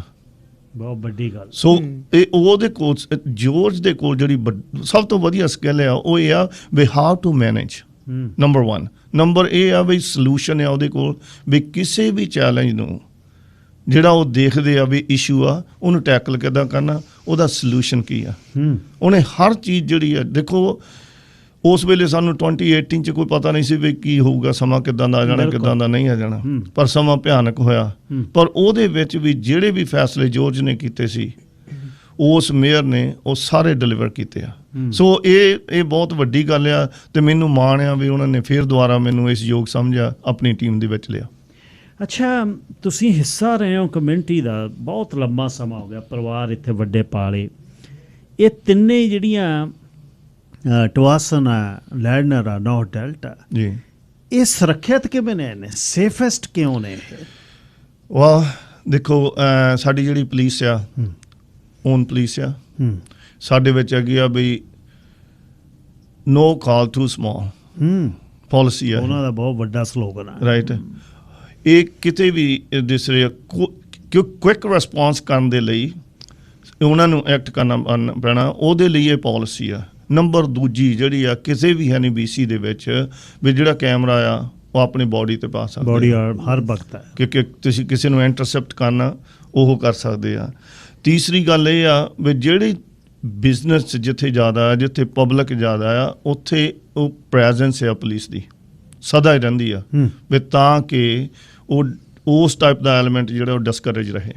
ਸੋ ਇਹ ਜਿਹੜੀਆਂ ਸੇਫ ਸਿਟੀ ਰਹਿਣ ਦੀ ਹੈ, ਜਿਹੜੇ ਬਹੁਤ ਪੁਲਿਸ ਵੱਲੋਂ ਆ, ਰਾਈਟ। ਦੂਸਰਾ ਇਹ ਆ ਸਾਡਾ ਫਾਇਰ ਡਿਪਾਰਟਮੈਂਟ। ਤੁਹਾਨੂੰ ਮੈਂ ਇਹ ਕਹਿੰਦਾ ਵੀ I really proud of our policing system. ਅਤੇ ਸਾਡੇ ਫਾਇਰ ਵਾਲੇ, ਉਹਨਾਂ ਦੇ ਚੀਫ ਜਿਹੜੇ ਆ, ਤੁਹਾਨੂੰ ਪਤਾ ਹੀ ਆ, ਮੇਅਰ ਜੋਰਜ ਹਾਰਵੀ ਆ। ਹਾਂਜੀ, ਸੋ ਮੇਰਾ ਖਿਆਲ ਬਈ ਇਹ ਸਭ ਤੋਂ ਵੱਡੀ ਦੂਸਰੀ ਗੱਲ ਹੈ। ਨਿਮੀ ਜੀ, ਜਿਹੜੇ ਸਭ ਤੋਂ ਵੱਡਾ ਇੱਕ ਕੈਂਡੀਡੇਟ ਦਾ ਜਿਹੜਾ ਇਹ ਤਜਰਬਾ, ਉਹ ਡੋਰ ਟੂ ਡੋਰ ਹੈ ਜੀ। ਜਦ ਲੋਕਾਂ ਦੇ ਘਰਾਂ 'ਚ ਜਾਂਦੇ ਹੋ, ਜਿੰਨੀ ਕੁ ਆਪਣਾ ਭਾਈਚਾਰਾ, ਓਬਵੀਅਸਲੀ ਸਾਰਿਆਂ ਨਾਲ ਗੱਲ ਕਰਦੇ ਹੋ, ਕਿਸੇ ਨੂੰ ਛੱਡ ਕੇ ਤਾਂ ਜਾਂਦੇ ਨਹੀਂ, ਆਪਣੇ ਲੋਕਾਂ ਦੇ ਕੀ ਕੰਸਰਨ ਨੇ? ਕੰਸਰਨ ਬਹੁਤ ਹੀ ਨਹੀਂ, ਜਿੱਦਾਂ ਮੈਂ ਦੱਸਿਆ ਕਿ ਡੈਲਟਾ ਦੀ ਓਵਰਆਲ ਇਮੇਜ ਬਹੁਤ ਸੋਹਣੀ ਹੈ। ਸੋ ਲੋਕ ਖੁਸ਼ ਨੇ, ਪਰ ਖਾਸ ਕਰ ਜਿਹੜੇ ਬਜ਼ੁਰਗ ਨੇ, ਉਹਨਾਂ ਦੀਆਂ ਛੋਟੀਆਂ ਮੰਗਾਂ ਨੇ। ਕਿਸੇ ਨੂੰ ਸ਼ੈਲਟਰਸ ਚਾਹੀਦੇ ਨੇ ਬਾਹਰ ਪਾਰਕ ਵਿੱਚ ਬਹਿਣ ਵਾਸਤੇ, ਜਾਂ ਜਿਨ੍ਹਾਂ ਨੂੰ ਕੁਛ ਇੱਕ ਓਬਵੀਅਸਲੀ ਕਾਉਂਸਲ ਦੇ ਕਰਨ ਵਾਲੇ ਕੰਮ ਨੇ। ਪਰ ਸਕੂਲਾਂ ਬਾਰੇ ਕਾਫੀ ਲੋਕ ਖੁਸ਼ ਨੇ। ਸਿਰਫ ਇਹੀ ਹੁੰਦਾ ਹੈ ਕਿ ਆਮ ਤੌਰ 'ਤੇ ਲੋਕਾਂ ਦੇ ਦਿਮਾਗ 'ਚ ਇਹ ਹੈ ਕਿ ਸ਼ਾਇਦ ਡੈਲਟਾ ਦੇ ਵਿੱਚ ਬਾਹਰਲੇ ਇਲਾਕਿਆਂ ਤੋਂ ਨਿਆਣੇ ਜ਼ਿਆਦਾ ਆ ਰਹੇ ਨੇ, ਪਰ ਅਜਿਹਾ ਨਹੀਂ ਹੈ। ਨਹੀਂ ਮਿਲਦੀ। ਪਰ ਇਹ ਮੈਂ ਤੁਹਾਨੂੰ ਦੱਸਣਾ ਚਾਹੂੰਗੀ ਇੱਥੇ ਕਿ ਡੈਲਟਾ ਦੇ ਸਕੂਲ ਬਹੁਤ ਵਧੀਆ ਨੇ। ਇਸੇ ਲਈ ਸ਼ਾਇਦ ਦਿਮਾਗ 'ਚ ਹਮੇਸ਼ਾ ਇਹ ਗੱਲ ਆਉਂਦੀ ਹੈ ਕਿ ਸਾਡੇ ਨਿਆਣੇ ਡੈਲਟਾ ਜਾ ਕੇ ਪੜ੍ਹਨ, ਪਰ ਪਹਿਲ ਹਮੇਸ਼ਾ ਡੈਲਟਾ ਦੇ ਜਿਹੜੇ ਨਿਵਾਸੀ ਜਿਹੜੇ ਕੈਚਮੈਂਟ ਵਿੱਚ ਹੁੰਦੇ ਨੇ ਨਿਆਣੇ ਉਹਨਾਂ ਦੀ ਹੁੰਦੀ ਹੈ। ਉਸ ਤੋਂ ਬਾਅਦ ਆਊਟ ਆਫ ਕੈਚਮੈਂਟ ਏਰੀਆ ਦੀ ਹੁੰਦੀ ਹੈ। ਉਸ ਤੋਂ ਬਾਅਦ ਬਾਹਰਲੇ ਜਿਹੜੇ ਸ਼ਹਿਰ ਨੇ ਉੱਥੋਂ ਨਿਆਣੇ ਲਿਆਉਣ ਦੀ ਕੋਸ਼ਿਸ਼ ਕੀਤੀ ਜਾਂਦੀ ਹੈ। ਕਾਰਨ ਇਹ ਕਿ ਫੰਡਿੰਗ ਚਾਹੀਦੀ ਹੈ। ਡੈਲਟਾ ਵਿੱਚ ਨਿਆਣਿਆਂ ਦੀ ਘਾਟ ਹੈ। ਤੁਹਾਨੂੰ ਇਹ ਜਾਣ ਕੇ ਹੈਰਾਨੀ ਹੋਊਗੀ ਕਿ 2000 ਸਪੇਸਿਸ ਐਕਸਟਰਾ ਪਈਆਂ ਨੇ ਹਾਲੇ, ਨਿਆਣੇ ਘੱਟ ਨੇ। ਸੋ ਇਹ ਸਾਰੇ ਮੁੱਦੇ ਆਪਸ 'ਚ ਜੁੜੇ ਹੋਏ ਨੇ। ਜੇ ਤੁਸੀਂ ਇਸ ਗੱਲ ਵੱਲ ਧਿਆਨ ਕਰੋ ਕਿ ਬੱਚੇ ਘੱਟ ਨੇ, ਕਾਰਨ ਇਹ ਕਿ ਹਾਊਸਿੰਗ ਤੁਸੀਂ ਦੇਖਿਆ ਹੀ ਹੈ ਕਿ ਸਾਡੇ ਘਰ ਜਿਹੜੇ ਨੇ ਉਹ ਕਾਫੀ ਪੁਰਾਣੇ ਘਰ ਜਿਹੜੇ ਹਾਲੀ ਵੀ ਡੈਲਟਾ ਵਿੱਚ ਹੈਗੇ ਨੇ। ਸੋ ਉਹਨਾਂ ਦੀ ਥਾਂ ਤੇ ਹੋਰ ਹਾਊਸਿੰਗ ਅਵੇਲੇਬਲ ਕਰਾਉਣੀ, ਅਫੋਰਡੇਬਲ ਹਾਊਸਿੰਗ ਅਵੇਲੇਬਲ ਕਰਾਉਣੀ, ਤਾਂ ਜੋ ਬੱਚੇ ਜਿਹੜੇ ਨੇ ਹੋਰ ਆ ਸਕਣ, ਛੋਟੀਆਂ ਫੈਮਲੀਜ਼ ਆ ਸਕਣ ਤੇ ਉਹਨਾਂ ਨਿਆਣਿਆਂ ਨੂੰ ਸਕੂਲਾਂ ਵਿੱਚ ਥਾਂ ਮਿਲੇ। ਪਰ ਪਹਿਲ ਹਮੇਸ਼ਾ ਡੈਲਟਾ ਦੇ ਬੱਚਿਆਂ ਦੀ ਹੁੰਦੀ ਹੈ, ਜਿਸ ਤਰ੍ਹਾਂ ਕੈਚਮੈਂਟ ਫਿਰ ਆਊਟ ਆਫ ਕੈਚਮੈਂਟ। ਪਰ ਉਹਨਾਂ ਵਾਸਤੇ ਖਾਸ ਤੌਰ ਤੇ ਡੈਡਲਾਈਨਸ ਹੁੰਦੀਆਂ ਨੇ। ਸ਼ਾਇਦ ਆਪਾਂ ਪਹਿਲਾਂ ਵੀ ਇਹ ਗੱਲ ਕਰ ਚੁੱਕੇ ਹਾਂ ਕਿ ਪਹਿਲਾਂ ਕੈਚਮੈਂਟ, ਫਿਰ ਪਰ ਉਹਦੀ ਵੀ ਡੈਡਲਾਈਨ, ਜਦੋਂ ਉਹ ਖਤਮ ਹੋ ਗਈ ਫਿਰ ਆਊਟ ਆਫ ਕੈਚਮੈਂਟ ਉਹਦੀ ਡੈਡਲਾਈਨ, ਫਿਰ ਬਾਹਰਲੇ। ਹਾਂਜੀ, ਪਰ ਇੰਟਰਨੈਸ਼ਨਲ ਸਟੂਡੈਂਟਸ ਵੀ ਇਹਦੇ ਵਿੱਚ ਕਾਫੀ ਯੋਗਦਾਨ ਪਾਉਂਦੇ ਨੇ ਔਰ ਬਹੁਤ ਵਧੀਆ ਮੰਨਿਆ ਜਾਂਦਾ। ਇਸ ਕਰਕੇ ਸ਼ਾਇਦ ਡੈਲਟਾ ਦੇ ਸਕੂਲ ਸਾਰਿਆਂ ਦੀ ਪਹਿਲੀ ਚੋਇਸ ਹੈਗੀ ਹੈ। ਪਰ ਮੁੱਦੇ ਕੋਈ ਬਹੁਤੇ ਨਹੀਂ, ਪਰ people are happy, but still improvement ਜਿਹੜੀ ਹੈ ਉਹ ਕੀਤੀ ਜਾ ਸਕਦੀ ਹੈ। ਕਿਸਾਨ ਸਾਹਿਬ, ਜਿਹੜੀ ਇੱਕ ਸਰੀ 'ਚ ਬਸਦਿਆਂ ਨੂੰ ਲੋਕਾਂ ਨੂੰ ਇਹ ਹੈ ਬਈ ਡੈਲਟਾ ਦੇ ਵਿੱਚ ਕਿਤੇ ਨਾ ਕਿਤੇ ਨਸਲਵਾਦ ਹੈ, ਤੁਸੀਂ ਮਹਿਸੂਸ ਕੀਤਾ ਪਿਛਲੇ 4 ਦਹਾਕਿਆਂ 'ਚ ਕਿਤੇ? ਦੇਖੋ, ਰੇਸਿਜ਼ਮ ਓਵਰਆਲ ਤੁਸੀਂ ਜੇ ਤੁਸੀਂ ਕਹੋ ਬਈ ਕਿਤੇ ਵੀ ਹੈ ਨਹੀਂ ਹੁੰਦਾ ਰਾਈਟ, ਪਰ ਇੰਡੀਵਿਜੂਅਲ, ਪਰ ਜੇ ਇੰਡੀਵਿਜੂਅਲ ਜੇ ਤੁਸੀਂ ਓਵਰਆਲ ਦੇਖੋ ਵੀ ਮੇਰਾ ਤਜਰਬਾ ਇਹ ਆ ਵੀ ਨਹੀਂ ਰਾਈਟ, ਕਿਉਂਕਿ ਜਿਹੜਾ ਅਗੇਨ ਵੈਰੀ ਸੇਫ। ਦੂਸਰਾ ਹਾਂ, ਇੱਥੇ ਹੁਣ ਇੱਕ ਗੱਲ ਹੈਗੀ ਆ, ਜਿਹੜਾ ਸਿਟੀ ਆ ਇਹ 1879 ਦੇ ਵਿੱਚ ਇਨਕਾਰਪੋਰੇਸ਼ਨ 'ਚ ਆਇਆ। ਹੁਣ ਕਿੰਨੇ ਸਾਲ ਹੋ ਗਏ? 143 ਸਾਲ ਹੋ ਗਏ। 143 ਸਾਲਾਂ ਦੇ ਵਿੱਚ ਹੋਰ ਕਿਸੇ ਵੀ ਕਲਰ ਦਾ ਕੋਈ ਵੀ ਜਿਹੜਾ ਕੈਂਡੀਡੇਟ ਆ ਉਹ ਇਲੈਕਟ ਨਹੀਂ ਹੋਇਆ। ਰਾਈਟ, ਮੈਂ ਪਹਿਲਾ ਹੈਗੀ ਆ ਉੱਥੇ, ਮੈਂ ਪਹਿਲਾ ਬੰਦਾ ਸੀ, ਕਦੇ ਵੀ ਨਹੀਂ ਹੋਇਆ। ਮੈਂ ਪਹਿਲਾ ਬੰਦਾ ਸੀ ਜਿਹੜਾ ਸਕੂਲ ਟਰਸਟੀ ਅਜੇ ਤੇ, ਪਰ ਕਾਉਂਸਲਰ ਅਜੇ ਤੇ ਕੋਈ ਵੀ ਨਹੀਂ ਬਣਿਆ। ਇਸ ਵਾਰ ਬਣ ਸੋ ਇਹਨੂੰ ਆਪਾਂ ਇਹਨੂੰ ਕਿਸ ਤਰੀਕੇ ਨਾਲ ਆਪਾਂ ਕਹਿ ਸਕਦੇ ਹਾਂ ਇਹ ਲੋਕ ਸਮਝਦਾਰ ਆ ਰਾਈਟ। ਹਾਂ, ਗਿਣਤੀ ਜਿਹੜੀ ਆ ਵੋਟਾਂ ਦੀ ਸਾਡੀ ਅਜੇ 20-25 ਹਜ਼ਾਰ ਵੋਟ ਹੋਊਗੀ, ਪਰ ਉਹ ਜਿਹੜੀ ਆ ਵੋਟ ਉਹ ਪੈਂਦੀ ਨਹੀਂ ਹੈ ਰਾਈਟ। ਦੂਜੇ ਪਾਸੇ ਜਿਹੜੇ ਆ ਉਹ ਵੋਟ ਤੁਹਾਨੂੰ ਪਾਉਂਦੇ ਨਹੀਂ ਹੈ। ਸੋ ਇਹ ਹੈਗਾ, ਜਾਂ ਵੋਟ ਹੀ ਨਹੀਂ ਪਾਉਣ ਜਾਣਾ, ਜਿੱਤਣਾ ਕਿਹਨੇ ਹੈ? ਬਿਲਕੁਲ ਐਗਜ਼ੈਕਟਲੀ। ਮੈਂ ਇੱਥੇ ਐਡ ਕਰਨਾ ਚਾਹੂੰਗੀ, ਆਮ ਤੌਰ ਤੇ ਲੋਕ ਇਹ ਸਵਾਲ ਕਰਦੇ ਨੇ ਜਦੋਂ ਇਲੈਕਸ਼ਨਸ ਹੁੰਦੀਆਂ ਨੇ, ਕੋਈ ਵੀ ਹੋਣ, ਨਾਟ ਓਨਲੀ ਮਿਊਨਿਸਪੈਲਿਟੀ, ਕਿ ਕਿਹਨੂੰ ਵੋਟ ਕਰੀਏ। ਪਰ ਮੇਰੇ ਹਿਸਾਬ ਨਾਲ ਸਭ ਤੋਂ ਜ਼ਿਆਦਾ ਇੰਪੋਰਟੈਂਟ ਸਵਾਲ ਹੈ ਕਿ ਕਿਉਂ ਵੋਟ ਕਰੀਏ। It's not who, it's why. ਜੇ ਤੁਸੀਂ ਕਿਉਂ ਸੋਚੋ ਵੀ ਕਿਉਂ ਵੋਟ ਕਰਨਾ ਚਾਹੁੰਦੇ, ਤੁਸੀਂ ਆਪਣੇ ਹੱਕਾਂ ਵਾਸਤੇ, ਆਪਣੀਆਂ ਮੁਸ਼ਕਿਲਾਂ ਵਾਸਤੇ ਵੋਟ ਕਰਨਾ ਚਾਹੁੰਦੇ ਹੋ, then why not choose those people, ਉਹਨਾਂ ਲੋਕਾਂ ਨੂੰ। ਫਿਰ ਤੁਹਾਡੇ ਲਈ ਸਵਾਲ ਸੌਖਾ ਹੋ ਜਾਂਦਾ ਹੈ ਜਵਾਬ ਕਿ ਕਿਹਨੂੰ ਵੋਟ ਕਰੀਏ। ਤੁਹਾਨੂੰ ਉਹ ਨੁਮਾਇੰਦੇ, ਉਹ ਕੈਂਡੀਡੇਟ ਦਿਸਦੇ ਹੁੰਦੇ ਨੇ ਕਿ ਅਸੀਂ ਤਾਂ ਵੋਟ ਕਰ ਰਹੇ ਹਾਂ ਤਾਂ ਜੋ ਇਹ ਬੰਦੇ ਨੇ ਜਿਹੜੇ ਸਾਡੇ ਵਾਸਤੇ ਅੱਗੇ ਜਾ ਕੇ ਕੋਈ ਨਾ ਕੋਈ ਕੰਮ ਕਰਨਗੇ। ਸੋ ਆਈ ਥਿੰਕ ਹੂ ਦੇ ਨਾਲੋਂ ਵਾਈ ਇਜ਼ ਵੈਰੀ ਇੰਪੋਰਟੈਂਟ। ਸੋ ਜ਼ਰੂਰ ਸੋਚੋ ਕਿ ਕੌਣ ਤੁਹਾਡੀ ਮੁਸ਼ਕਿਲ, ਤੁਹਾਡੀ ਪ੍ਰੋਬਲਮ ਦਾ ਹੱਲ ਕਰ ਸਕਦਾ ਹੈ, ਕੌਣ ਤੁਹਾਡੇ ਵਾਸਤੇ ਕੰਮ ਕਰ ਸਕਦਾ। ਖਾਸ ਕਰਕੇ ਮੈਂ ਤਾਂ ਫਿਰ ਬੱਚਿਆਂ ਤੇ ਹੀ ਜ਼ੋਰ ਦਊਂਗੀ ਕਿ ਅਸੀਂ ਇੱਥੇ ਆਪਣੇ ਉੱਜਲ ਭਵਿੱਖ ਵਾਸਤੇ ਆਏ, ਅਸੀਂ ਬਹੁਤ ਕੰਮ ਕੀਤਾ ਔਰ ਕਰ ਵੀ ਰਹੇ ਹਾਂ, ਪਰ ਕਰ ਸਿਰਫ ਬੱਚਿਆਂ ਵਾਸਤੇ ਹੀ ਰਹੇ ਹਾਂ। ਇਹ ਸਾਡੀ ਕਮਿਊਨਿਟੀ ਦੇ ਆਲਮੋਸਟ 80-90% ਲੋਕ ਅਜਿਹੇ ਨੇ ਜਿਹੜੇ ਨਿਆਣਿਆਂ ਵਾਸਤੇ ਹੀ ਕੰਮ ਕਰਦੇ ਰਹਿੰਦੇ ਅਸੀਂ ਸਾਰੀ ਉਮਰ। ਫਿਰ ਅਸੀਂ ਉਹਨਾਂ ਵੱਲ ਵੀ ਕਿਉਂ ਨਹੀਂ ਧਿਆਨ ਦਿੰਦੇ? ਅਸੀਂ ਕਿਉਂ ਨਹੀਂ ਇਹ ਸੋਚਦੇ ਕਿ ਸਕੂਲਾਂ ਵਿੱਚ ਨਿਆਣੇ ਕੀ ਕਰਦੇ ਨੇ? ਸਰਵੇਖਣ ਹੁੰਦੇ ਨੇ, ਸਰਵੇਜ਼ ਹੁੰਦੇ ਨੇ, ਬਹੁਤ ਸਾਰੀਆਂ ਅਜਿਹੀਆਂ ਗੱਲਾਂ ਹੁੰਦੀਆਂ ਜਿਹਦੇ 'ਚ ਅਸੀਂ ਪਾਰਟੀਸਪੇਟ ਹੀ ਨਹੀਂ ਕਰਦੇ ਜੀ। ਪਰ ਫਿਰ ਸਾਡਾ ਇਹ ਸਵਾਲ ਹੁੰਦਾ ਹੈ ਕਿ ਸਾਨੂੰ ਪੁੱਛਿਆ ਹੀ ਨਹੀਂ ਕਿਸੇ ਨੇ। But that's where you have to actually reach out. ਉਹਦੇ ਵਾਸਤੇ ਬੋਰਡ ਹੈਗਾ, ਸਕੂਲ ਬੋਰਡ ਹੈਗਾ, ਕਾਉਂਸਲ ਦੇ ਵਿੱਚ ਤਾਂ ਹੁਣ ਜਿਸ ਤਰ੍ਹਾਂ ਜੈਸੀ ਹੋਰੀ ਹੈਗੇ ਨੇ, ਈਵਨ ਮੇਅਰ ਵੀ ਕਹਿੰਦੇ ਨੇ ਕਿ ਤੁਸੀਂ ਸਾਨੂੰ ਸਿੱਧੀਆਂ ਈਮੇਲਾਂ ਕਰੋ, ਅਸੀਂ ਤੁਹਾਨੂੰ ਸਿੱਧਾ ਜਵਾਬ ਦਿੰਦੇ ਹਾਂ। ਜਾਰਜ ਹਾਰਵੀ ਖੁਦ ਸਵੇਰੇ 5 ਵਜੇ ਤੋਂ ਲੈ ਕੇ ਸ਼ਾਮ 5:30 ਵਜੇ ਤੱਕ ਆਪਣੀਆਂ ਈਮੇਲਸ ਦਾ ਆਪ ਜਵਾਬ ਦਿੰਦੇ ਨੇ। So I think we should reach out and vote ਜ਼ਰੂਰ ਕਰੋ। ਕਿਹੜੀਆਂ ਪ੍ਰਾਇਓਰਟੀਆਂ ਨੇ ਅਗਲੇ 4 ਸਾਲ ਦੀਆਂ ਜਿਹੜੀਆਂ ਤੁਹਾਡੇ ਦਿਮਾਗ ਦੇ ਵਿੱਚ ਨੇ ਕਮਿਊਨਿਟੀ ਰਿਲੇਟਡ? ਪਹਿਲੀ ਗੱਲ ਤੁਸੀਂ ਜਿਹੜੀ ਕੀਤੀ ਆ ਵੀ ਅਸੀਂ ਇਸ ਸਿਟੀ ਨੂੰ ਚੰਗਾ ਅਸੀਂ ਦੇਖਿਆ, ਇਹ ਸਾਡਾ ਤਜਰਬਾ ਆ। ਇਹਨੂੰ ਇੰਪਰੂਵ ਕਿੱਦਾਂ ਕਰਨਾ, ਇਹਨੂੰ ਪਿੱਛੇ ਨਹੀਂ ਹੋਣ ਦੇਣਾ, ਇਹਨੂੰ ਸੇਫ ਰੱਖਣਾ ਰਾਈਟ, ਇਹਨੂੰ ਸਿਹਤਮੰਦ ਰੱਖਣਾ, ਇਹਨੂੰ ਐਕਟਿਵ ਰੱਖਣਾ ਰਾਈਟ। ਤੇ ਦੂਸਰੀ ਗੱਲ ਇਹ ਆ ਵੀ ਸਭ ਤੋਂ ਵੱਡੀ ਜਿਹੜੀ ਅਹਿਮੀਅਤ ਆ ਉਹ ਇਹ ਆ ਵੀ ਸਾਡੀ ਪਾਪੂਲੇਸ਼ਨ, ਜਿੱਦਾਂ ਨਿਮੀ ਨੇ ਗੱਲ ਕੀਤੀ ਸੀ ਨਾ, ਤੁਸੀਂ ਉਹਨਾਂ ਤੋਂ ਸਵਾਲ ਕੀਤਾ ਵੀ ਬਾਹਰਲੇ ਸਟੂਡੈਂਟ ਜਿਹੜੇ ਆ, ਮੈਂ ਤੁਹਾਨੂੰ ਦੱਸਾਂ ਵੀ ਪਿਛਲੇ 21-22 ਜਿਹੜਾ ਸੀਜ਼ਨ ਸੀ ਉਹਦੇ ਵਿੱਚ ਸਾਡਾ 300 ਸਟੂਡੈਂਟ ਘਟਿਆ 2020 ਤੋਂ। ਕਮਾਲ ਹੈ। ਸੋ ਇਹ ਪਹਿਲਾ ਡਿਸਟ੍ਰਿਕਟ ਆ ਜਿਹਦੇ ਵਿੱਚ ਸਟੂਡੈਂਟ ਦੀ ਸ਼ੋਰਟੇਜ ਹੋਈ। ਇਹਦਾ ਰੀਜ਼ਨ ਕੀ ਆ ਬਈ ਸਾਡੇ ਜਿਹੜੇ ਨੌਜਵਾਨ ਜਿਹੜੇ ਕਪਲ ਆ ਉਹ ਇੱਥੇ ਰਹਿ ਨਹੀਂ ਸਕਦੇ, ਐਕਸਪੈਂਸਿਵ ਆ। ਸੋ ਪ੍ਰਾਇਰਟੀ ਕੀ ਹੋਊਗੀ ਵੀ ਡੈਂਸੀਫਾਈ ਕਿੱਦਾਂ ਸਿਟੀ ਨੂੰ ਕਰਨਾ। ਸੋ ਉਹਦੇ ਲਈ ਬਹੁਤ ਵਧੀਆ ਪਲਾਨ ਆ। ਮੇਅਰ ਕੋਲ ਤੇ ਉਹਨਾਂ ਦੇ ਪੁਰਾਣੇ ਜਿਹੜੇ ਕਾਉਂਸਲਰ ਆ ਉਹਨਾਂ ਨੇ ਇੱਕ ਟਰੈਕ ਬਣਾਇਆ। ਉਸ ਟਰੈਕ ਤੇ ਉਹ ਇਹ ਆ ਵੀ ਹਾਂ ਵੀ ਜਿੱਥੇ ਬਿਜ਼ੀ ਏਰੀਆ ਜਿਹੜੀਆਂ ਜਿੱਦਾਂ ਸਕਾਟਵਰਡ ਐਗਜ਼ਾਮਪਲ ਦੇ ਤੌਰ ਤੇ ਸਕਾਟਵਰਡ ਕੋਲ ਆ ਰਾਈਟ 56 ਐਵਨਿਊ ਟਵਾਸਨ ਵਾਲੀ ਆ ਜਾਂ ਲੈਂਡਨਰ ਟਾਊਨ ਸੈਂਟਰ ਆ, ਉਹ ਏਰੀਆ ਜਿੱਥੇ ਟਰਾਂਸਪੋਰਟੇਸ਼ਨ ਜਿਹੜੀ ਆ ਉਹ ਸੌਖੀ ਹੋਵੇ, ਉਹਨੂੰ ਡੈਂਸੀਫਾਈ ਕਰਨਾ, ਉਹਨੂੰ ਡਿਵੈਲਪ ਕਰਨਾ ਜਿਹੜਾ ਉਹ ਬਹੁਤ ਵੱਡੀ ਆ। ਦੂਸਰਾ ਵੀ ਅਸੀਂ ਆਪਣੇ ਬਿਜ਼ਨਸ ਨੂੰ ਕਿੱਦਾਂ ਪ੍ਰੋਟੈਕਟ ਕਰਨਾ ਤਾਂ ਕਿ ਲੋਕਲ ਜਿਹੜੇ ਸਾਡੇ ਬੰਦੇ ਉਹ ਲੋਕਲੀ ਕੰਮ ਕਰਦੇ ਰਹਿਣ, ਕਿਉਂਕਿ ਟੈਲਬਰੀ ਦੇ ਵਿੱਚੋਂ ਤਕਰੀਬਨ 40-50% ਜਿਹੜਾ ਟੈਕਸ ਆ ਉਹ ਟੈਲਬਰੀ ਇੰਡਸਟਰੀ 'ਚੋਂ ਆਉਂਦਾ ਜੀ। ਸੋ ਉੱਥੋਂ ਸਾਡੇ ਕੋਲ ਕੈਂਡੀਡੇਟ ਹੈ ਜੈਨੀਫਰ ਜੌਨ, ਇਸੇ ਕਰਕੇ ਉਹਨਾਂ ਨੇ ਲਾਏ ਆ ਵੀ ਤਾਂ ਕਿ ਉਹ ਬਿਜ਼ਨਸ ਕਮਿਊਨਿਟੀ ਨੂੰ ਰਿਪਰੈਜ਼ੈਂਟ ਕਰਨ।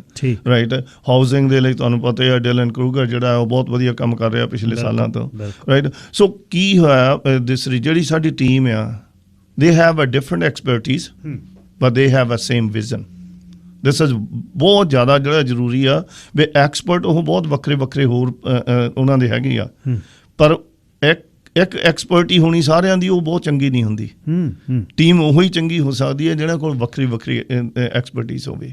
ਸੋ ਇਹ ਟੀਮ ਜਿਹੜੀ ਆ ਉਹ ਆਪਣੇ ਸਕੂਲ ਟਰਸਟੀ ਤੇ ਸਾਰੇ ਦੇ ਸਾਰੇ ਕਾਉਂਸਲਰ ਜਿਹੜੇ ਆ ਉਹਨਾਂ ਦੇ ਕੋਲ ਵਿਜ਼ਨ ਜਿਹੜਾ ਉਹ ਇਹੀ ਆ ਵੀ ਅਸੀਂ ਆਪਣੇ ਇਸ ਸ਼ਹਿਰ ਨੂੰ ਸੁਰੱਖਿਅਤ ਰੱਖਣਾ, ਸਿਹਤਮੰਦ ਰੱਖਣਾ ਤੇ ਜਿਹੜੀ ਕਮਿਊਨਿਟੀ ਆ ਉਹਨਾਂ ਨੂੰ ਇਕੱਠੀ ਰੱਖਣਾ।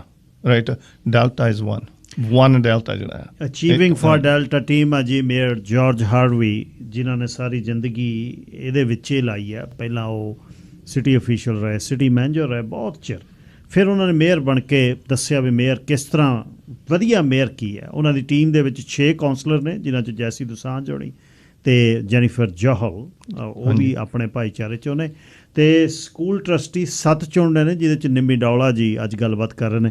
ਅੱਛਾ ਜੀ, ਅਮਨ ਢਿੱਲੋਂ, ਹਾਂਜੀ।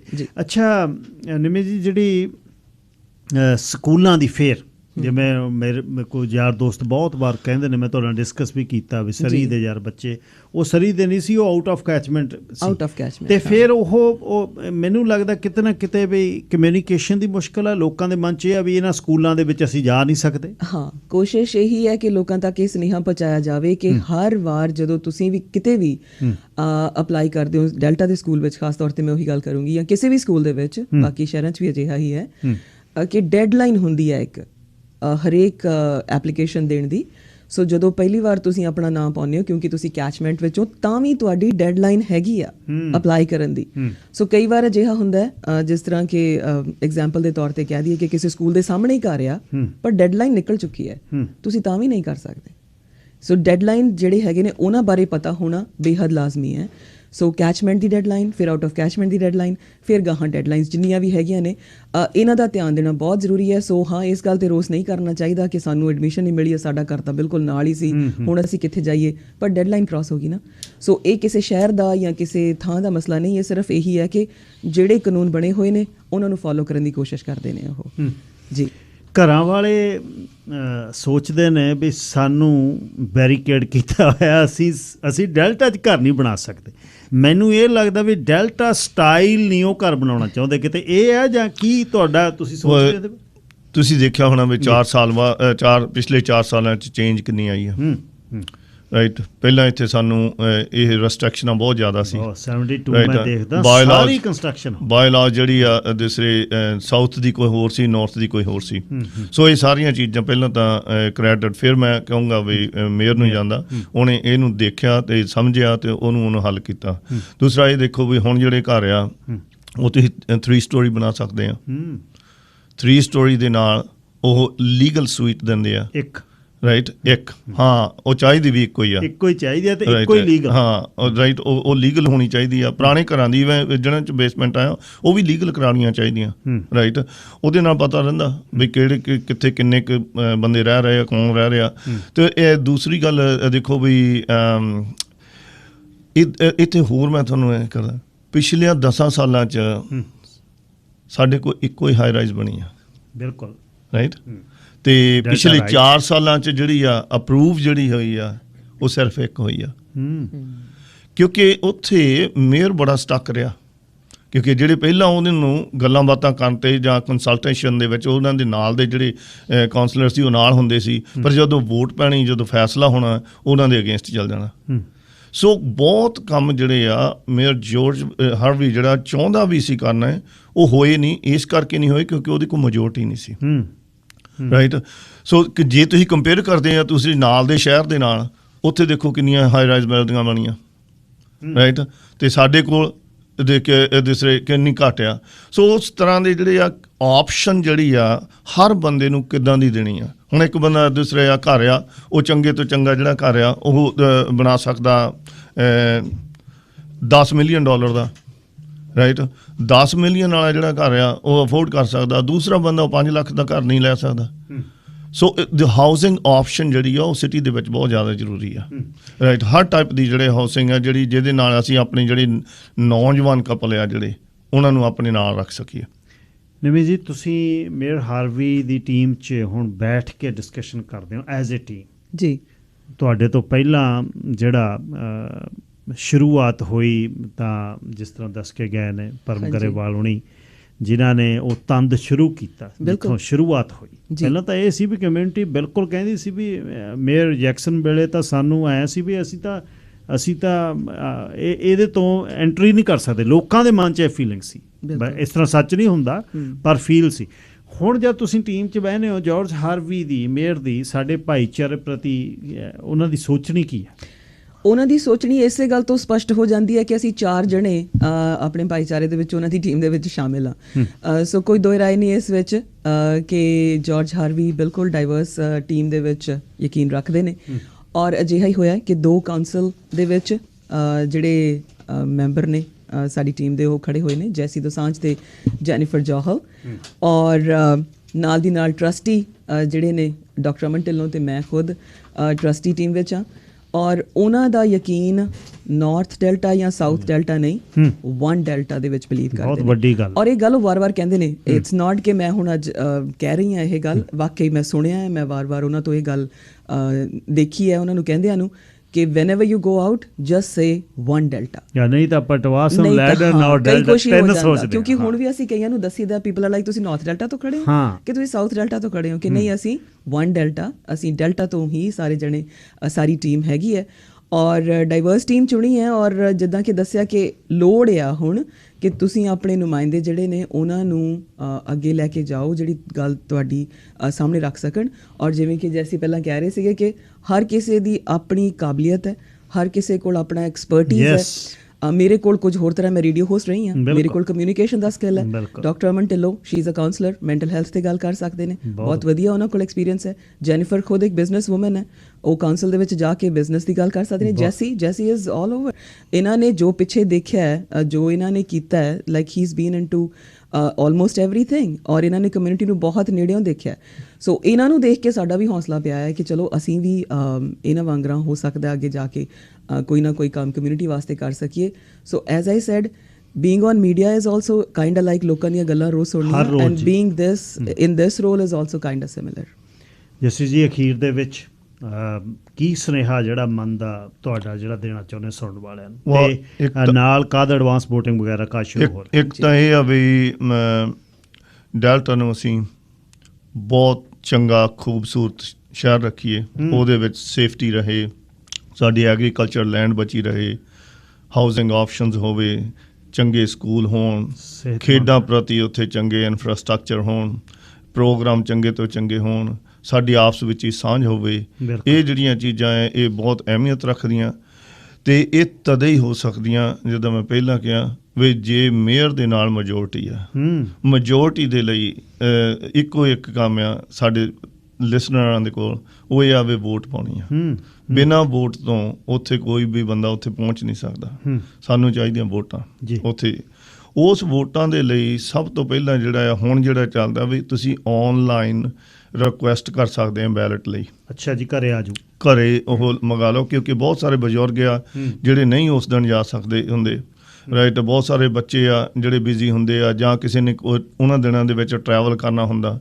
ਸੋ ਮੇਰੀ ਬੇਨਤੀ ਸਾਰਿਆਂ ਨੂੰ ਇਹ ਆ ਵੀ ਔਨਲਾਈਨ ਜਿਹੜੀ ਆ ਰਿਕੁਐਸਟ ਆ ਉਹ ਆਪਣੇ ਬੈਲਟ ਲਈ ਉਹ ਕਰੋ। ਇੱਕ ਬੰਦਾ ਜਿਹੜਾ ਆਪਣੀ ਈਮੇਲ ਦੇ ਕੇ 5 ਬੰਦਿਆਂ ਦੀ ਉਹ ਰਿਕੁਐਸਟ ਭੇਜ ਸਕਦਾ। ਅੱਛਾ ਜੀ। ਸੋ ਜੇ ਤੁਸੀਂ 5 ਬੈਲਟ ਜਿਹੜੇ ਆ ਤੁਸੀਂ 5 ਮਿੰਟਾਂ 'ਚ ਮੰਗਾ ਸਕਦੇ ਆ, ਵਾਈ ਨਾਟ। ਫਿਰ ਉਹ ਤੋਂ ਬਾਅਦ ਤੁਸੀਂ ਉੱਥੇ ਡ੍ਰੌਪ ਕਰ ਦਿਓ ਆਪਣੇ ਸਿਟੀ ਹਾਲ ਉਹਨਾਂ ਨੂੰ, ਰਾਈਟ, ਯੂ ਆਰ ਡਨ। ਉਸ ਤੋਂ ਬਾਅਦ ਤੁਸੀਂ ਆਪਣੇ ਜਿਹੜੇ ਵੀ ਤੁਹਾਡੇ ਫੇਵਰਟ ਕੈਂਡੀਡੇਟ ਆ ਉਹਨਾਂ ਨੂੰ ਤੁਸੀਂ ਮਦਦ ਕਰ ਸਕਦੇ ਆ ਇਲੈਕਸ਼ਨ ਵਾਲੇ ਦਿਨ ਦੇ ਵਿੱਚ। ਉਹਦੇ ਨਾਲ ਚੰਗਾ ਹੋ ਸਕਦਾ, ਉਹ ਸੌਖੇ ਹੋ ਸਕਦਾ, ਵੋਲੰਟੀਅਰ ਕੰਮ ਹੋ ਸਕਦਾ। ਸੋ ਉਹਦੇ ਲਈ ਜੇ ਕਿਸੇ ਨੂੰ ਵੀ ਕੋਈ ਮੁਸ਼ਕਲ ਹੋਵੇ ਉਹ ਮੈਨੂੰ ਰੀਚ ਕਰ ਲੈਣ। ਮੇਰਾ ਨੰਬਰ ਹੈਗਾ 604 763 4232 604 763 4232। ਇਹਦੇ ਤੇ ਕਾਂਟੈਕਟ ਕਰ ਲੈਣ, ਮੈਂ ਸਾਰੀ ਇਨਫੋਰਮੇਸ਼ਨ ਉਹਨਾਂ ਨੂੰ ਦੇ ਦੂੰਗਾ। ਨਿਮੀ ਨੂੰ ਕਾਂਟੈਕਟ ਕਰ ਲੈਣ, ਉਹ ਆਪਣਾ ਨੰਬਰ ਦੇ ਦੇਣਗੇ, ਰਾਈਟ। ਜੈਨੀਫਰ ਨੂੰ ਕਰ ਲੈਣ, ਈਵਨ ਉਹ ਮੇਅਰ ਨੂੰ ਈਮੇਲ ਕਰ ਦੇਣ, ਰਾਈਟ, ਉਹ ਵੀ ਆਨਸਰ ਕਰ ਦੇਗਾ। ਸੋ ਬੈਟਰ ਆ ਵੀ ਕੋਸ਼ਿਸ਼ ਇਹ ਆ ਵੀ ਪਹਿਲਾਂ ਜਿਹੜਾ ਔਨਲਾਈਨ ਬੈਲਟ ਜਿਹੜਾ ਰਿਕੁਐਸਟ ਕਰਕੇ ਘਰ ਮੰਗਾ ਕੇ ਤਾਂ ਉਹਨਾਂ ਨੂੰ ਭੇਜ ਦਿਓ। ਜੇ ਉਹ ਤੋਂ ਵੀ ਨਹੀਂ ਤੇ ਫਿਰ ਅਕਤੂਬਰ 1 ਨੂੰ 5 ਨੂੰ ਤੇ 6 ਨੂੰ ਜਿਹੜੀਆਂ ਐਡਵਾਂਸ ਵੋਟਿੰਗ ਆ ਉਹਨਾਂ 'ਤੇ ਵੋਟਾਂ ਪਾਓ। ਜਿੰਨੀਆਂ ਜ਼ਿਆਦਾ ਵੋਟਾਂ ਪਾਓਗੇ ਉਨਾ ਹੀ ਜਿਹੜਾ ਆ ਉਹ ਸਾਡੇ ਲਈ ਸੌਖਾ ਹੋਊਗਾ, ਭਾਈਚਾਰੇ ਮਾਣ ਹੋਊਗਾ। ਇਹੀ ਬੇਨਤੀ ਆ ਸਾਰਿਆਂ ਲਈ। ਹਾਂਜੀ ਬਿਲਕੁਲ। ਵੋਟਰ ਟਰਨ ਆਊਟ ਜਿਹੜਾ ਉਹ ਜਿੰਨਾ ਜ਼ਿਆਦਾ ਹੋਊਗਾ ਉਨਾ ਵਧੀਆ, ਔਰ ਫਿਰ ਬਾਅਦ ਵਿੱਚ ਇਹ ਕੰਪਲੇਂਟ ਕਰਨ ਦਾ ਆਪਾਂ ਨੂੰ ਮੌਕਾ ਨਹੀਂ ਹੋਊਗਾ ਵੀ ਕੰਮ ਨਹੀਂ ਹੋਇਆ। ਦ ਓਨਲੀ ਥਿੰਗ ਇਜ਼ ਕਿ ਤੁਸੀਂ ਬਾਹਰ ਜਾਓ, ਵੋਟ ਪਾਓ। ਔਰ ਜੇ ਨਹੀਂ ਜਾ ਸਕਦੇ, ਕੋਈ ਵੀ ਮੁਸ਼ਕਿਲ ਹੈ, ਖਾਸ ਕਰਕੇ ਬਜ਼ੁਰਗਾਂ ਵਾਸਤੇ ਥੋੜ੍ਹਾ ਔਖਾ ਹੁੰਦਾ ਲਾਈਨਾਂ 'ਚ ਲੱਗਣਾ 15 ਨੂੰ ਜਾ ਕੇ ਜਾਂ ਉਸ ਤੋਂ ਪਹਿਲਾਂ ਵੀ। ਔਰ ਬੱਚੇ ਜਿਹੜੇ ਆਪਣੇ ਨੌਜਵਾਨ ਨੇ, ਯੂਥ, ਕਈ ਵਾਰੀ ਉਹ ਅਣਗੌਲਿਆ ਕਰ ਜਾਂਦੇ ਨੇ ਕਿ ਚਲੋ ਦੈਟਸ ਓਕੇ, ਮਮ ਡੈਡ ਨੇ ਪਾਤੀ, ਦੈਟਸ ਫਾਈਨ। ਪਰ ਨਹੀਂ, ਤੁਸੀਂ ਇਹ ਵੋਟਾਂ ਘਰ ਮੰਗਾ ਸਕਦੇ ਹੋ। ਜਿਵੇਂ ਜੈਸੀ ਦੱਸ ਰਹੇ ਨੇ, 1 ਈਮੇਲ ਪਰ ਪਰਸਨ। ਤੁਸੀਂ ਬਸ ਔਨਲਾਈਨ ਜਾਓ ਔਰ ਤੁਸੀਂ ਉਹਦੇ 'ਤੇ ਆਪਣਾ ਫਿਲ ਇਨ ਕਰੋ। ਜਸਟ ਟੇਕਸ 5 ਮਿੰਟਸ, ਜਿੱਦਾਂ ਇਹਨਾਂ ਨੇ ਦੱਸਿਆ। ਬਾਕੀ ਕਿਸੇ ਨੂੰ ਕੋਈ ਵੀ ਪ੍ਰੋਬਲਮ ਆਉਂਦੀ ਹੈ ਇਸ ਔਨਲਾਈਨ ਸਿਸਟਮ ਨੂੰ ਐਕਸੈਸ ਕਰਨ ਦੇ ਵਿੱਚ, ਮੇਲ ਐਂਡ ਬੈਲਟਸ ਵਿੱਚ ਕੋਈ ਪ੍ਰੋਬਲਮ ਆਉਂਦੀ ਹੈ ਤਾਂ 778-319-1510 778 319 1510 ਮੇਰਾ ਨੰਬਰ ਹੈ ਜੀ। ਤੁਸੀਂ ਮੈਨੂੰ ਵੀ ਕਾਲ ਕਰ ਸਕਦੇ ਹੋ ਔਰ ਜ਼ਰੂਰ ਤੁਸੀਂ ਵੋਟਾਂ ਪਾਓ ਤਾਂ ਜੋ ਬਾਅਦ ਵਿੱਚ ਆਪਾਂ ਨਾ ਇਹ ਕਹਿ ਸਕੀਏ ਕਿ ਵੀ ਸਾਨੂੰ ਮੌਕਾ ਨਹੀਂ ਮਿਲਿਆ। ਇਹ ਗੱਲਾਂ ਕਰਨੀਆਂ ਬਹੁਤ ਜ਼ਰੂਰੀ ਨੇ। 1st, 5th, 6th and 15th ਇਹ ਡੈਲਟਾ ਵਾਸਤੇ ਡੇਟਸ ਨੇ, ਯਾਦ ਰੱਖਿਓ। ਇਹ ਸਾਰਿਆਂ ਲਈ ਨਹੀਂ, ਹਰ ਸ਼ਹਿਰ ਦੇ ਆਪੋ ਆਪਣੇ ਐਡਵਾਂਸ ਵੋਟਿੰਗ ਦੇ ਹੈਗੇ ਨੇ, ਪਰ ਡੈਲਟਾ ਵਾਸਤੇ 1 October, 5th, 6th and 15th ਇਹ 4 ਦਿਨ ਯਾਦ ਰੱਖਿਓ। But easy way, mail and ballots ਤੁਸੀਂ ਘਰ ਮੰਗਾ ਕੇ ਉਹਨੂੰ ਫਿਲ ਕਰੋ ਔਰ ਡ੍ਰੌਪ ਕਰ। ਸਾਰਿਆਂ ਦੀਆਂ ਵੋਟਾਂ, ਜੇ ਘਰ 'ਚ 5 ਮੈਂਬਰ ਨੇ, ਡ੍ਰੌਪ ਕਰਨ ਵਾਸਤੇ ਕੋਈ ਬੰਦਾ ਜਾ ਸਕਦਾ। You don't have to go, ਸਾਰਿਆਂ ਨੂੰ ਨਹੀਂ ਜਾਣ ਦੀ ਲੋੜ ਉਹਦੇ ਵਾਸਤੇ। ਸੋ ਜ਼ਰੂਰ ਤੁਸੀਂ ਇਹ ਯਾਦ ਰੱਖਿਓ। ਔਰ ਮੈਂ ਦੱਸ ਦਵਾਂ ਕਿ ਪ੍ਰੋਵਿੰਸ਼ੀਅਲ ਫੈਡਰਲ ਵਾਸਤੇ ਸਾਰਿਆਂ ਨੂੰ ਬਹੁਤ ਚਾਅ ਹੁੰਦਾ ਕਿ ਵੋਟਾਂ ਪਾਉਣੀਆਂ ਨੇ, ਪਰ ਮਿਊਨਿਸਪਲ ਦੇ ਵਿੱਚ ਥੋੜ੍ਹਾ ਲੋਕ ਕਰ ਜਾਂਦੇ ਨੇ। ਸਾਰਾ ਕੁਝ ਜੁੜਦਾ ਉਹਦੇ ਲਈ ਕਾਲ। ਹਾਂ ਬਿਲਕੁਲ, ਸਭ ਕੁਝ। ਸਭ ਤੋਂ ਜ਼ਰੂਰੀ ਹੈ ਕਿ ਘਰ ਤੋਂ ਬਾਹਰ ਨਿਕਲਣਾ, ਜਦੋਂ ਪੈਰ ਪੁੱਟਣਾ ਤਾਂ ਸਾਹਮਣੇ ਕੀ ਹੈ। ਸੋ ਇਹ ਚੀਜ਼ ਬਹੁਤ ਜ਼ਰੂਰੀ ਹੈ। ਮਿਊਨਿਸਪਲ ਵੋਟਾਂ ਦੇ ਵਿੱਚ ਜ਼ਰੂਰ ਹਿੱਸਾ ਲਓ। ਐਂਡ ਪਲੀਜ਼ ਐਨੀ ਕੁਐਸਚਨ, ਮੇਰਾ ਨੰਬਰ 7783191510 778 319 1510 ਔਰ ਜੈਸੀ 6047634232। ਸਾਰਾ ਕੁਝ ਮੈਂ ਇਹ ਜਿਹੜਾ ਸੂਤਰਧਾਰ, ਜਿਹੜੀ ਇਹ ਰਸਤੇ ਸਾਡੇ ਰਾਹ ਖੁੱਲੇ ਨੇ, ਸਭ ਤੋਂ ਵੱਡਾ ਮਾਣ ਪਰਮ ਗਰੇਵਾਲ ਤੋਂ ਹੈ, ਜਿਨ੍ਹਾਂ ਨੇ ਬਹੁਤ ਸਿਰ ਸੁੱਟ ਕੇ ਚਾਹੇ ਪ੍ਰੋਵਿੰਸ਼ੀਅਲ ਇਲੈਕਸ਼ਨ ਦੇ ਵਿੱਚ ਬਹੁਤ ਕੰਮ ਕੀਤਾ। ਕੋਈ ਵੀ ਚੀਜ਼, ਕੋਈ ਵੀ ਮੰਗ ਕਰੇ ਬਿਨਾਂ, ਲੈ ਕੇ ਵੱਡੀਆਂ ਸੰਸਥਾਵਾਂ ਤੋਂ ਕਮਿਊਨਿਟੀ 'ਚ। ਹੁਣ ਵੀ ਮੇਅਰ ਦੇ ਦਫ਼ਤਰ ਦੇ ਵਿੱਚ, ਮੇਅਰ ਜਾਰਜ ਹਾਰਵੀ ਦੇ ਆਫਿਸ ਦੇ ਵਿੱਚ ਉਹ ਡਾਇਰੈਕਟਰ ਨੇ ਕਮਿਊਨਿਟੀ ਇੰਗੇਜਮੈਂਟ ਦੇ, ਇੰਟਰ ਗਵਰਨਮੈਂਟਲ ਅਫੇਅਰਸ ਦੇ ਵਿੱਚ, ਜਿਹੜੇ ਇਕੱਲੇ ਮੇਅਰ ਹਾਰਵੀ ਦੇ ਦਫ਼ਤਰ 'ਚ ਕੰਮ ਕਰਦੇ ਨੇ ਤੇ ਉਹਨਾਂ ਨੂੰ ਜਵਾਬਦੇਹ ਨੇ। ਇਹ ਵੱਡਾ ਮਾਣ ਹੈ। ਇੱਥੋਂ ਹੀ ਸ਼ੁਰੂਆਤ ਹੁੰਦੀ ਹੈ। ਕੋਈ ਨਾ ਕੋਈ ਜਿਹੜਾ ਸ਼ੁਰੂਆਤ ਕਰਦਾ ਹੈ ਉਹਦੇ 'ਚ ਮਾਣ ਜਿਹੜਾ ਪਰਮ ਗਰੇਵਾਲ ਦਾ। ਅਤੇ ਅੱਗੇ ਰਾਹ ਖੁੱਲ੍ਹੇ ਨੇ। ਜੈਸੀ ਦੁਸਾਂਝ ਹੋਣੀ ਪਿਛਲੀ ਵਾਰ ਸਕੂਲ ਟਰਸਟੀ ਬਣੇ, ਇਸ ਵਾਰ ਨਿੰਮੀ ਉਹਨਾਂ ਦੇ ਨਾਲ ਇੱਕ ਡਾਕਟਰ ਢਿੱਲੋਂ ਨੇ, ਉਹ ਨੇ, ਅਤੇ ਨਾਲ ਜੈਨੀਫਰ ਜੋਹਲ ਅਤੇ ਜੈਸੀ ਦੁਸਾਂਝ। ਸੋ ਨਿੱਜੀ ਤੌਰ 'ਤੇ ਮੈਂ ਬੇਨਤੀ ਕਰਦਾ ਕਿ ਇਹਨਾਂ ਸ਼ਹਿਰਾਂ ਦੇ ਵਿੱਚ, ਜਿਨ੍ਹਾਂ ਸ਼ਹਿਰਾਂ 'ਚ ਸਾਨੂੰ ਲੱਗੇ ਵੀ ਅਸੀਂ ਥੋੜ੍ਹਾ ਜਿਹਾ ਖੂੰਜੇ ਹਾਂ, ਫਿਰ ਜੇ ਵਿਹੜੇ ਦੇ ਅੱਧ 'ਚ ਆਉਣਾ ਤਾਂ ਫਿਰ ਵੋਟਾਂ ਪਾਉਣੀਆਂ ਪੈਣੀਆਂ ਨੇ। ਉਹ ਕੋਈ ਜ਼ੋਰ ਨਹੀਂ ਹੈ। ਤੁਹਾਡਾ ਦੋਨਾਂ ਦਾ ਜੀ ਧੰਨਵਾਦ। ਫੇਰ ਸਮਾਂ ਕੱਢਿਆ ਤੁਸੀਂ। ਬਹੁਤ ਬਹੁਤ ਤੁਹਾਡਾ ਧੰਨਵਾਦ, ਤੁਹਾਡੇ ਅਦਾਰੇ ਦਾ ਤੇ ਤੁਹਾਡੇ ਸਾਰੇ ਲਿਸਨ। ਥੈਂਕ ਯੂ ਜੀ। ਲਓ ਜੀ, ਥੋੜ੍ਹਾ ਜਿਹਾ ਵੋਟਾਂ ਕਰਕੇ ਪ੍ਰੋਗਰਾਮ ਜਿਹੜੇ ਨੇ ਆ 10-12 ਕੁ ਦਿਨ ਬਿਜ਼ੀ ਚੱਲਣਗੇ, ਪਰ ਮੈਂ ਸਮਾਂ ਜਿਹੜਾ ਉਹ 1 ਘੰਟਾ ਪੂਰਾ ਕਲੀਅਰ, ਪਹਿਲਾ ਤੇ ਆਖਰੀ ਘੰਟਾ ਜ਼ਰੂਰ ਆਪਣੇ ਸ਼ੋਅ ਦਾ ਆਪਾਂ ਰੱਖਿਆ ਕਰਨਾ। 1 ਘੰਟੇ ਦੇ ਵਿੱਚ ਹੀ ਸੁਨੇਹਾ ਦੇਣ ਲਈ ਰਾਜਨੀਤਿਕ ਜਿਹੜੇ ਆ ਸਕਦੇ ਆ। ਅਤੇ ਪਰ ਜਿਵੇਂ ਦੱਸ ਕੇ ਗਏ ਨੇ ਨਿੰਮੀ ਆਉਣੀ, ਇਹ ਬਹੁਤ ਜ਼ਰੂਰੀ ਹੈ। ਪਹਿਲੀ ਤਾਂ ਗੱਲ, ਨਾਂ ਫਾਰਵਰਡ ਕਰਨਾ ਬਹੁਤ ਔਖਾ ਹੈ। ਇਲੈਕਸ਼ਨ 'ਚ ਨਾਂ ਆਪਣਾ ਦੇਣਾ, ਬਾਹਰ ਨਿਕਲਣਾ, ਲੋਕਾਂ 'ਚ ਆਉਣਾ, ਇਹ ਬਹੁਤ ਵੱਡਾ ਜਿਹੜਾ ਜਿਗਰਾ, ਪਰ ਕਿਸੇ ਨੇ ਆਉਣਾ। ਉਸ ਤੋਂ ਬਾਅਦ ਫਿਰ ਤੁਹਾਡੇ ਹੱਥ 'ਚ ਹੈ ਵੀ ਤੁਸੀਂ ਕਿਵੇਂ ਇਸ ਨੂੰ ਕਰਨਾ। ਇਹਦੀਆਂ ਗੱਲਾਂ ਬਾਤਾਂ ਚੱਲਦੀਆਂ ਰਹਿਣਗੀਆਂ। ਹੋ ਜੀ ਰੱਬ ਰਾਖਾ, ਕੱਲ੍ਹ ਨੂੰ ਮੁੜਦੇ।